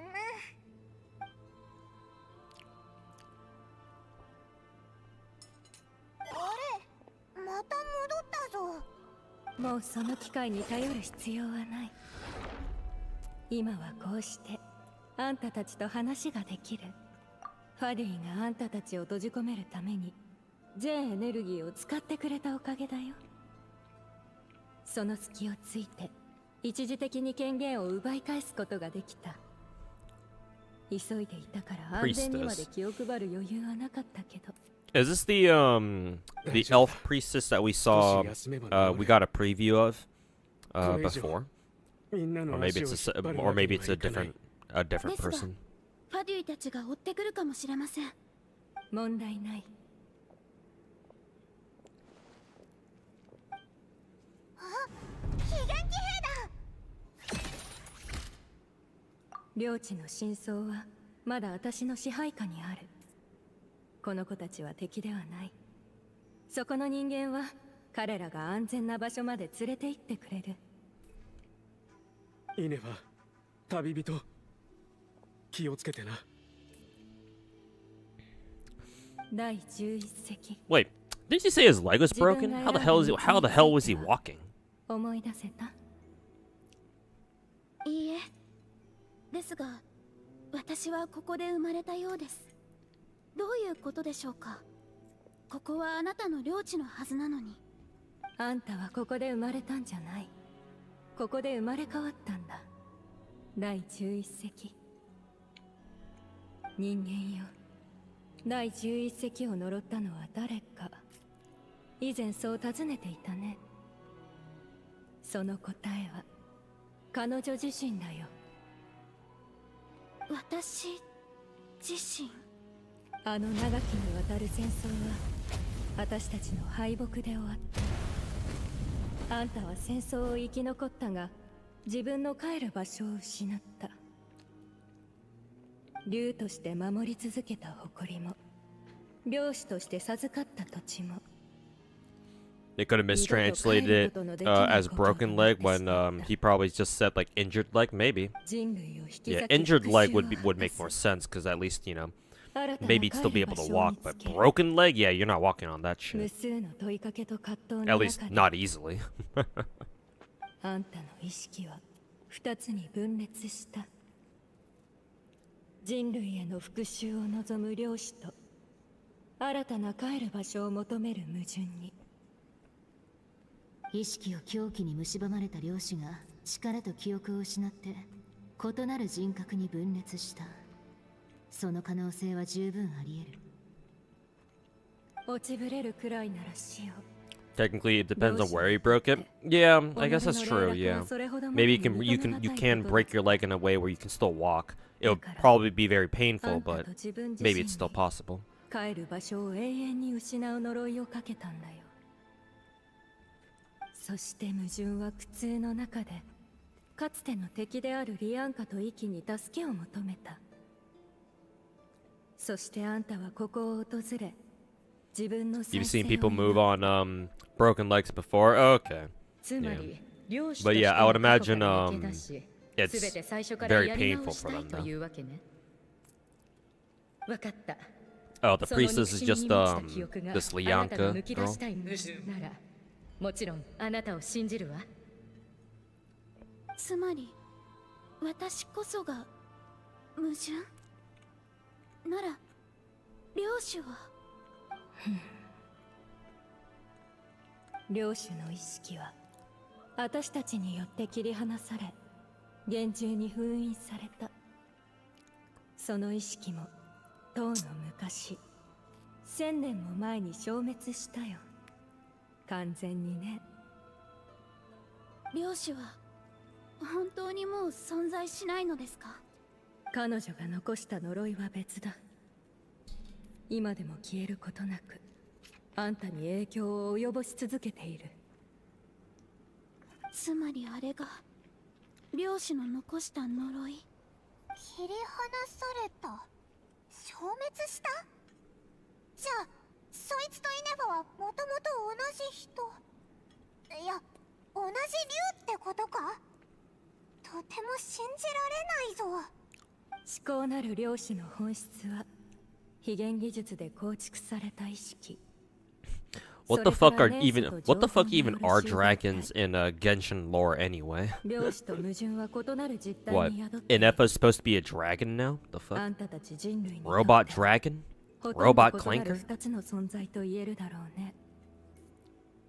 けど、意識のつながりや呪いの影響を断ち切るには、この地の非現装置を利用して徹底的な改造を施す必要がある。ちょうど私の時と同じように。私が呪いの苦痛に苛まれていた時、リアンカは知識と記憶のほとんどを切り離すことで、私を滅びゆく運命から救ってくれた。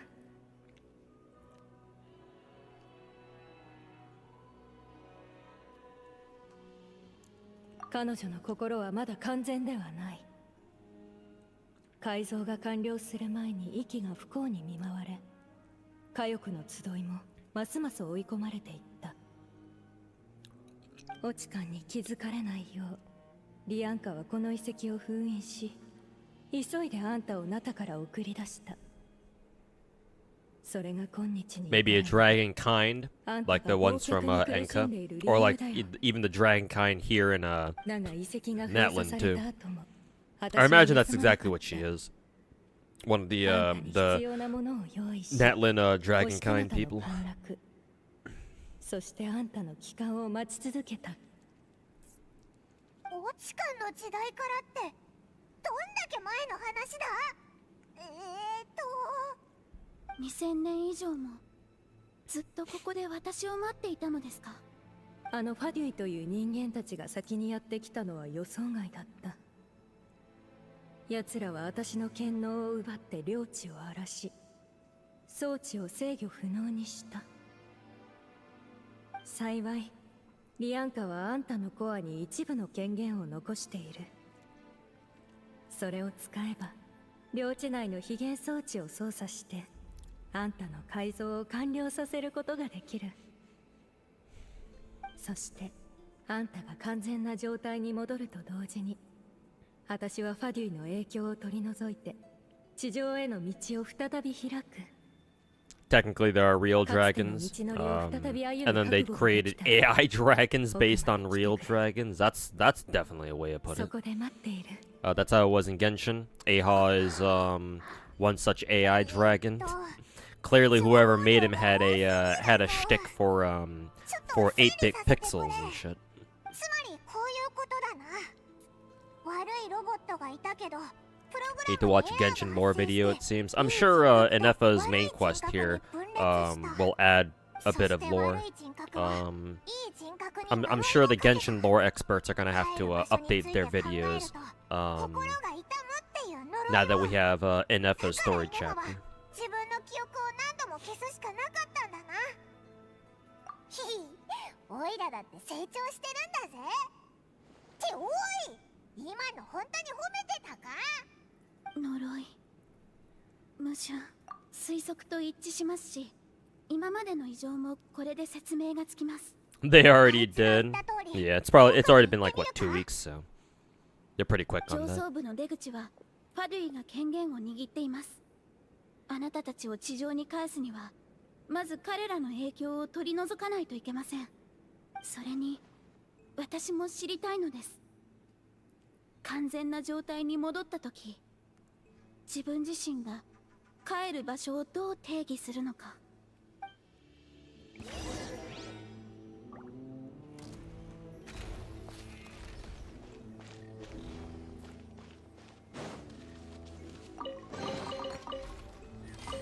すまない、はあ、ファデュイと結んだ契約書にはあいつらは善人じゃないが、まあ信用はできる。それに俺が死ねばそれかもう少し休んだら避難するさ。それと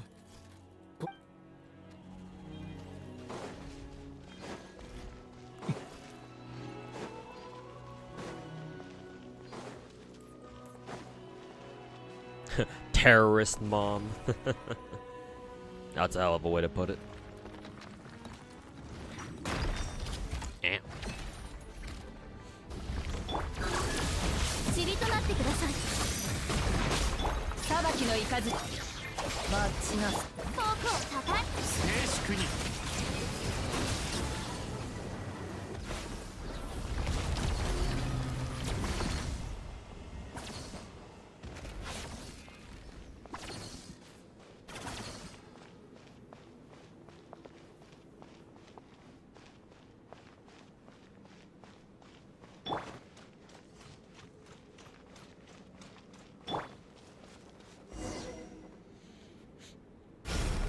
I just noticed that because you can see Inefa's backside with the run cycle of default like adult-sized female models in Genshin, it makes Inefa look like she's fucking shaking her ass the entire time. 第三権限者の身元を確認しました。封印を解除しています。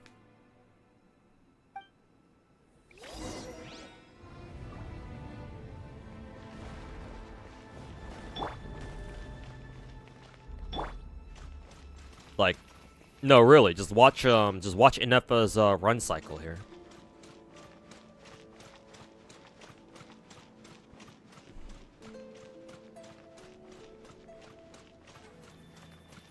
Perhaps that was a perhaps that was a design choice for her.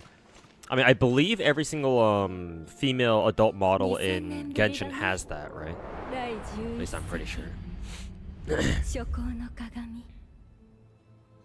あなたは第8隻。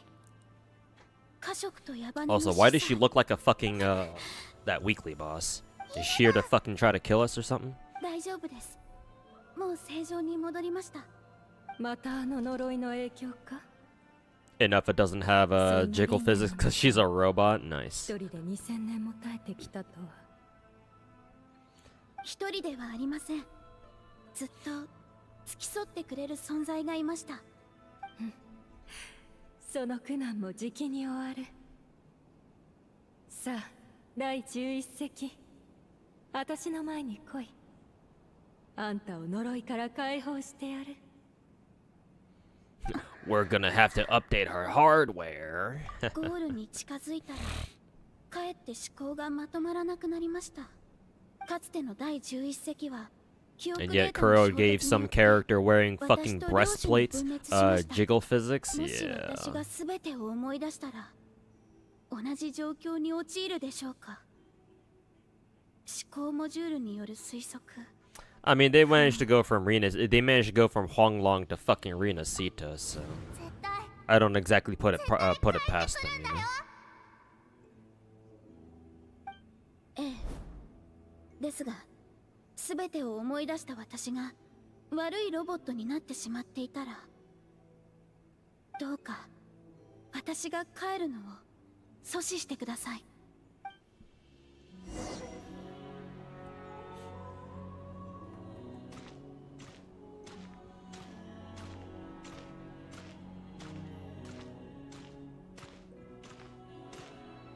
I mean, even her footsteps sound like they're heavy and robotic. Like it's like metal, like metal shoes stepping on ground or something.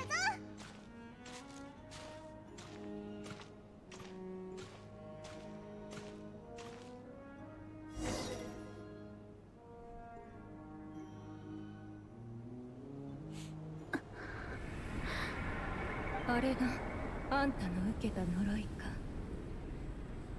そのようですが、なぜかここに入ってからはほとんど動きがありません。ただ大事な記憶を取り戻す直前になるとまた動き出します。まるで誰かに操られていると。当然な。自身の創造主、つまりこの呪いをかけた領主に近づいているのだから。領主、もう一人の私、彼女は消滅したはずでは。1000年、2000年、このあまりにも長い旅路の果てにようやく使命を果たすことができる。1000年ぶりですね。私の領主、諸行の鏡。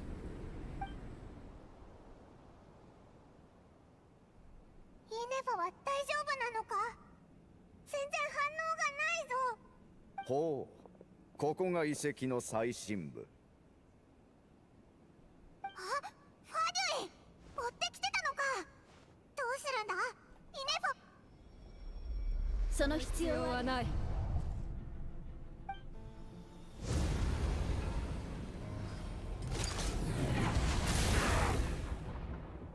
I like how the caption is just oh.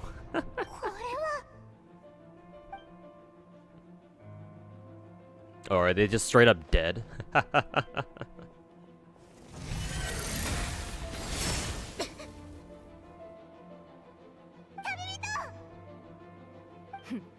致命傷は避けたか。だがその怪我でこれを避けられるかな。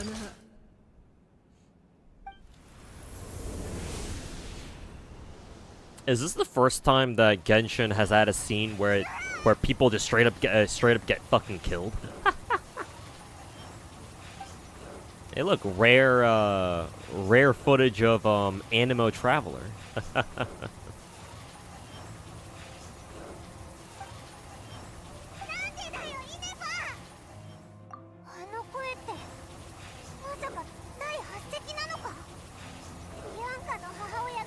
リアンカの母第8席滑稽だな。いやしい虫けらども。ただ忘れるだけで呪いから逃れられると思っていたのか。本当に改造なんてものが存在し、あの恥ずべき裏切り者を破滅から救い出せると、矛盾が全ての記憶を取り戻せると。家職と矢羽の司祭は2000年前我々の手で処刑された。それが反逆者の末路、第8席、そして矛盾がたどる運命だ。お前たちの言う母など初めから存在しない。この地に残された至高なる領主は私ただ一人。さあひざまずけ。私は The VA is familiar. 領主第11席清流。 I probably heard this tone of voice a million times before already. オイラたちと話してたやつも、イネバをここに来させたやつも、イネバに呪いをかけたやつも、全部お前だったのか。イネファなんと滑稽な名だ。そのイネファとやらは私が切り捨てた断片に過ぎない。滅ぼされるべき矛盾だ。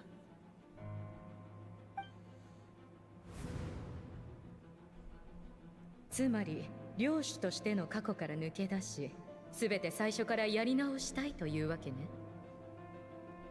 私は呪いによって矛盾の抵抗を弱め、その意識を封じて妄言を断ち切った。あとはお前の権限を使って完全に矛盾を切り離すだけだ。 Gonna go for lunch real quick. Alright, Chrono. Take care, man. その憎しみに満ちた記憶があなたの抜き出したい矛盾なら、 Hasn't Traveler fought like Archons and Harbingers? Why are we getting pressed by sentient fucking Roombas? Yeah, to be fair, Traveler's had a lot of help, though. 私はそう信じている。ただ Like, 憎しみの she's 鎖に縛ら strong, れてい but るだけ。善を選ぶ機会を与えられなかっただけ。善悪はっ、敵と味方の区別もつかない愚かな姿。さすがは第8席が育てた出来損ないだ。ふん、あの裏切り者の遺物を使わずとも矛盾を切り離せるなら、こんな虫けらと付き合う必要はないのだが。まあいい。今は楽しみ。This dribble bores me. リアンカ、本当にあなたは十分よくやってくれた。メンテナンスと排水用の水。矛盾、人間。無理を言わないで。これでも昔の私と比べたら十分正々堂々や。そもそも先に私たちを騙そうとしたのは。許さん、矛盾よ。その呪い、2000年前にこうしておくべきだった。この矛盾、1000年、2000年、長きにわたり一歩また一歩と着実に誘導し、この領地の主を語り、ようやく最後の鍵となるコアを。処方の代わりコア。幸いリアンカはあんたのコアに一部の権限を残っ。 She tricked us. Oh my god. How could this have happened? さて、あの愚かな小娘が残した鍵はどの記憶に隠されているのか。まあいい。 Tomorrow is when it's all gonna go down for Mika. What, in regards to the gacha skin stuff? お前たちを片付けてからだ。 It's kind of a cool weapon.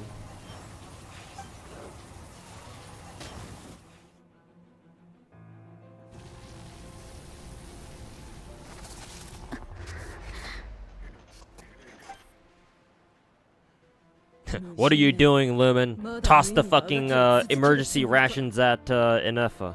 思い通りにはさせません。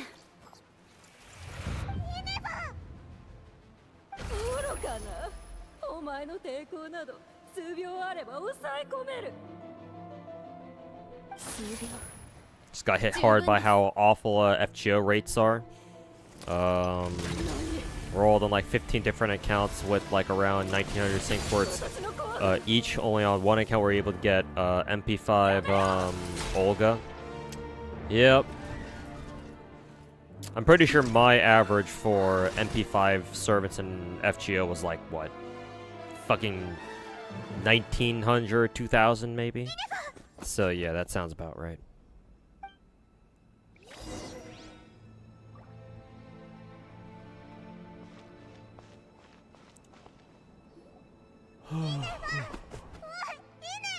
What was the point of that playable sequence just now? Just take like 3 steps forward and start another cutscene? 自分で自分のコアを破壊するとは。ただの機械がここまでやるとは。傀儡様は He's still alive. この観測結果に満足されるだ Probably sacrificed his それとも失望されるだ his subordinates to survive. お前さっき驚くことはない。私も傀儡様の作品の一つなのだから。だがこの結末は観測結果としてあまりにも退屈。何の功績にもならない。 Wonder how much review bombing hurts a gacha like GFL2. If it even does any damage at all. It definitely does something. 古流に作られし者の栄光をほんの数千分の1でも私たちに見せてくれ。 It probably doesn't affect gacha games as much as the review bombers are hoping. But quite a few people find out about gacha games by just like either browsing the Play Store or whatever, or like the Play Store like recommends games to them, and stuff like that. So if they see that, if those are the kinds of people you're dealing with, then and they see like, oh, like this game only has like a 3.5 rating or something, whereas other gacha games out there have like at least a 4.0, maybe even a 4.5, right? Then they're gonna go off the rating and be like, oh, this game isn't really rated that highly. You know, maybe it's kind of dog shit, and they might not play it, or maybe they'd be less inclined to play it, right? So it definitely does something, but probably not enough to really like, for most gacha games that have like pretty stable foundations and stuff, and pretty stable player bases, it probably won't end up doing much. Like, I've never heard of a gacha game that, like, for example, might be pretty extreme, but I've never heard of a gacha game that like EOS because, oh, like they fucked up one time and then now all their players are like fucking review bombing their asses on like every single platform they can get their hands on.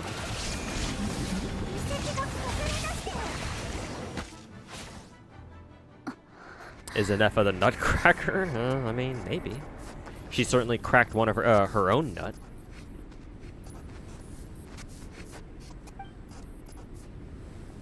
1000年、2000年、長きにわたり流浪し、探し求め、忘却し、そしてまた元の場所に戻ってきました。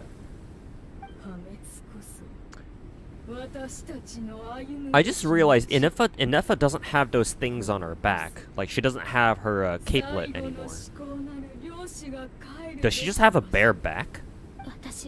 Yeah, she's not wearing her capelet around her neck and shoulders anymore. Yeah, she does have just a straight up bare back. Any bareback enjoyers? もう自己の崩壊を止める権限すらないというのに、私たちの帰途はすでに定められています。共に瓦礫の中で眠るのです。最後の領主として。 You'll go bareback on her robo ass. All right, calm down, Finkel. 私の記憶の中には。 God damn it.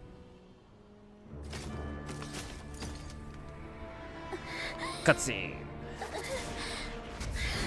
どこ出身とも言えないね。お前にとって家とは何だ。無理やり記憶を引き出している。そんなことをして崩壊を早めるだけです。俺たちはナくらいから来た。 It's also CN funded gacha, so unlikely for them to EOS. Well, you say that, but GFL 2 was at some point under very real threat of getting EOS. あなた機械？どこから来たの？やるな。ここに住んだらどうだ? Like with all the drama that they had from the first year of the game being out in China. Surprised no Big 4 gacha has gotten review bombed yet. I'm pretty sure all the Hoyo games, well, maybe except for Zenless. Genshin definitely got review bombed back during one of their anniversary debacle. I assume this is Aina. Star Rail probably got review bombed during the whole what was it again? The caster's fucking global passive ability. Probably. I don't know if Zenless has gotten a review bomb yet. I don't think they have. I can't remember anything that they might have done that would warrant such a thing.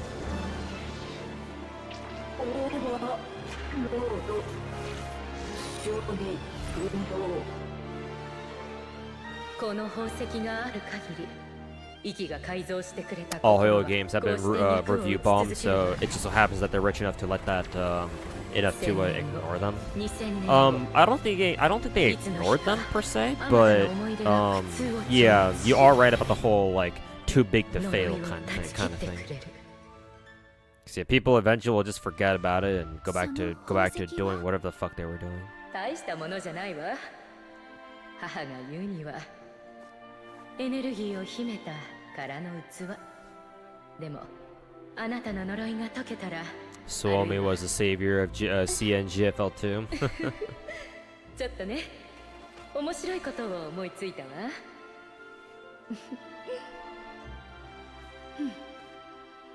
これを最後の鍵にするの。最後の鍵とは。 Zenless got pretty bad reviews at the start because of the TV mode, but was it like a straight up review bomb though?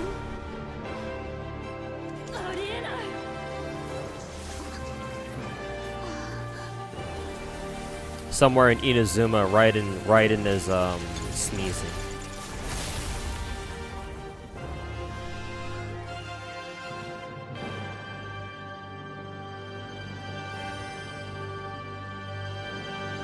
I'm assuming her vision is like encased in that little orb thing. That black orb thing, whatever it is. Or can you see Inefa's vision on her person?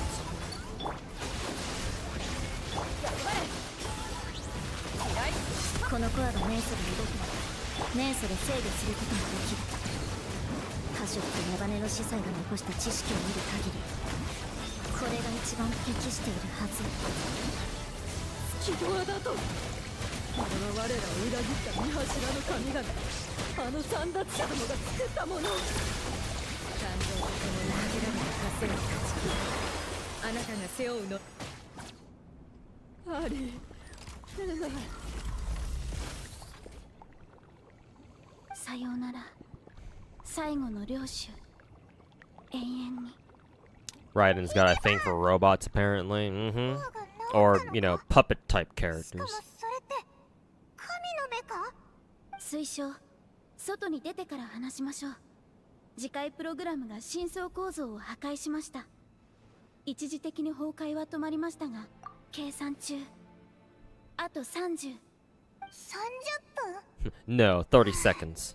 それなら29、28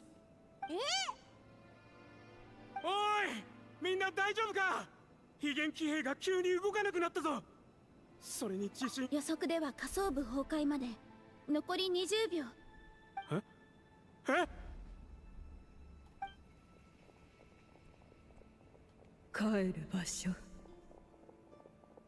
そんなものを望んだこともあった。Ah, shut up, bitch.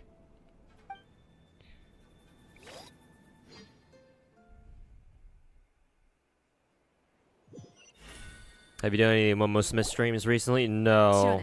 No. I haven't streamed Momo Smith since... Maybe I played it once on stream before. But I haven't streamed Momo Smith since I moved into my new place. So. しかしもしこのまま動きがなければ私が何とかしよう。解除できたの？いや、自力で出てきた。Why did Kinich toss Aha into the box? 脱出成功だな。大丈夫か、兄弟。さすがはトゥマイに。イネファも一緒ということは、探し求めていた答えは見つかったのだな。はい。アーム、足を怪我したはずだろ。どうして？ Well, now they're even. 私とアリエッタをずっと騙してきたの？十数年間も。俺は。まずはこの御人とイネファに物語の全貌を語ってもらおうか。Last time was when I rolled for Akita-san Black. Oh, really? Damn, you remember?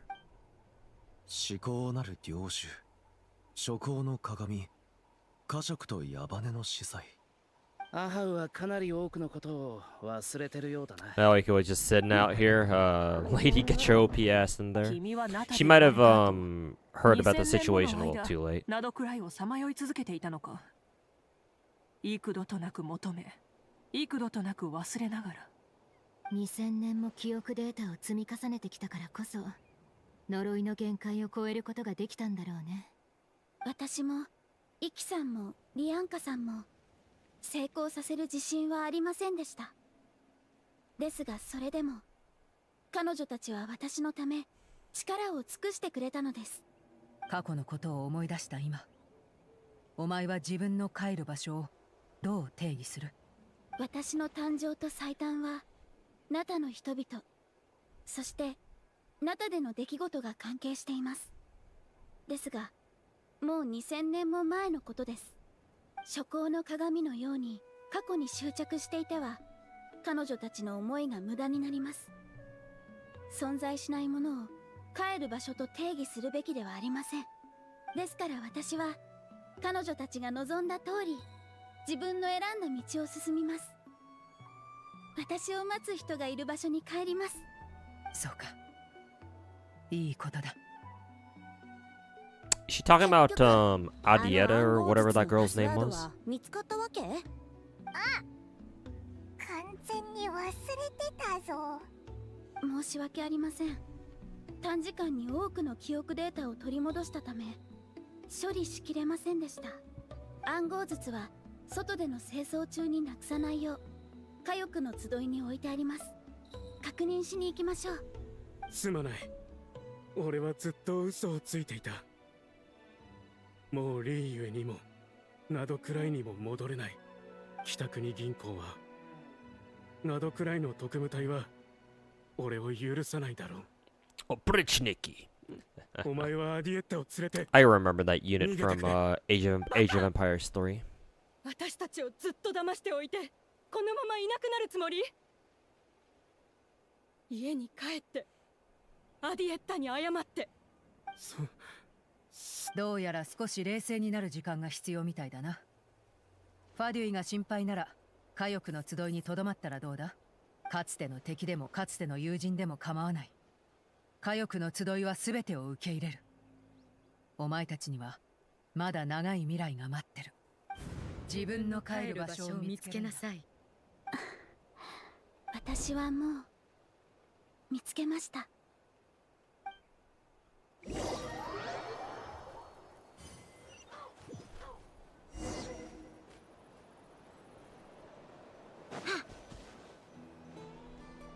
暗号筒はこちらです。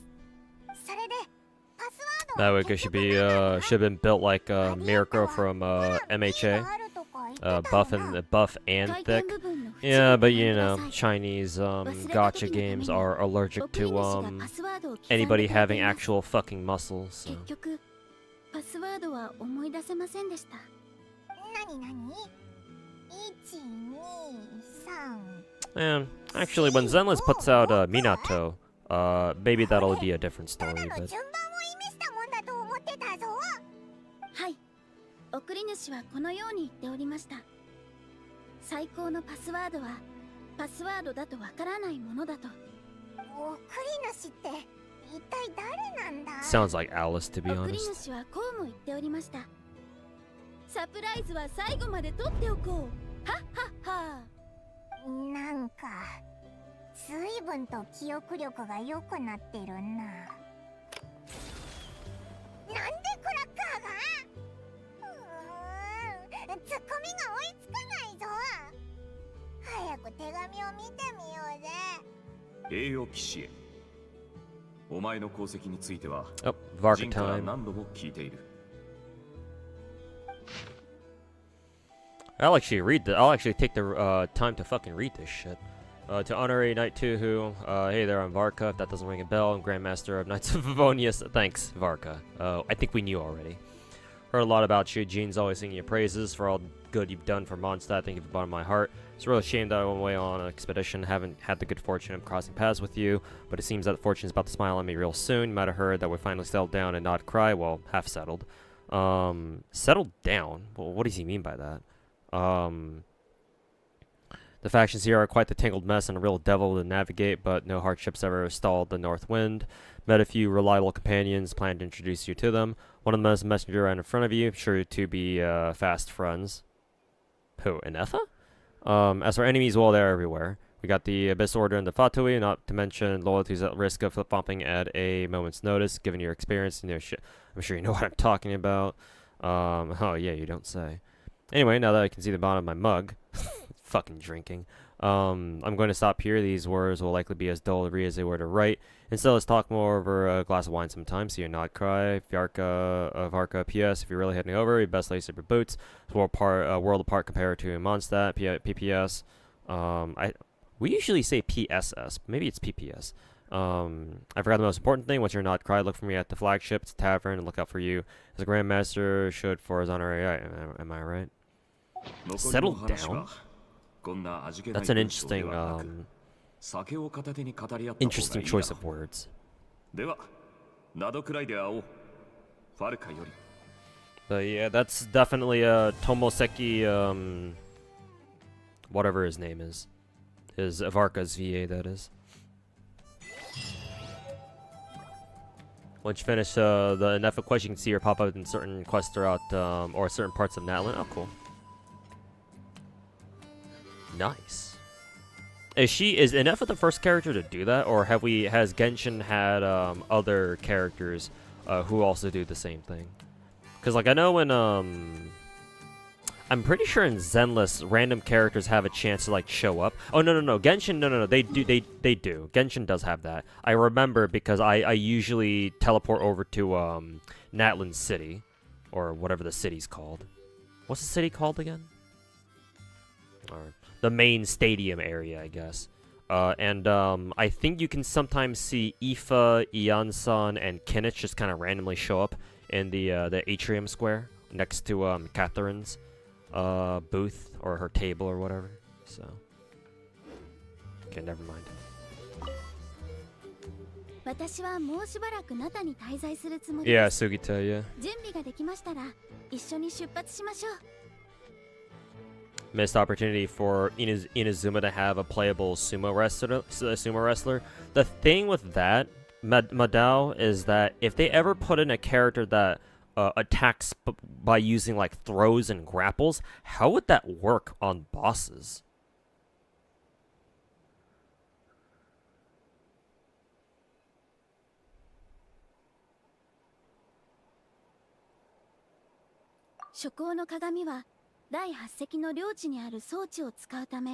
Oh, that's cute. Inetha's being our exposition dump for this chapter.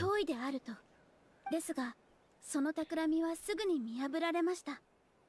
最終的にリアンカさんは諸行の鏡の油断を逆手に取り、領地の力を全て使って彼女を封印したのです。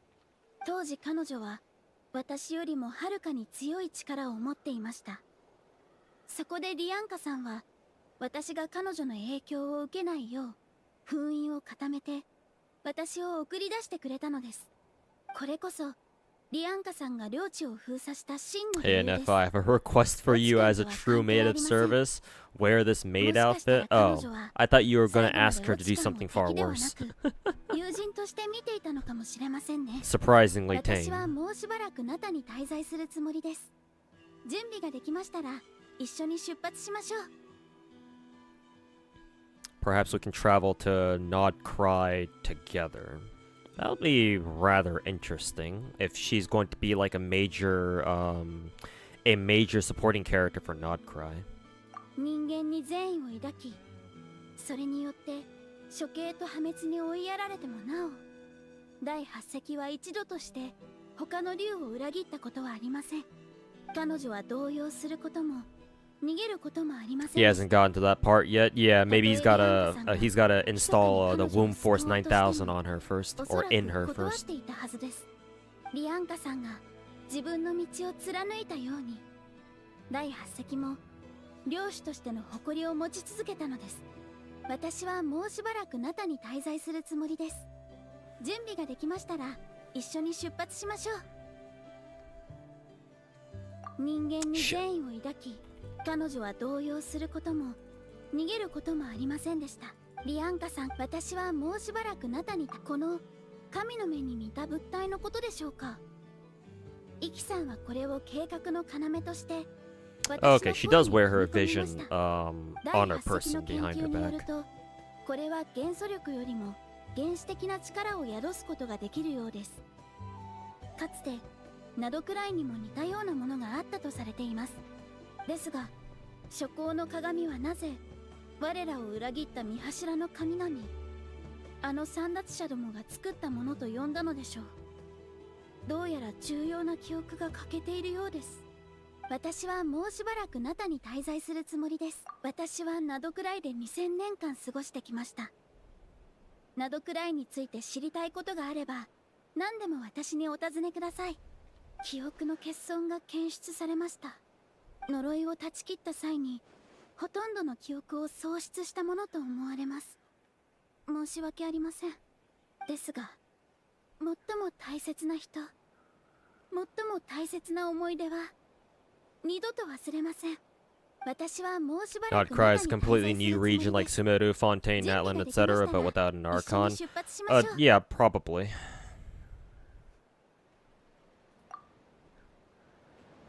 Yeah, the way they've been setting up for Nod Cry really sounds like they're going to treat it like a proper standalone region.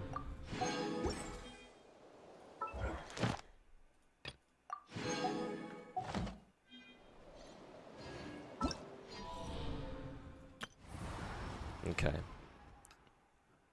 Let's see. Summer event is done. Let's see. The FOMO gems from this are done. Done with Stygian Onslaught. Don't give a fuck about the weapon skins. The Elon's event is ongoing, but I'm caught up for now. Did all the test run shit. Actually, I need to get this done too. I keep forgetting that we have FOMO gems here too. Probably some fucking dumbass rhythm game or something.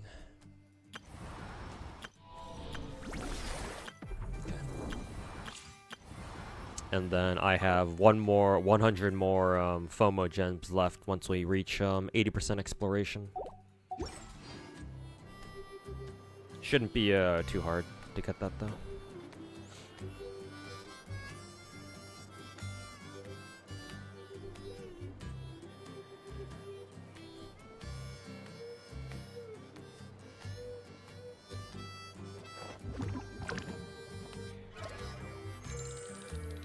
Hey yo Gallo, how's it going, man? 2, how do you play on keyboard? Do you use mouse or to move or arrow keys? Curious because you play on controller on your PS5. So on keyboard, since I play on keyboard and mouse, WASD keys are to move your character. So let's see here.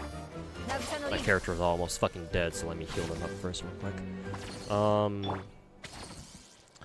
So W is to go forward. S is to walk back, or to go backwards like this. So W, S. And then A and D are left and right. So A, D. So there you go. To look around, I use my mouse. So I can turn the character around like this. Look around. You know, any direction. And then to normal attack, every character's normal attack, left click. So this is doing basic attacks with the character, uses left click, like that. Right click is actually sprint. And funnily enough in Genshin, on keyboard and mouse, you can either use shift or right click, either or, to sprint. So shift, if you tap shift, your character will dash forward like this. And then same thing when you hit right mouse button, same thing. So for keyboard and mouse players, I guess if you prefer dashing with right click or dashing with sprint, you know, you have options there. I think these days, I tend to use right click to dash, but sometimes I'll throw in a shift dash in there every once in a while, if I forget to right click. I usually try to use right click because obviously if you spam sheer shift key, then you'll bring up sticky keys, which I mean most people should disable that anyway, but just force a habit from my younger days. So yeah, normally these days I just use right click to dash around. And then as you can see on the bottom, actually you can't see on the bottom right because I have my Azure Lane screen covering the controls on the bottom right. But elemental skill is the E key, and then elemental burst, their ultimate, is the Q key. I'm not going to use it right now though. And then to toggle between your characters, you just hit 1, 2, 3, and 4. Enough will be our guide and not cry. Well, she was going to, and except, you know, turns out, oh no, sorry, I've lost all my memories because they were damaged from me fucking beating the shit out of the 11th Dragon Lord, or whatever the fuck that bitch's name was. So probably not anymore, no, unfortunately.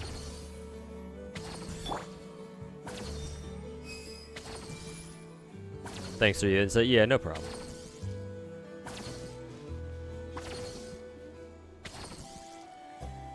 So like, you can think of the WASD keys to be what on controller. Your left stick would be to move the character around, I think, and then your right stick would be to like look around your character, right? So left thumbstick would be the WASD keys on keyboard, and then right thumbstick would be just moving your mouse around like this on right thumbstick on controller. At least I'm pretty sure that's how controllers work. It's been a while since I last picked up a controller at some point.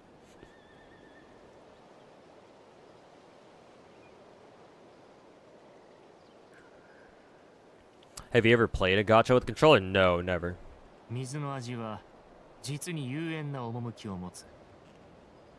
モンドの水は清く澄んでいて。 You think shifting for running is kind of uncomfortable? I'm used to it because I do that all the time in Call of Duty. So I'm pretty used to it by now. But for Genshin in particular, for some reason I've managed to adjust to like just right click dashing. So I guess that's all right. CS pros have the weirdest bindings. I mean, hey, whatever's most comfortable, man. 私は自身の仕事の価値とフォンテーヌの人々がなすことの意義を認めている。自分の責任を誇りに思っているのだ。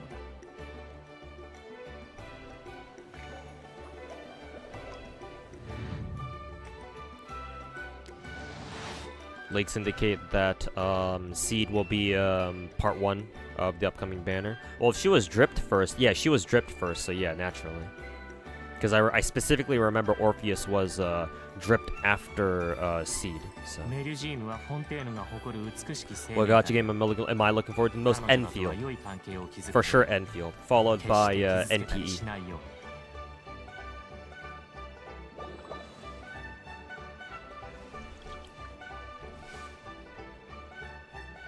There's CSGO Pro that bases key bindings on fucking Microsoft Flight Simulator. Nice.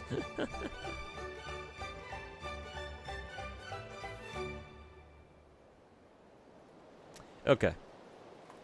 Well, I did say I wanted to play some Call of Duty at the end here, so let me boot up some Black Ops 6 real quick. モンドの水は木をくすんでいて、竜への水は後味が長く続く。稲妻の水は深みがあり、スメールの水は複雑で。Oh, for fuck's sake, there's another update? Oh no, it's only 500 megs. Shouldn't be too bad. Okay. I want to play some COD. I don't know how long I'll be able to play for. We'll see. So I may have to go at any moment. But I'll chill. I'll wind down the stream just by chilling on some COD, I guess, before I go.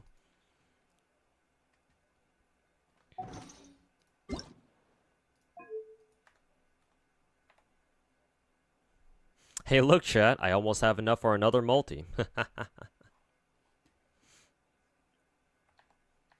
I wonder what'll happen if I decide to spend that multi on Inefa. Surely I'll get her next pull, right? Smile.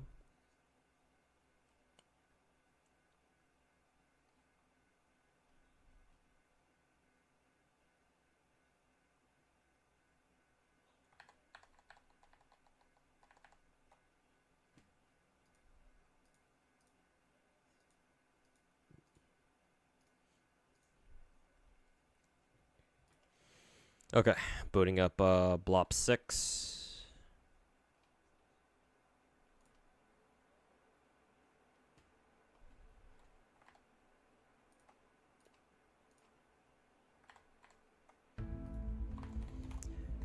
Change the directory.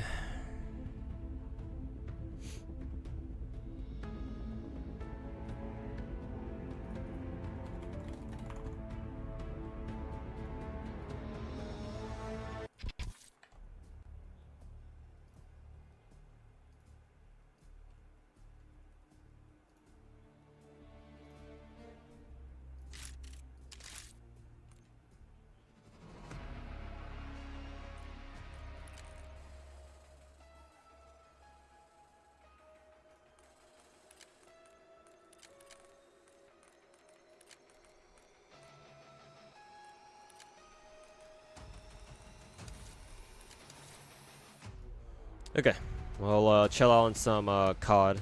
Gotta grind the battle pass so I can unlock the new weapons.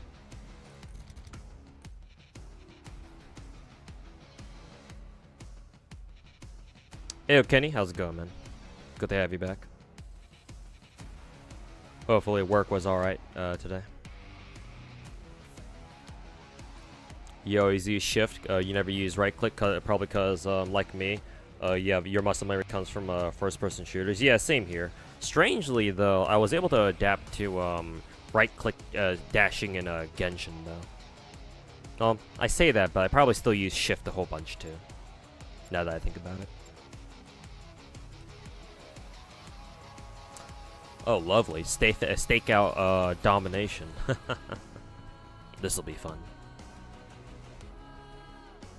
Gave in and spent on Inefa. Free game's kind of expensive, yeah, it turns out.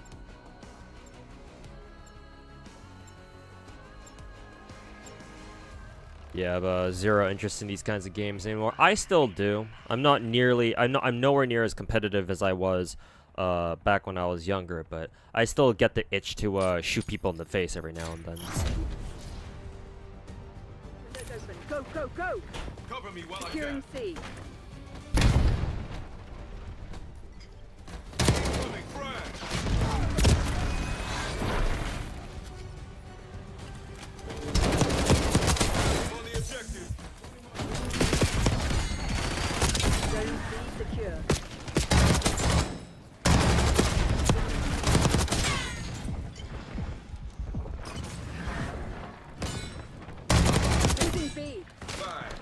Taking A. Enemy side. Taking Bravo underway. Secure. We claimed the advantage, now hold it. We're losing Alpha. We're losing Charlie. Difference between you and me. They're taking all zones. Losing A. Shotgun guy on the other side is making me want to pull out my own shotgun class. Losing Bravo. But I only reserve that for the most dire situations. Lost B. Securing B. We're losing Alpha. Capturing. Protect for 6. All locations secured. Hold your position. Losing A. Lost A. 5 down. Losing B.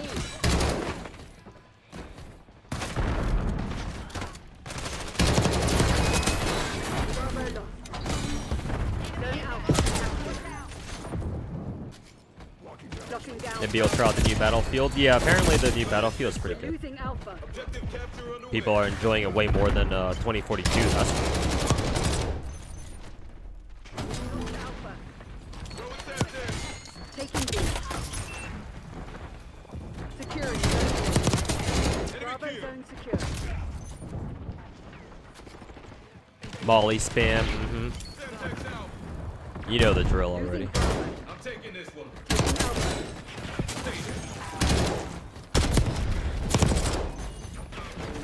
Molly spam, running around with shotguns. That's stakeout, alright. Securing Alpha. Losing B.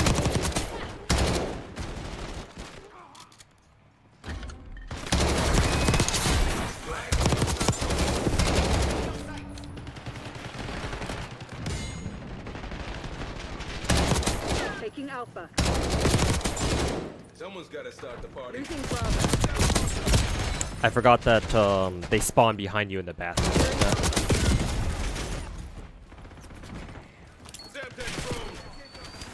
All locations locked down. Dig in and hold it. Losing B.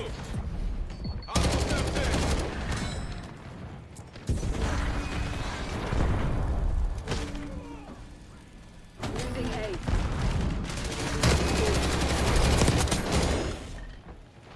Securing B. Incoming stun. They're taking C. Black Ops 6 gameplay or Wuwa? I just got the joke. We're losing Alpha. Well, I would say Wuthering Waves because Black Ops 6 would be too skill-based for gacha players. Locking down Bravo. Lost A.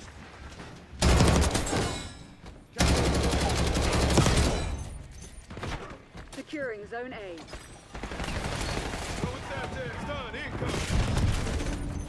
Frag set. Enemy grenade. Taking A. I'm on the objective.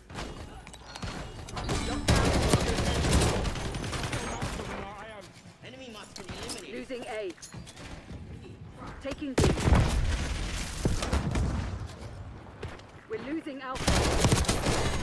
Well, well. Lost Alpha. Taking Bravo underway. Protect for 6. Bravo is ours.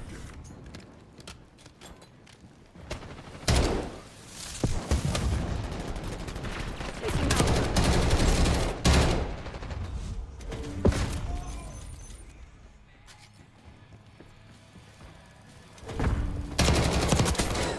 Anytime, any place, asshole. Gotta train for when you potentially run some lobbies. Yeah. Maintain current posture. It'd be nice to be able to run some pub lobbies with the teammates that actually know what they're doing.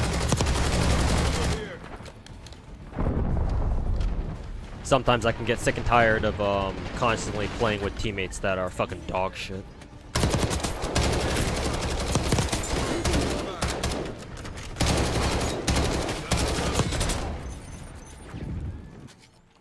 They're taking C. Watch your fire.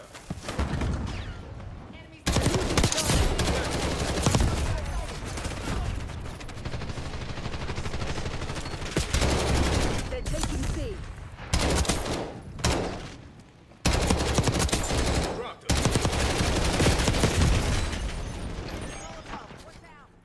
We're losing Charlie. Ow.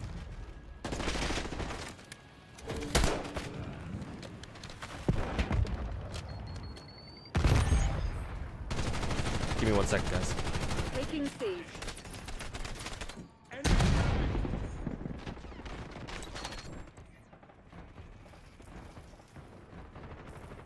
All objectives locked down. Hold the enemy back. Losing Bravo. Eyes on hostile concussion. Get down. Losing A.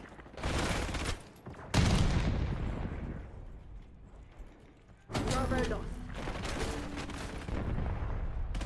We're losing Alpha.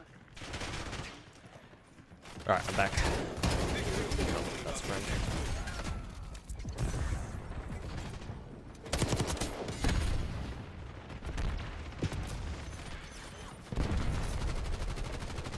Taking Bravo underway. They're taking C.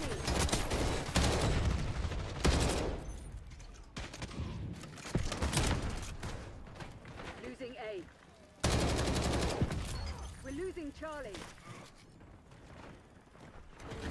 Semtex thrown.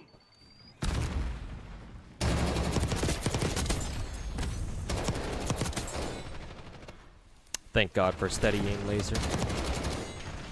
Enemies destroyed your trophy system. Taking B. We're losing Alpha.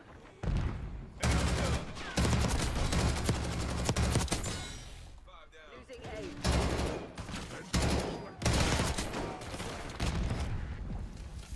Locking down Bravo.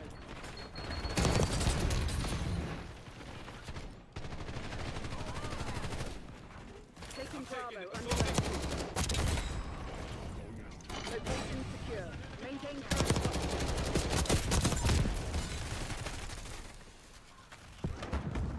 Small maps like Chippin' and Stakeout were basically Brain Rot before Brain Rot existed? Yeah. Pretty much. Hey, but for what it's worth, super small maps like this are really good to run, to farm camos from.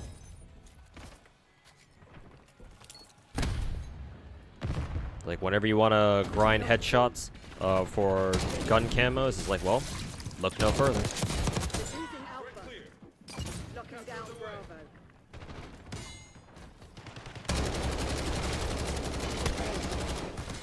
All locations locked down. Dig in and hold them. Losing Bravo.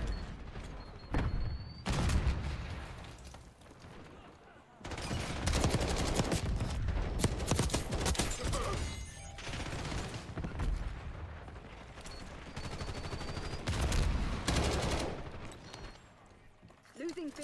Trophy system online. Feel that? They're about to break. Give them a nudge. Bravo lost. We're losing Alpha. Hold the enemy back.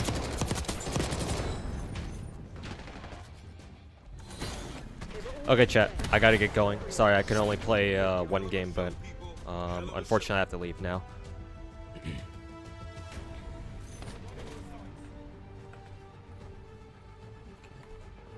Let me find somebody to send you guys over to, and we'll call it there.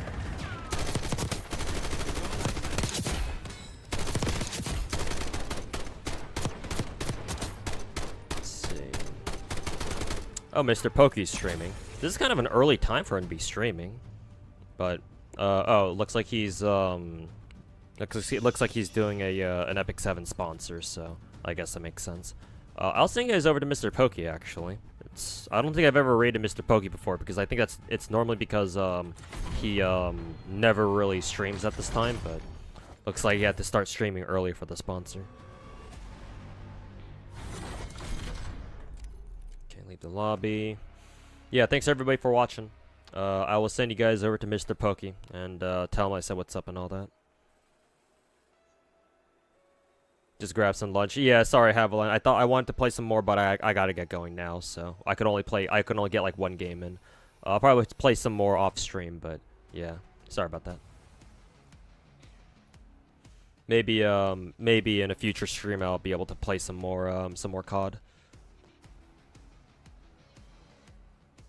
But yeah, take care everybody. Hope you enjoy the rest of your Friday evening, and see you guys.